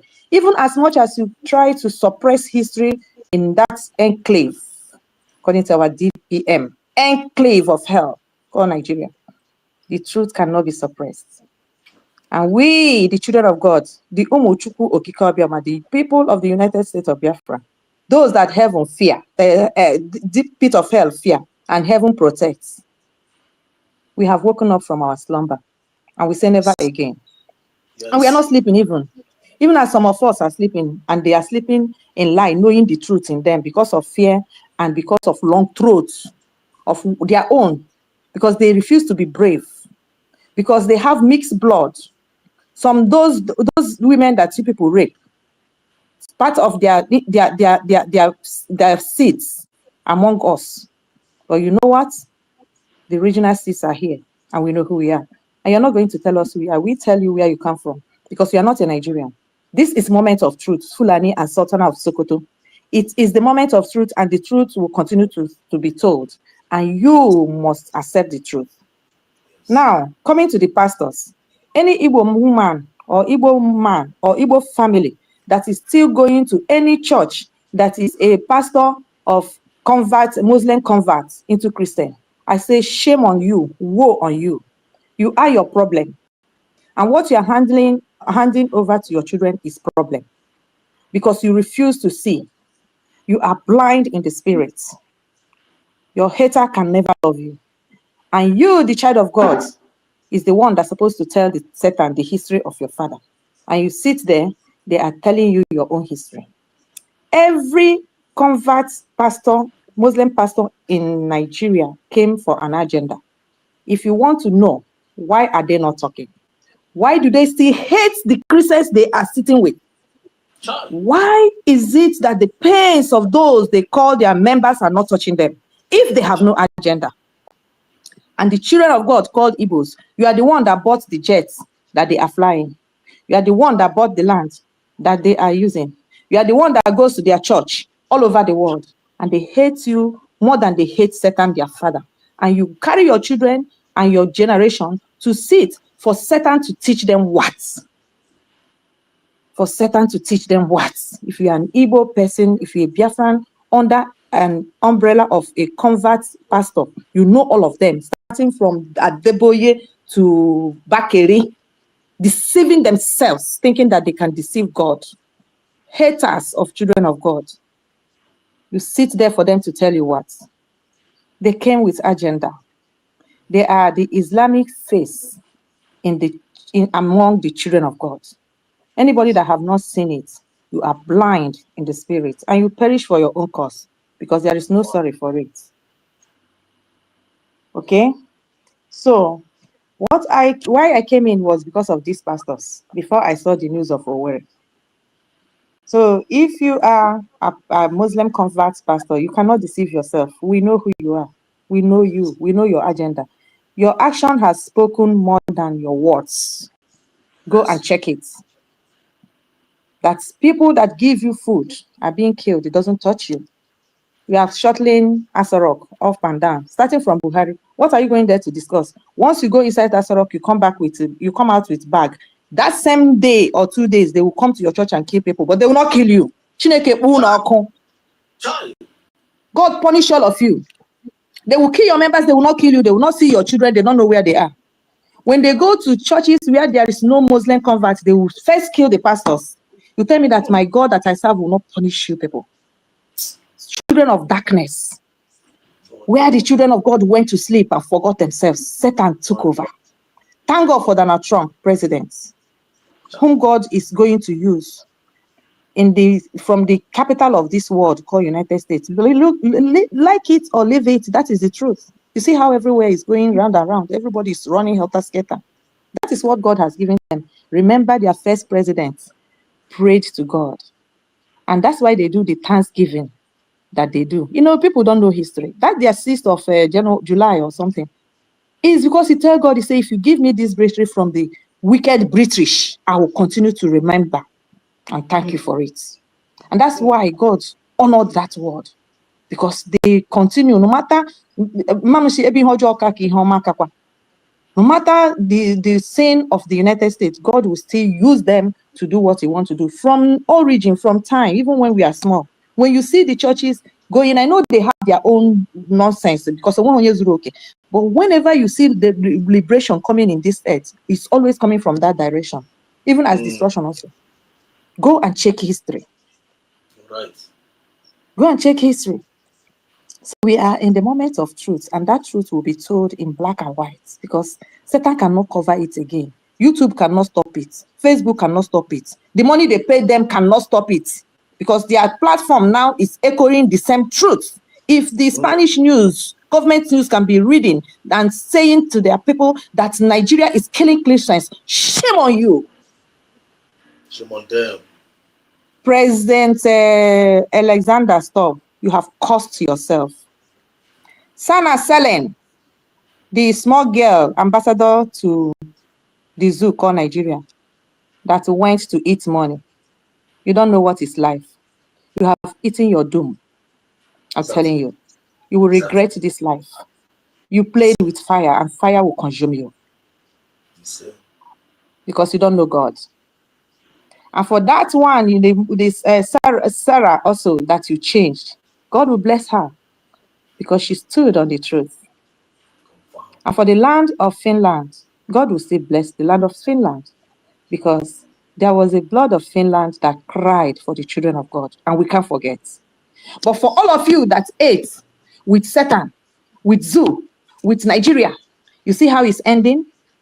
None of you is sleeping, and none of you will sleep in the planet Earth. You see that money is not everything. You are already doomed. Signed by yourself. We told you. You are short-sighted. You would have been a country after all this reshuffling that will be in position to distribute that oil to the whole Europe. You don't see it. You are blind. Now we are taking what belongs to us, and you are going to where you belong.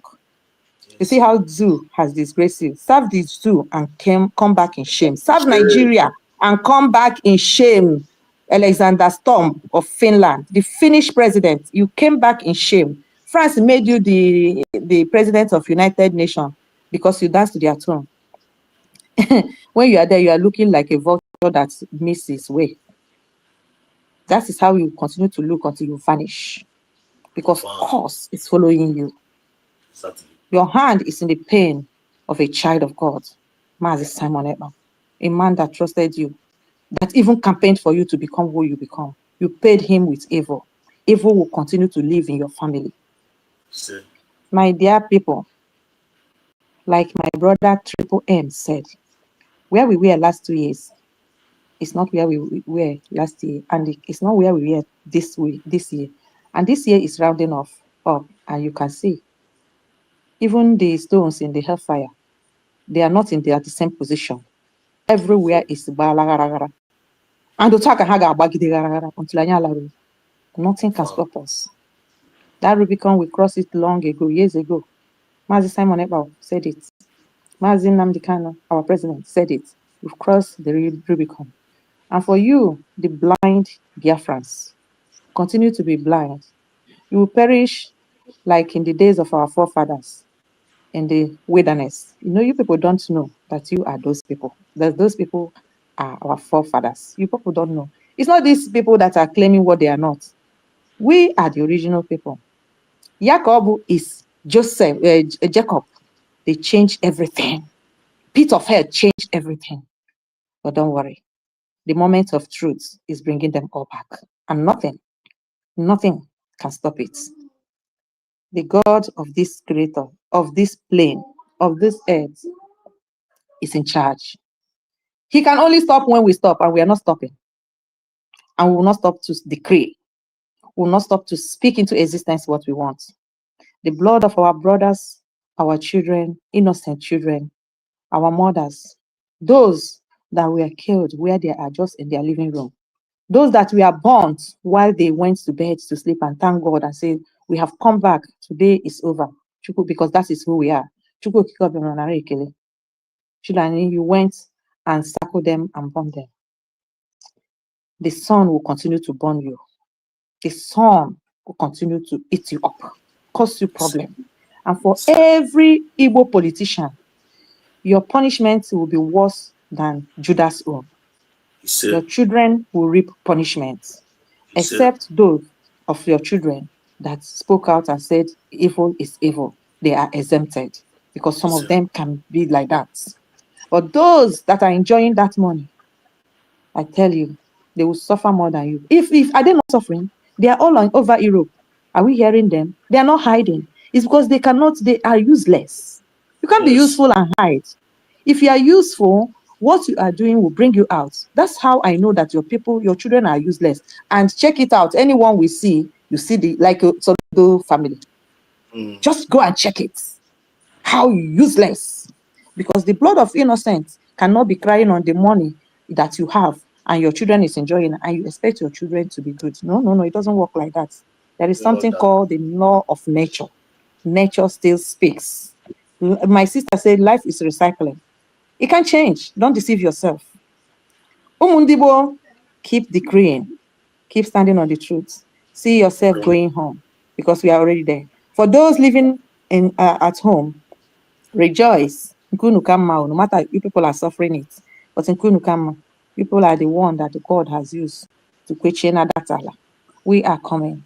We shall dance the dance from all over the world. Thanking Chukwu Obioma. It's a promise that Mazin Nnamdi Kanu, our president, made to him. And you cannot pray and make God a promise and God will fail. He never fails. Chukwu Obioma never fail, and he can never fail in our own time. And we can say it. And for you, the Igbo Biafrans, in New York and all over the places, using your talents only to serve the pit of hell, your reward will start here. You will vanish. That talent will become a curse unto you. Those that are doing interview, that will send our leaders to where they will have pain.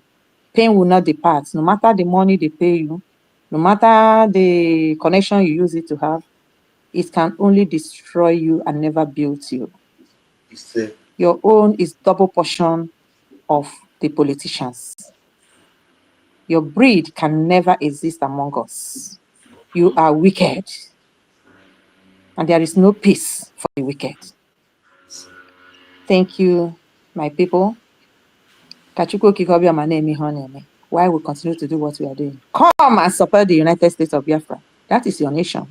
You have no other nation. You have no other place to run to.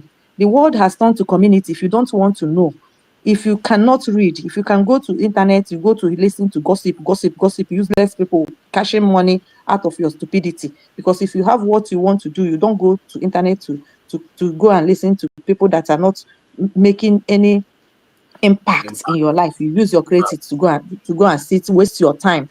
Some people 24 hours like I am here, 24 hours is short. And you have that time to go and listen to something that will even destroy you. Shame on you. The world has come to community. Government needing as this shit. Just go and search it. When the time comes. You have a useless passport. If you are not from that place, you are not from that place. Go and check your passport. You have an alphabet. Amụọ gị n'obodo ahụ amụọ. Ụrụ na nne gị wụ na nna gị wụ immigrants ma nne gị wụ onye ebe ahụ nna gị wụ ị nwere nọmba. Ihe gwago na ihe ngụrụ agụ ihe nji mara eshi ngụrụ ya ka nshi chai. Nchi paspọtụ ndị obodo nọ n'ihe ajụrụ m ya ajụ. Ajụrụ m ya ajụ. Ị ga-ahụ eziokwu ga-azọpụ ụkwụ na shi. Ajụrụ m ya ajụ. So ị nara gị ya otu ahụ eshinye gị aka gị chara gị so ichekwarasị iji paspọtụ ndebe iji paspọtụ ndebe iji paspọtụ mana ajụzi gị wụzi n'onye ole. Ihe ụsị ihe ọjọọ mere unu. Eji m paspọtụ Amerịka, eji m paspọtụ England, eji m paspọtụ Germany, eji m hey ala bekee ọwa ibe nne unu. Is the West your maternal home? Those that are own the West, those that are citizens, the true citizens of the West, how many are they of your own are they holding? And you are proud, you are holding this passport, you are holding that passport, you are holding the other passport. Everywhere is passport. You don't know second term, you don't know first term. You want to go and reap the work you don't even know. You don't even read their history and know how they. That's why many of us here are just what we are. Because you don't even know the history of where you are. Because if you know the history of where you are, nobody will tell you to go and fight your own. Go and fight your own battle. And for Chukwu Okike, the lights that are here, those that are stood on the lights, those that are at home, Kwechiri, See, now here can you when you gonna God has So, already given it to us. Nobody can take it. It's our own. We didn't write application to have it. And we didn't write application for God to make us shower us with his own love. That is the jealousy. That's the only crime we committed in this earth. But it's not our fault. And he who has given it to us will protect it and protect us. yes. Thank you so much. Thank you so much, our own the minister. Okay, why? Your friends have heard you. Thank you so much in all you do. Mazi Wambolayon, Yamuma, one and the only. Yamuma, are you still there? I'm not to go late na side of Beno. Mazi Wambolayon. ọkwa kọnụga ịkpọrọ m na mechezi m sef ndewo maazị Chukwu gozie gị n'ọnụ ọmịmabụ ndị m ekele triple m onye eziokwu triple m nyere anyị gawa na idis ọ na-adị m ka onye okwuchakwa na-ekwucha ọwụ onye eziokwu Anointing the too much, never triple M. I swear okwu anyị ọnụ Ezinne je, thank you so much. Ikwu onye ya Biafra anụ na avenue ndị niile n'ọhịa acha ndị eziokwu ọwụ anyị nwawo odoze rising sun na anyị kwu n'eziokwu ndị eziokwu ka anyị ga-ekwugide tumgbe ruo mgbe anyị ruru n'ala Biafra. Maazị biko ị ga-enyetụ m opportunity ka m were this your platform rịọ justice maka that guy aha amanụ m ọ dị allowed. Justice Ojo. That guy aha nọ na-akpa anyị isi na anyị hapụrụ onye otu anyị ifu na akpọkwara gị aha kwasịrị ịhapụrụ onye otu unu bụ na achọghị ịchọ maka the guy. The woman just asị na the woman na ọ bụ otu anyị na ọ nọ na-akpọ mami ugbu a na ọ pụtara this guy enwere one guy ọ na-anọ na Twitter ka m na-eji afọ the guy. Okay, nwaanyị isi ọcha. That guy nke ọ na-ekwu okwu na anwụrụ ka m bịara na steshọn go bịa tinye ọnụ. Yes, ịma ọ pụtakwara na-abịa na asị na the guy na anwụ ha anwụ na the guy na o mege program na YouTube. O wetakwana the boy ebe the boy mega program na YouTube. O wetakwana ebe the guy chenjiri afọ ya. So the thing is not very painful. After ọkpọchiri anyị sign bịa chọọ maka the guy. So ugbu a na those people ahụ nọ na-ata gị na ọwụ ndị ha USB ka m tinye ya na that ka hapụ dịka ndị those people ọsọ nọ ndị amị ndị USB. Ọ bụ ezi na-asa ozi ndị amị hazi ọsọ ndị amị ha na ndị USB jọsụ n'ọchọ ka ha rọbishie the guy. Na that guy ahụ na-akwụrụ that guy ahụ ụgwọ ka ọ bịa mee those guys ihe aha na the guy na ọwụzi na those guys aha ọ nọ na-ata gị ndị amị USB na ọwụ original na Biafran Liberation. Now that guy, so then the guy now he did not show any proof that the guy didn't do. Yeah, because of all those people, but yeah, those people have cautioned her. Yeah, no, maybe she for her, maybe hanging here one because auto she put her, those guys threatening her. So she have to come out and started talking. That is my brother, the teen, the teen in Baranya Mini, the teen in Baranya Mini. And then my mom put that guy in the praise. Who knows each other is Biafra based on the justice. One net, feel free now. Thank you. Thank you. Biafra, because that guy, who know watch here, the guy, oh, onye kanyi, and the guy, the serious na here name. Oh, onye no na Biafra, we put that iri otuga hu ụjọ dị ka a na-akpọ Sabo Fakeness Unit. To show you that when you see a genuine person is not one or you cannot see the person hiding face. Yeah. I don't believe me. That guy, that Biafra, he did not hide the face. more because of I'm not where I'm not get you when we are did that kind of thing or get you when we are. Over one, I also not to get a picture she and carry. See now the no get a picture with the video with the Biafran so But once humble on a minute for you now on the field now this guy that guy was but we for quite I'm on the guy who even PM on around I don't know if we video sometimes. God bless you. God bless you. What this guy now is it not a mistake? That guy, why how could you will go in Jamal like kind of what is supposed to man the time and 69 on email now?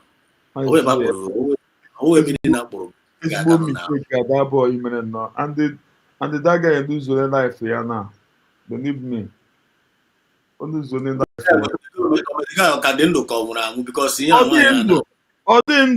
ọ dị ndụ so ha gburu ya then because of her threat wala this Chikodri that woman name after ya Chikodri because of her threat so they have to tell her that she have to come out and say that the boy you know they ha gburu the boy ha gburu ya ya nwa na onwe ya Johnny ya kwuo ya na egbuola the boy o kwuru ya more than many times o kwuru ya so just because of the threat o nwetaziri ọ ya mere o ji bịa na atụ asị na the boy na ọka dị ndụ then onye dị ndụ why did not show the guy the kwọ dị ndụ na ekwekwe na anụ so remember also the picture video ebe egburu ya also the picture So when they get the message, I'm going to get on Biafra now because we need to hold one in such a responsible. Yes. On one in such a hold. I am with the justice. Yes. She have to provide the guy since that the guy also not the guy they are alive. Now the Yojian able in a video because she have been calling us out that we don't want to help our own. Somebody that are fighting for our mommy. This that now is the guy needed our help. We don't want to. After the guy, again, because I is the room Biafra. I get the serious about this man. Because all Sky B, because all SKB or something. I don't know. Oh, nwaanyị isi ọcha ka a ga-ejide ya waga kpọfụta ndị gwara ndị na ya kwụrụ gbuo ha. The family of that boy ha tụrụ ụjọ nwaanyị isi ọcha ka a ga-ejide. Ya kpọfụta ndị ya na ha kwụrụ gbuo because o kwuru na ya ji video o kwuru ọ ya gwara anyị si egbuola ya chi anyị ga-eje chọwa ya ọ ya ka confirm the death so ọ ya ka a ga-ejide. Ime ihe anyị ga-eme anyị dispose mata because we need to fight for our own. Yeah, humble lion. I like me always up now. Which am about the side there? I dispose mata the real name of that guy. I ain't gonna announce on our station. Onye ma real name ya kpọ nwanyị. So that I need to nwanyị must progress. Nwanyị isi ọcha nọ ọ nọ west ịkpọ ịdọfụta ya bịa kwuo ihe gbasara nwanyị very easy. It's a matter of ide akwụkwọ. Actually, tomorrow self na fundraising I have to come and raise the topic, you know. So that because the thing you watch this woman called us more than 7 times to come and do for this guy. Yeah, and one had the Hondo. That boy had a wicked dento. Why a wicked dento? We're going to Rolia or the Hondo. Yes, or the Hondo. Yeah, even if how one the Bequin years are talking for at least almost no, or the Hondo. Obviously, put a bed the bunk of vida home. The boy had the Gendo. Know that they don't threaten this woman on France. The woman of her threat you have been out to action at the boy didn't do. Why the young quote at the boy hey dear? No, the boy didn't do no all the very simple now. What should all the them do? Yeah, we ran your body because I would I know one. It's as simple as that. Oh no, then ya be program. I mean who I nacho. Oh you say cho one nine nacho. Oh ya would I say cho we. And the one night made a video see ajiji. Oh yeah, we monitor a video. Oh yeah, what I name a video. When we charge not there. Oh yeah, what I everything. So I be finish here be done. Oh yeah, all the thing. And then one night I had no who's into. One we can undo. I don't know. That death pained me more than anything because all the so mysterious. And more and my spirit now wants to overly trust. That thing he made that time. When no discernment of the spirit. That thing he made him between that person o jere je hụ na eleke ọsọ ọha ya wụ ihe ọkpọrọ aha ya Okwuluọra. This is the link deceive this our brother. Yes. Ihe ahụ link hụrụ deceive this our brother o ji jewe ije ahụ chee na na-eji hụ nwanne ya nwoke because mgbe ihe Okwuluọra ahụ mere wit onye eyi na ya mere ihe anụnwa na onye eyi na Okwuluọra mere this thing according to otu nshima na-aghọta this story from nwaanyị isi ọcha now you na-aghọta so we mana that onye ndị ahụ jidere Okwuluọra onye nke ahụ ọ sị na fine boy ọ bịara kwugharịa okwu so Okwuluọra na onwe ha nara this and that so dịkwa okwu ebe a sound also reasonable like onye nwere wisdom o nwere ike ihe nwanne anyị nwoke a ji trust o si ya gaa ya na nwanne ya gị which is big mistake onye ọbụla gị na ya nọhụ na the same camp gị na ya nọhụ na the same camp gị na onye a nọgoro na the same camp you have to decide that this person is lenu go 247 now ha jụrụ eju a ga-eji maadụ so ka anyị were ihe mere eme na-agụ onwe anyị okwu ọnwụnwa ahụ ewu aga m ihe m na-ajọ Chineke ya wụla ya wụ breadwinner of the family.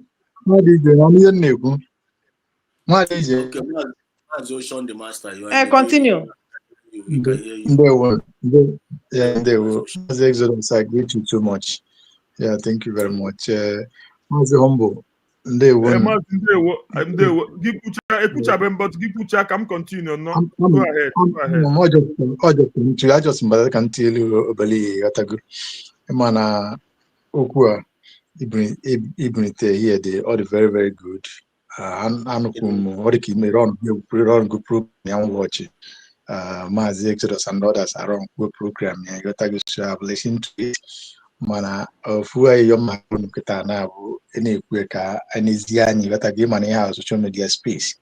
You got to ọbụna onwe ihe nwaanyị ahụ mede ọbụna onwe ihe na Suba na France na ndị otu eme that guy then emecha ọkọwala anyị because actually afọ the woman na program ya ka ọ gbara egwu tija nja kụkwa aka nwụọ ọṅụ na uwe na the boy na ha egbugu ya nyanwa ụlọ Suba na ndị otu ya it's on social media, so she imaletu is we are young Bosatu about to be in the same vein because we are required young, it is open. So on all the Maka always see me head in here, but she shouldn't try to play that dirty politics. Maybe we should not allow her to target on a DPM at all. So I will not but notwithstanding the government I want social media can equally make a personal appeal on our own. We will be making the appeal just like Mazonia Mapuye here. Then the government, on a personal note is fine. Or can nature fundraising well, or man of the much advice we are there. You got to go over then you know the way to present it, which is going to be more better. But because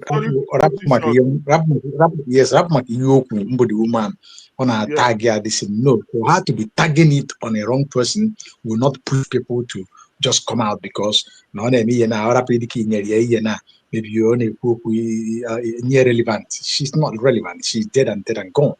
But I mean, the one is social herself. You got to go. So you're not in case about no, you cannot do that. Yes, and we will not blame the boy and the boy. See, what I saw, what I foresee, what I see there is that the guy is a very person with a genuine heart. When you are truthful, when you are genuine, you will do unthinkable without looking back. Some of us had that experience. So the guy just with genuine heart, but every more time on such a situation or occasion, can a book was say you send down on us now without 100,000. Then I see 100,000. At least I would know your meeting did go mature. I would have I say 100. I say 100,000 piano they file. You can do of ma and do DJ being that no face mama or quesero imi na man opere fota na what a creature as soon as so let us just pray.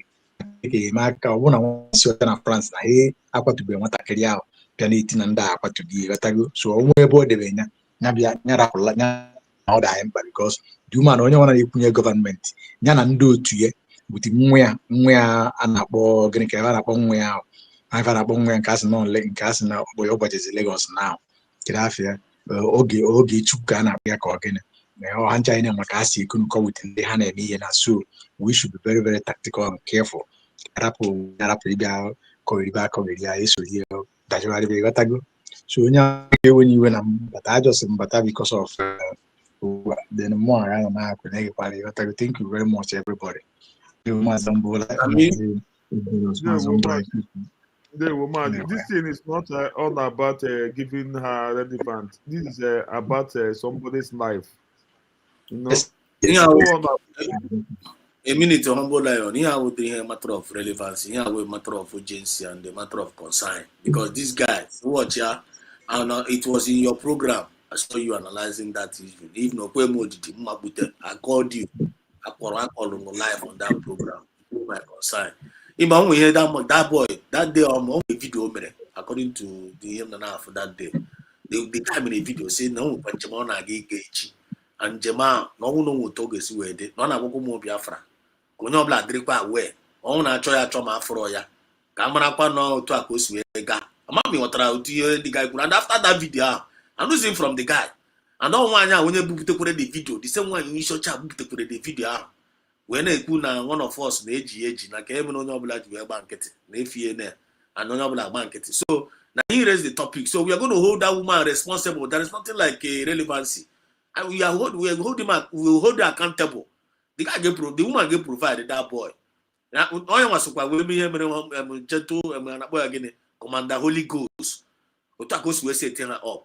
So this woman now everybody who supporter of the USB government and I get information and I get our enemies. Yotago and they the information and I hear now on the ground setting up. And we need to be very, very careful.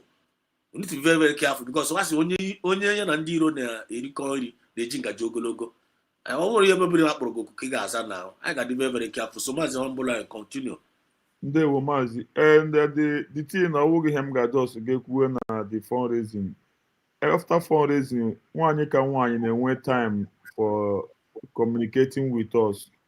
So all the time I'm getting the issue. I believe that she will have time for us. Like she always have time after fundraising for us.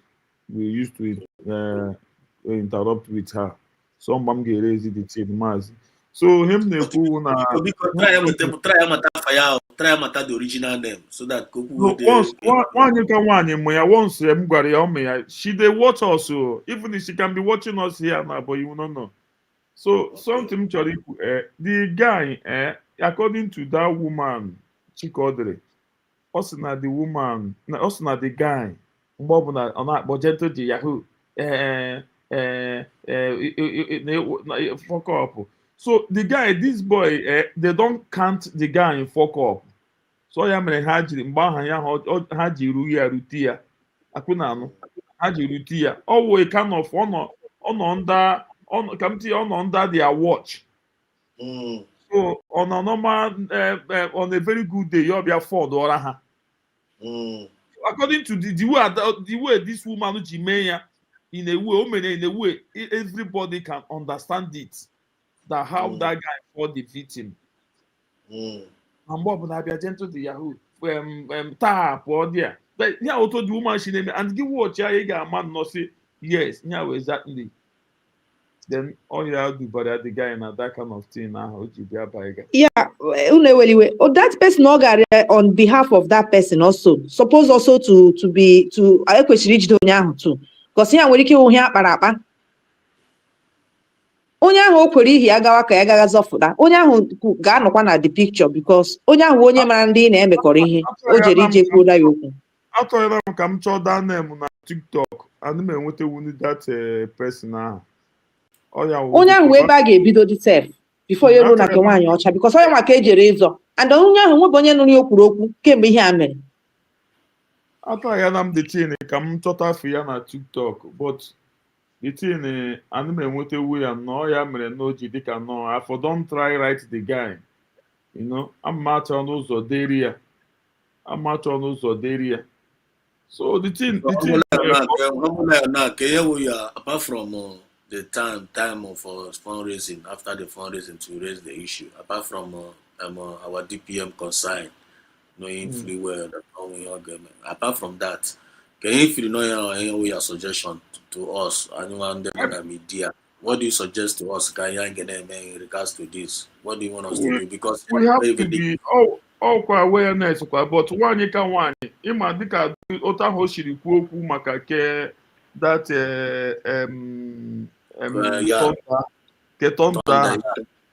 I believe when she speak like the way things must only happen. We very brilliant idea now.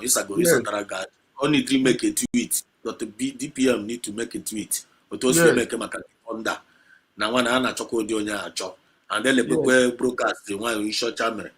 Because when you search you know you set the woman up na the guy na got condemn to Yahoo na program. And the one you search they against anything of na condemn because so to Yahoo na ana ego na azo.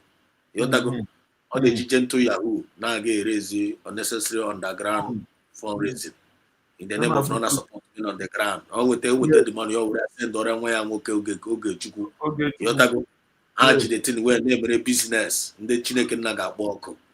You go business because I'm feeling no way able can even at this Biafra movement. A man if I name with them more.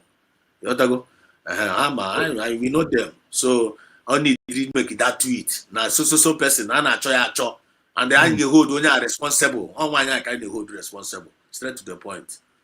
And then so but when the catch cut one because no cheerful go here. Thank you so much. Thank you so much for the opportunity and the join. Yesterday phone by a phone my own a volume problem. So I am in a bomb. So I cannot talk. I thank you so much. God bless you all for the great job that we are doing to get what we are looking, and we have gotten it. I believe that's my hope. I believe that we have gotten it. We have gotten it. Thank you, everyone. Mazi, continue with your good job. God is your strength. So, thank you too. Thank you too.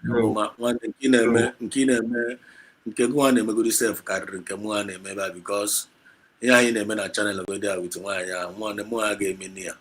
Grace in each and you tago more game in here. The one you do over try. If no grace in each and each. What do you get many in a many gonna do this with a don't want ya. They are not bomber to bomber. I'm telling you. So if not to be a France meeting the same here, or trying to assignment, or get the grace, you get you an assignment. Ogenyege only department only again. Ogenyege even the go myself can be surprised. How are you doing it? That is what you are doing. And the orange and on a that woman is gone. And then get the shit.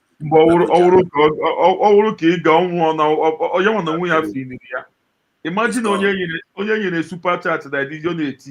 Now do my super chat or can they exist? Not can they exist? Or imagine. So just for you to see, oh, she have gone forever. She have gone. Where be offer? Where be offer?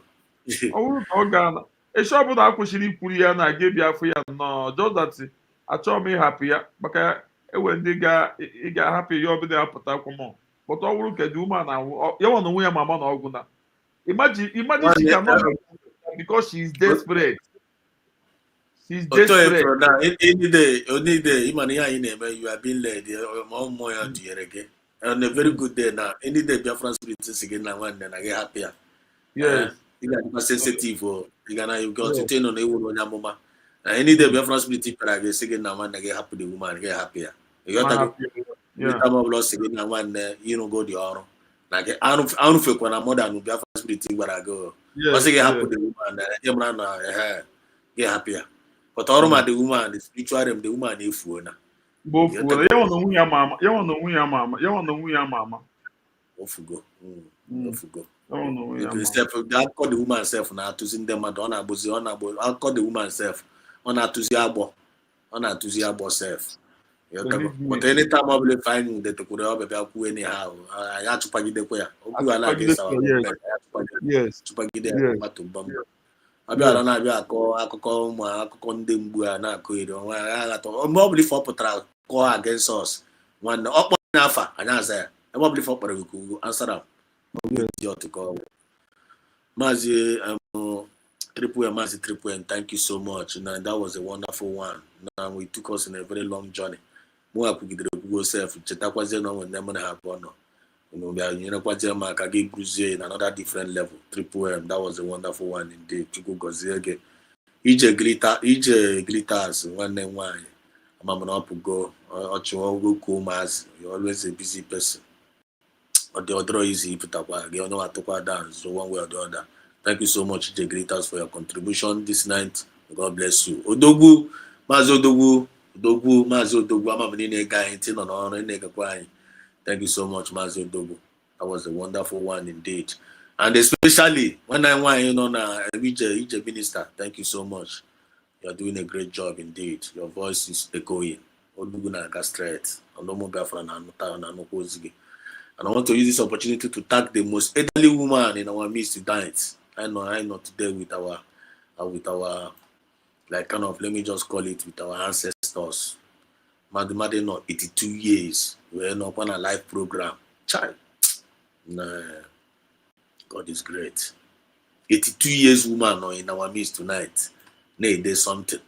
No kweba na fight for Biafra. Okukunu we na for 82 years old woman. One Igbo. No, comment out the last comment no go there now. All the 82 years also we got Finland. How could we enough? Igbo Chronicle is our heritage. Don't play. And we must know that. All the very, very important. Anybody that is working against this Igbo Chronicle, working against our heritage, and all of them get always meaning. We have nothing to lose. Obinigwe will go on. They will go on not. You have come. I keep for to one EJ were born, EJ minister. Give photos where they didn't focus or a course. Are they a course? Only believe I born one born. All the very, very clear. Because God again, you got the authority. I want to get judge the world. Just like Mazna and Kari judging Nigeria, we are judging them with our words because someone I am John, one I know chill. I'm kind of and not talk is terminate the surface of this world for you to know how evil they are. So in conclusion, thank you so much everyone that have contributed in the comment section. Understand? We are few and the very, very few, but our works is speaking louder. Our voice is small, but Chineke na magnify here. So onye jide nke iji mara nke na-eme. God bless us now for Chukwu.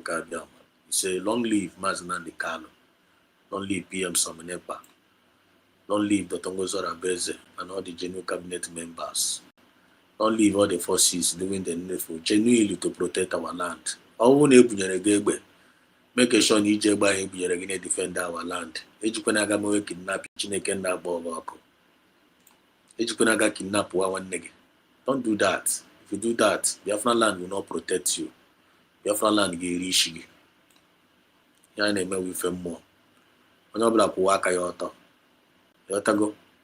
have been expected to support and to provide for this government. Only we our millionaires and our billionaires. It's time for you to focus on this government and do the needful. If you want to get jail, you want to see what they go. Okay, we make guy must solely our hand and our resources in our quarry.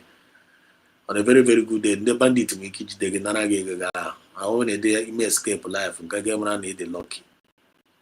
Yotago, Chukuna Negego key where I support if I name it. The child decided where Jana, Ijaga, where I gave me out of Banco. Which all each year way Naka. You can America better. Because I got Chukotawani and Avalia. Tomorrow is another day. All our platforms, Mazi Humble Lion, every other person that is speaking, my Kazi Kai Report, Lena TV, Jose, Namden, Zekona TV, Mazi Chino, Atri Biafran TV, Iki Agnes, and then Progress the Analyst, Reference superstars. Ife niile. Ebe ọ bụla unu so wee na-ezi ozi ọma wee na-eme nke a na-eme Chukwu na-agba anyị ume jidesi anyị ike may he provide for us if anyị ga-eji wee na-enyere onwe anyị aka because we are not hoping on the government to do anything. We are just serving with obi ọcha serving. So ihe ọbụla anyị na-eme ji na-provide data wee na-akwụ ụgwọ StreamYard wee na-akwụ ụgwọ bill Chukwu na may God continue to provide for us. We are not going to lack. And this prayer to render to us before I abachi and all very, very important. And before then, I na-akọwata now na obi anọ ka dịkwa ndụ na ọnwụbekwa obi anọ ka dịkwa ndụ asị na ọnwụbekwa ọnwụbekwa ekwenu meseji ọ na ya and ha kwuru date ha kwuturu date today ha mere live video obi anọ ahụ ọnwụbekwa biko mama ebe a na-esi ebutegasị news a na-anụ ebutewa biko onye ọbụla na-ebu news biko na anyị ga-na-eleru n'anya ọfụma ife a na-efe anya na-ebu propaganda biko anyị ga-adị very very careful anyị ga-adị very very careful biko. So before in conclusion tonight I have to render this prayer for us. What is very very important. I wrote it down. It's written down. Today today, this is my blessing, my prayer for each and every one of us. The Lord will bring out joyful possibilities. Joyful possibilities out of every humanly impossibilities. Some challenges. We have a lot of challenges, but in the midst of every challenge, we find a God through. You bring out joyful possibilities out of every challenges. He will make a way where there seems to be no way.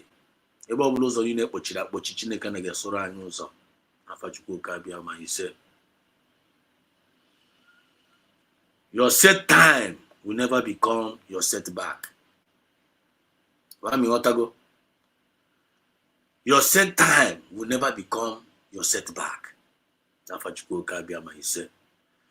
Your star will continue to shine above every obscurity of darkness. Every obscurity of darkness. It's not our portion. Okwu ọnụ ka Chineke na-ji wee kụwa okwu ọnụ ka o ji wee mebie ya. Anyị ga-eji okwu ọnụ anya okwu ọnụ Achukwu n'anya na-create our own world. Ihe ọbụla chọrọ ka ọ na-eme na this Biafra movement, use your mouth. Onwe ndị na-ebelieve, onwe ndị na-ime ahụ na ike dị n'ọnụ. Anyị ga-eji ọnụ anyị na-agụrụ nwa anyị ọfọma and na-agụ efe ọ na-eme live. Ije ka nọ here, ije minister. Ọgụ nwa kwuru okwu the other day. They say that na ihe ọbụla rụrụ Chukwu na ọ na-eme ya. Ije, are you still here? Ije. Okay. Ihe ọbụla ọ rụrụ Chukwu na ọ na-eme ya. So onye ọbụla mepe ọnụ ya na-aga ọfụ a and ọfụ a ka m na-agụkwuru unu here. We will forever find favor in the sight of Chukwu Okabiama. Anyị kụọ aka ọ ga-emepere anyị. Anyị like ya ọkụ anyị na-ahụ anyị rịọ ya ọ ga-emepere anyị ụzọ ọgwụ ọ ga-provide. We will forever find favor in the sight of God and man. And the grace of God will break every protocol into pieces. Every protocol will be broken into pieces. Protocol equals in our marriages, in our homes, in our businesses, in our career, in our projects. Every protocol equals break here into pieces. Law shall be suspended. Established procedure shall be set aside for the manifestation of the promise of God upon our life. He said, thank you so much, everyone. I love you all from the depth of my heart. This is Biafran Exodus TV. Always bringing you the message of redemption and liberation to the hearts and the minds of our people. I wish you love. I wish you peace. I wish you progress. And most importantly, I wish us Biafra. There will. From me, from here. Thank you so much, EJ Glitters. I see your message. You say, affirm from Anthony Chukwudi. He said, God bless you all. So from me, from here, it is good morning. They would.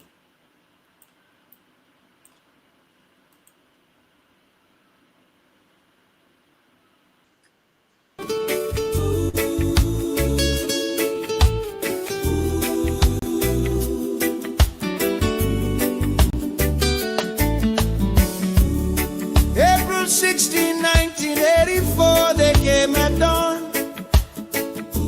Accused but never charged. 6 years withdrawn. But in that darkness, a deliverer was born. His name, Chiroma. Railway engineer with nothing but honest dreams, working for the nation, or so it seems. Coup attempt happened, North was blamed. Chiroma got arrested, 6 years unchained. Condemned with a Yoko, amnesty cried out loud. But Bia left him rotting, wouldn't be moved by the crowd. No trial, no justice, just darkness and despair. But he taught himself English, God was meeting him there.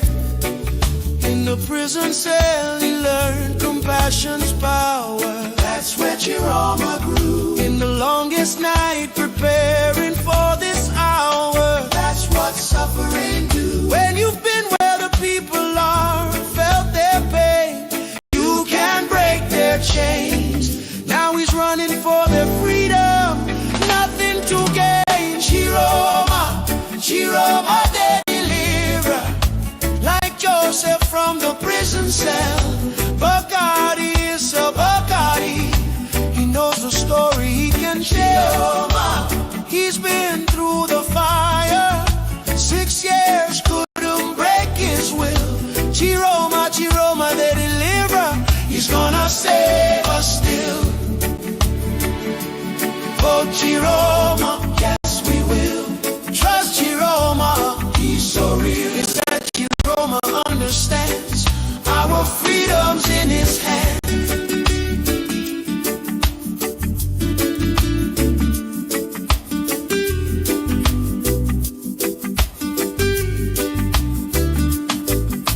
They try to break his spirit, thought 6 years was enough. But trials only make you stronger when you're made of tougher stuff. From prisoner to minister, then back to opposition. Because he saw the suffering, needed a new vision. June 24, 2025, he walked away from power. Said, I can't defend this system for one more hour. Left the government to fight for you and me.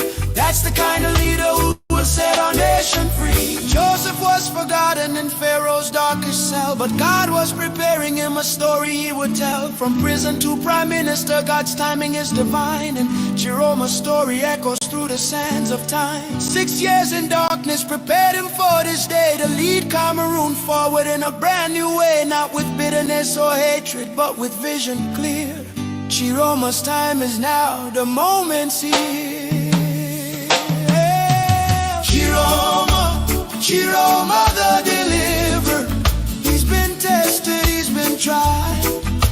Bacardi is a Bacardi, nothing left to hide. Chiroma, from Kondengui to the palace, watch what God will do. Chiroma, Chiroma the deliverer, he's delivering you. If you've ever felt imprisoned by the system, if you've ever felt forgotten in your struggle, if you've ever wondered if change could come, remember Chiroma's name. 6 years in chains.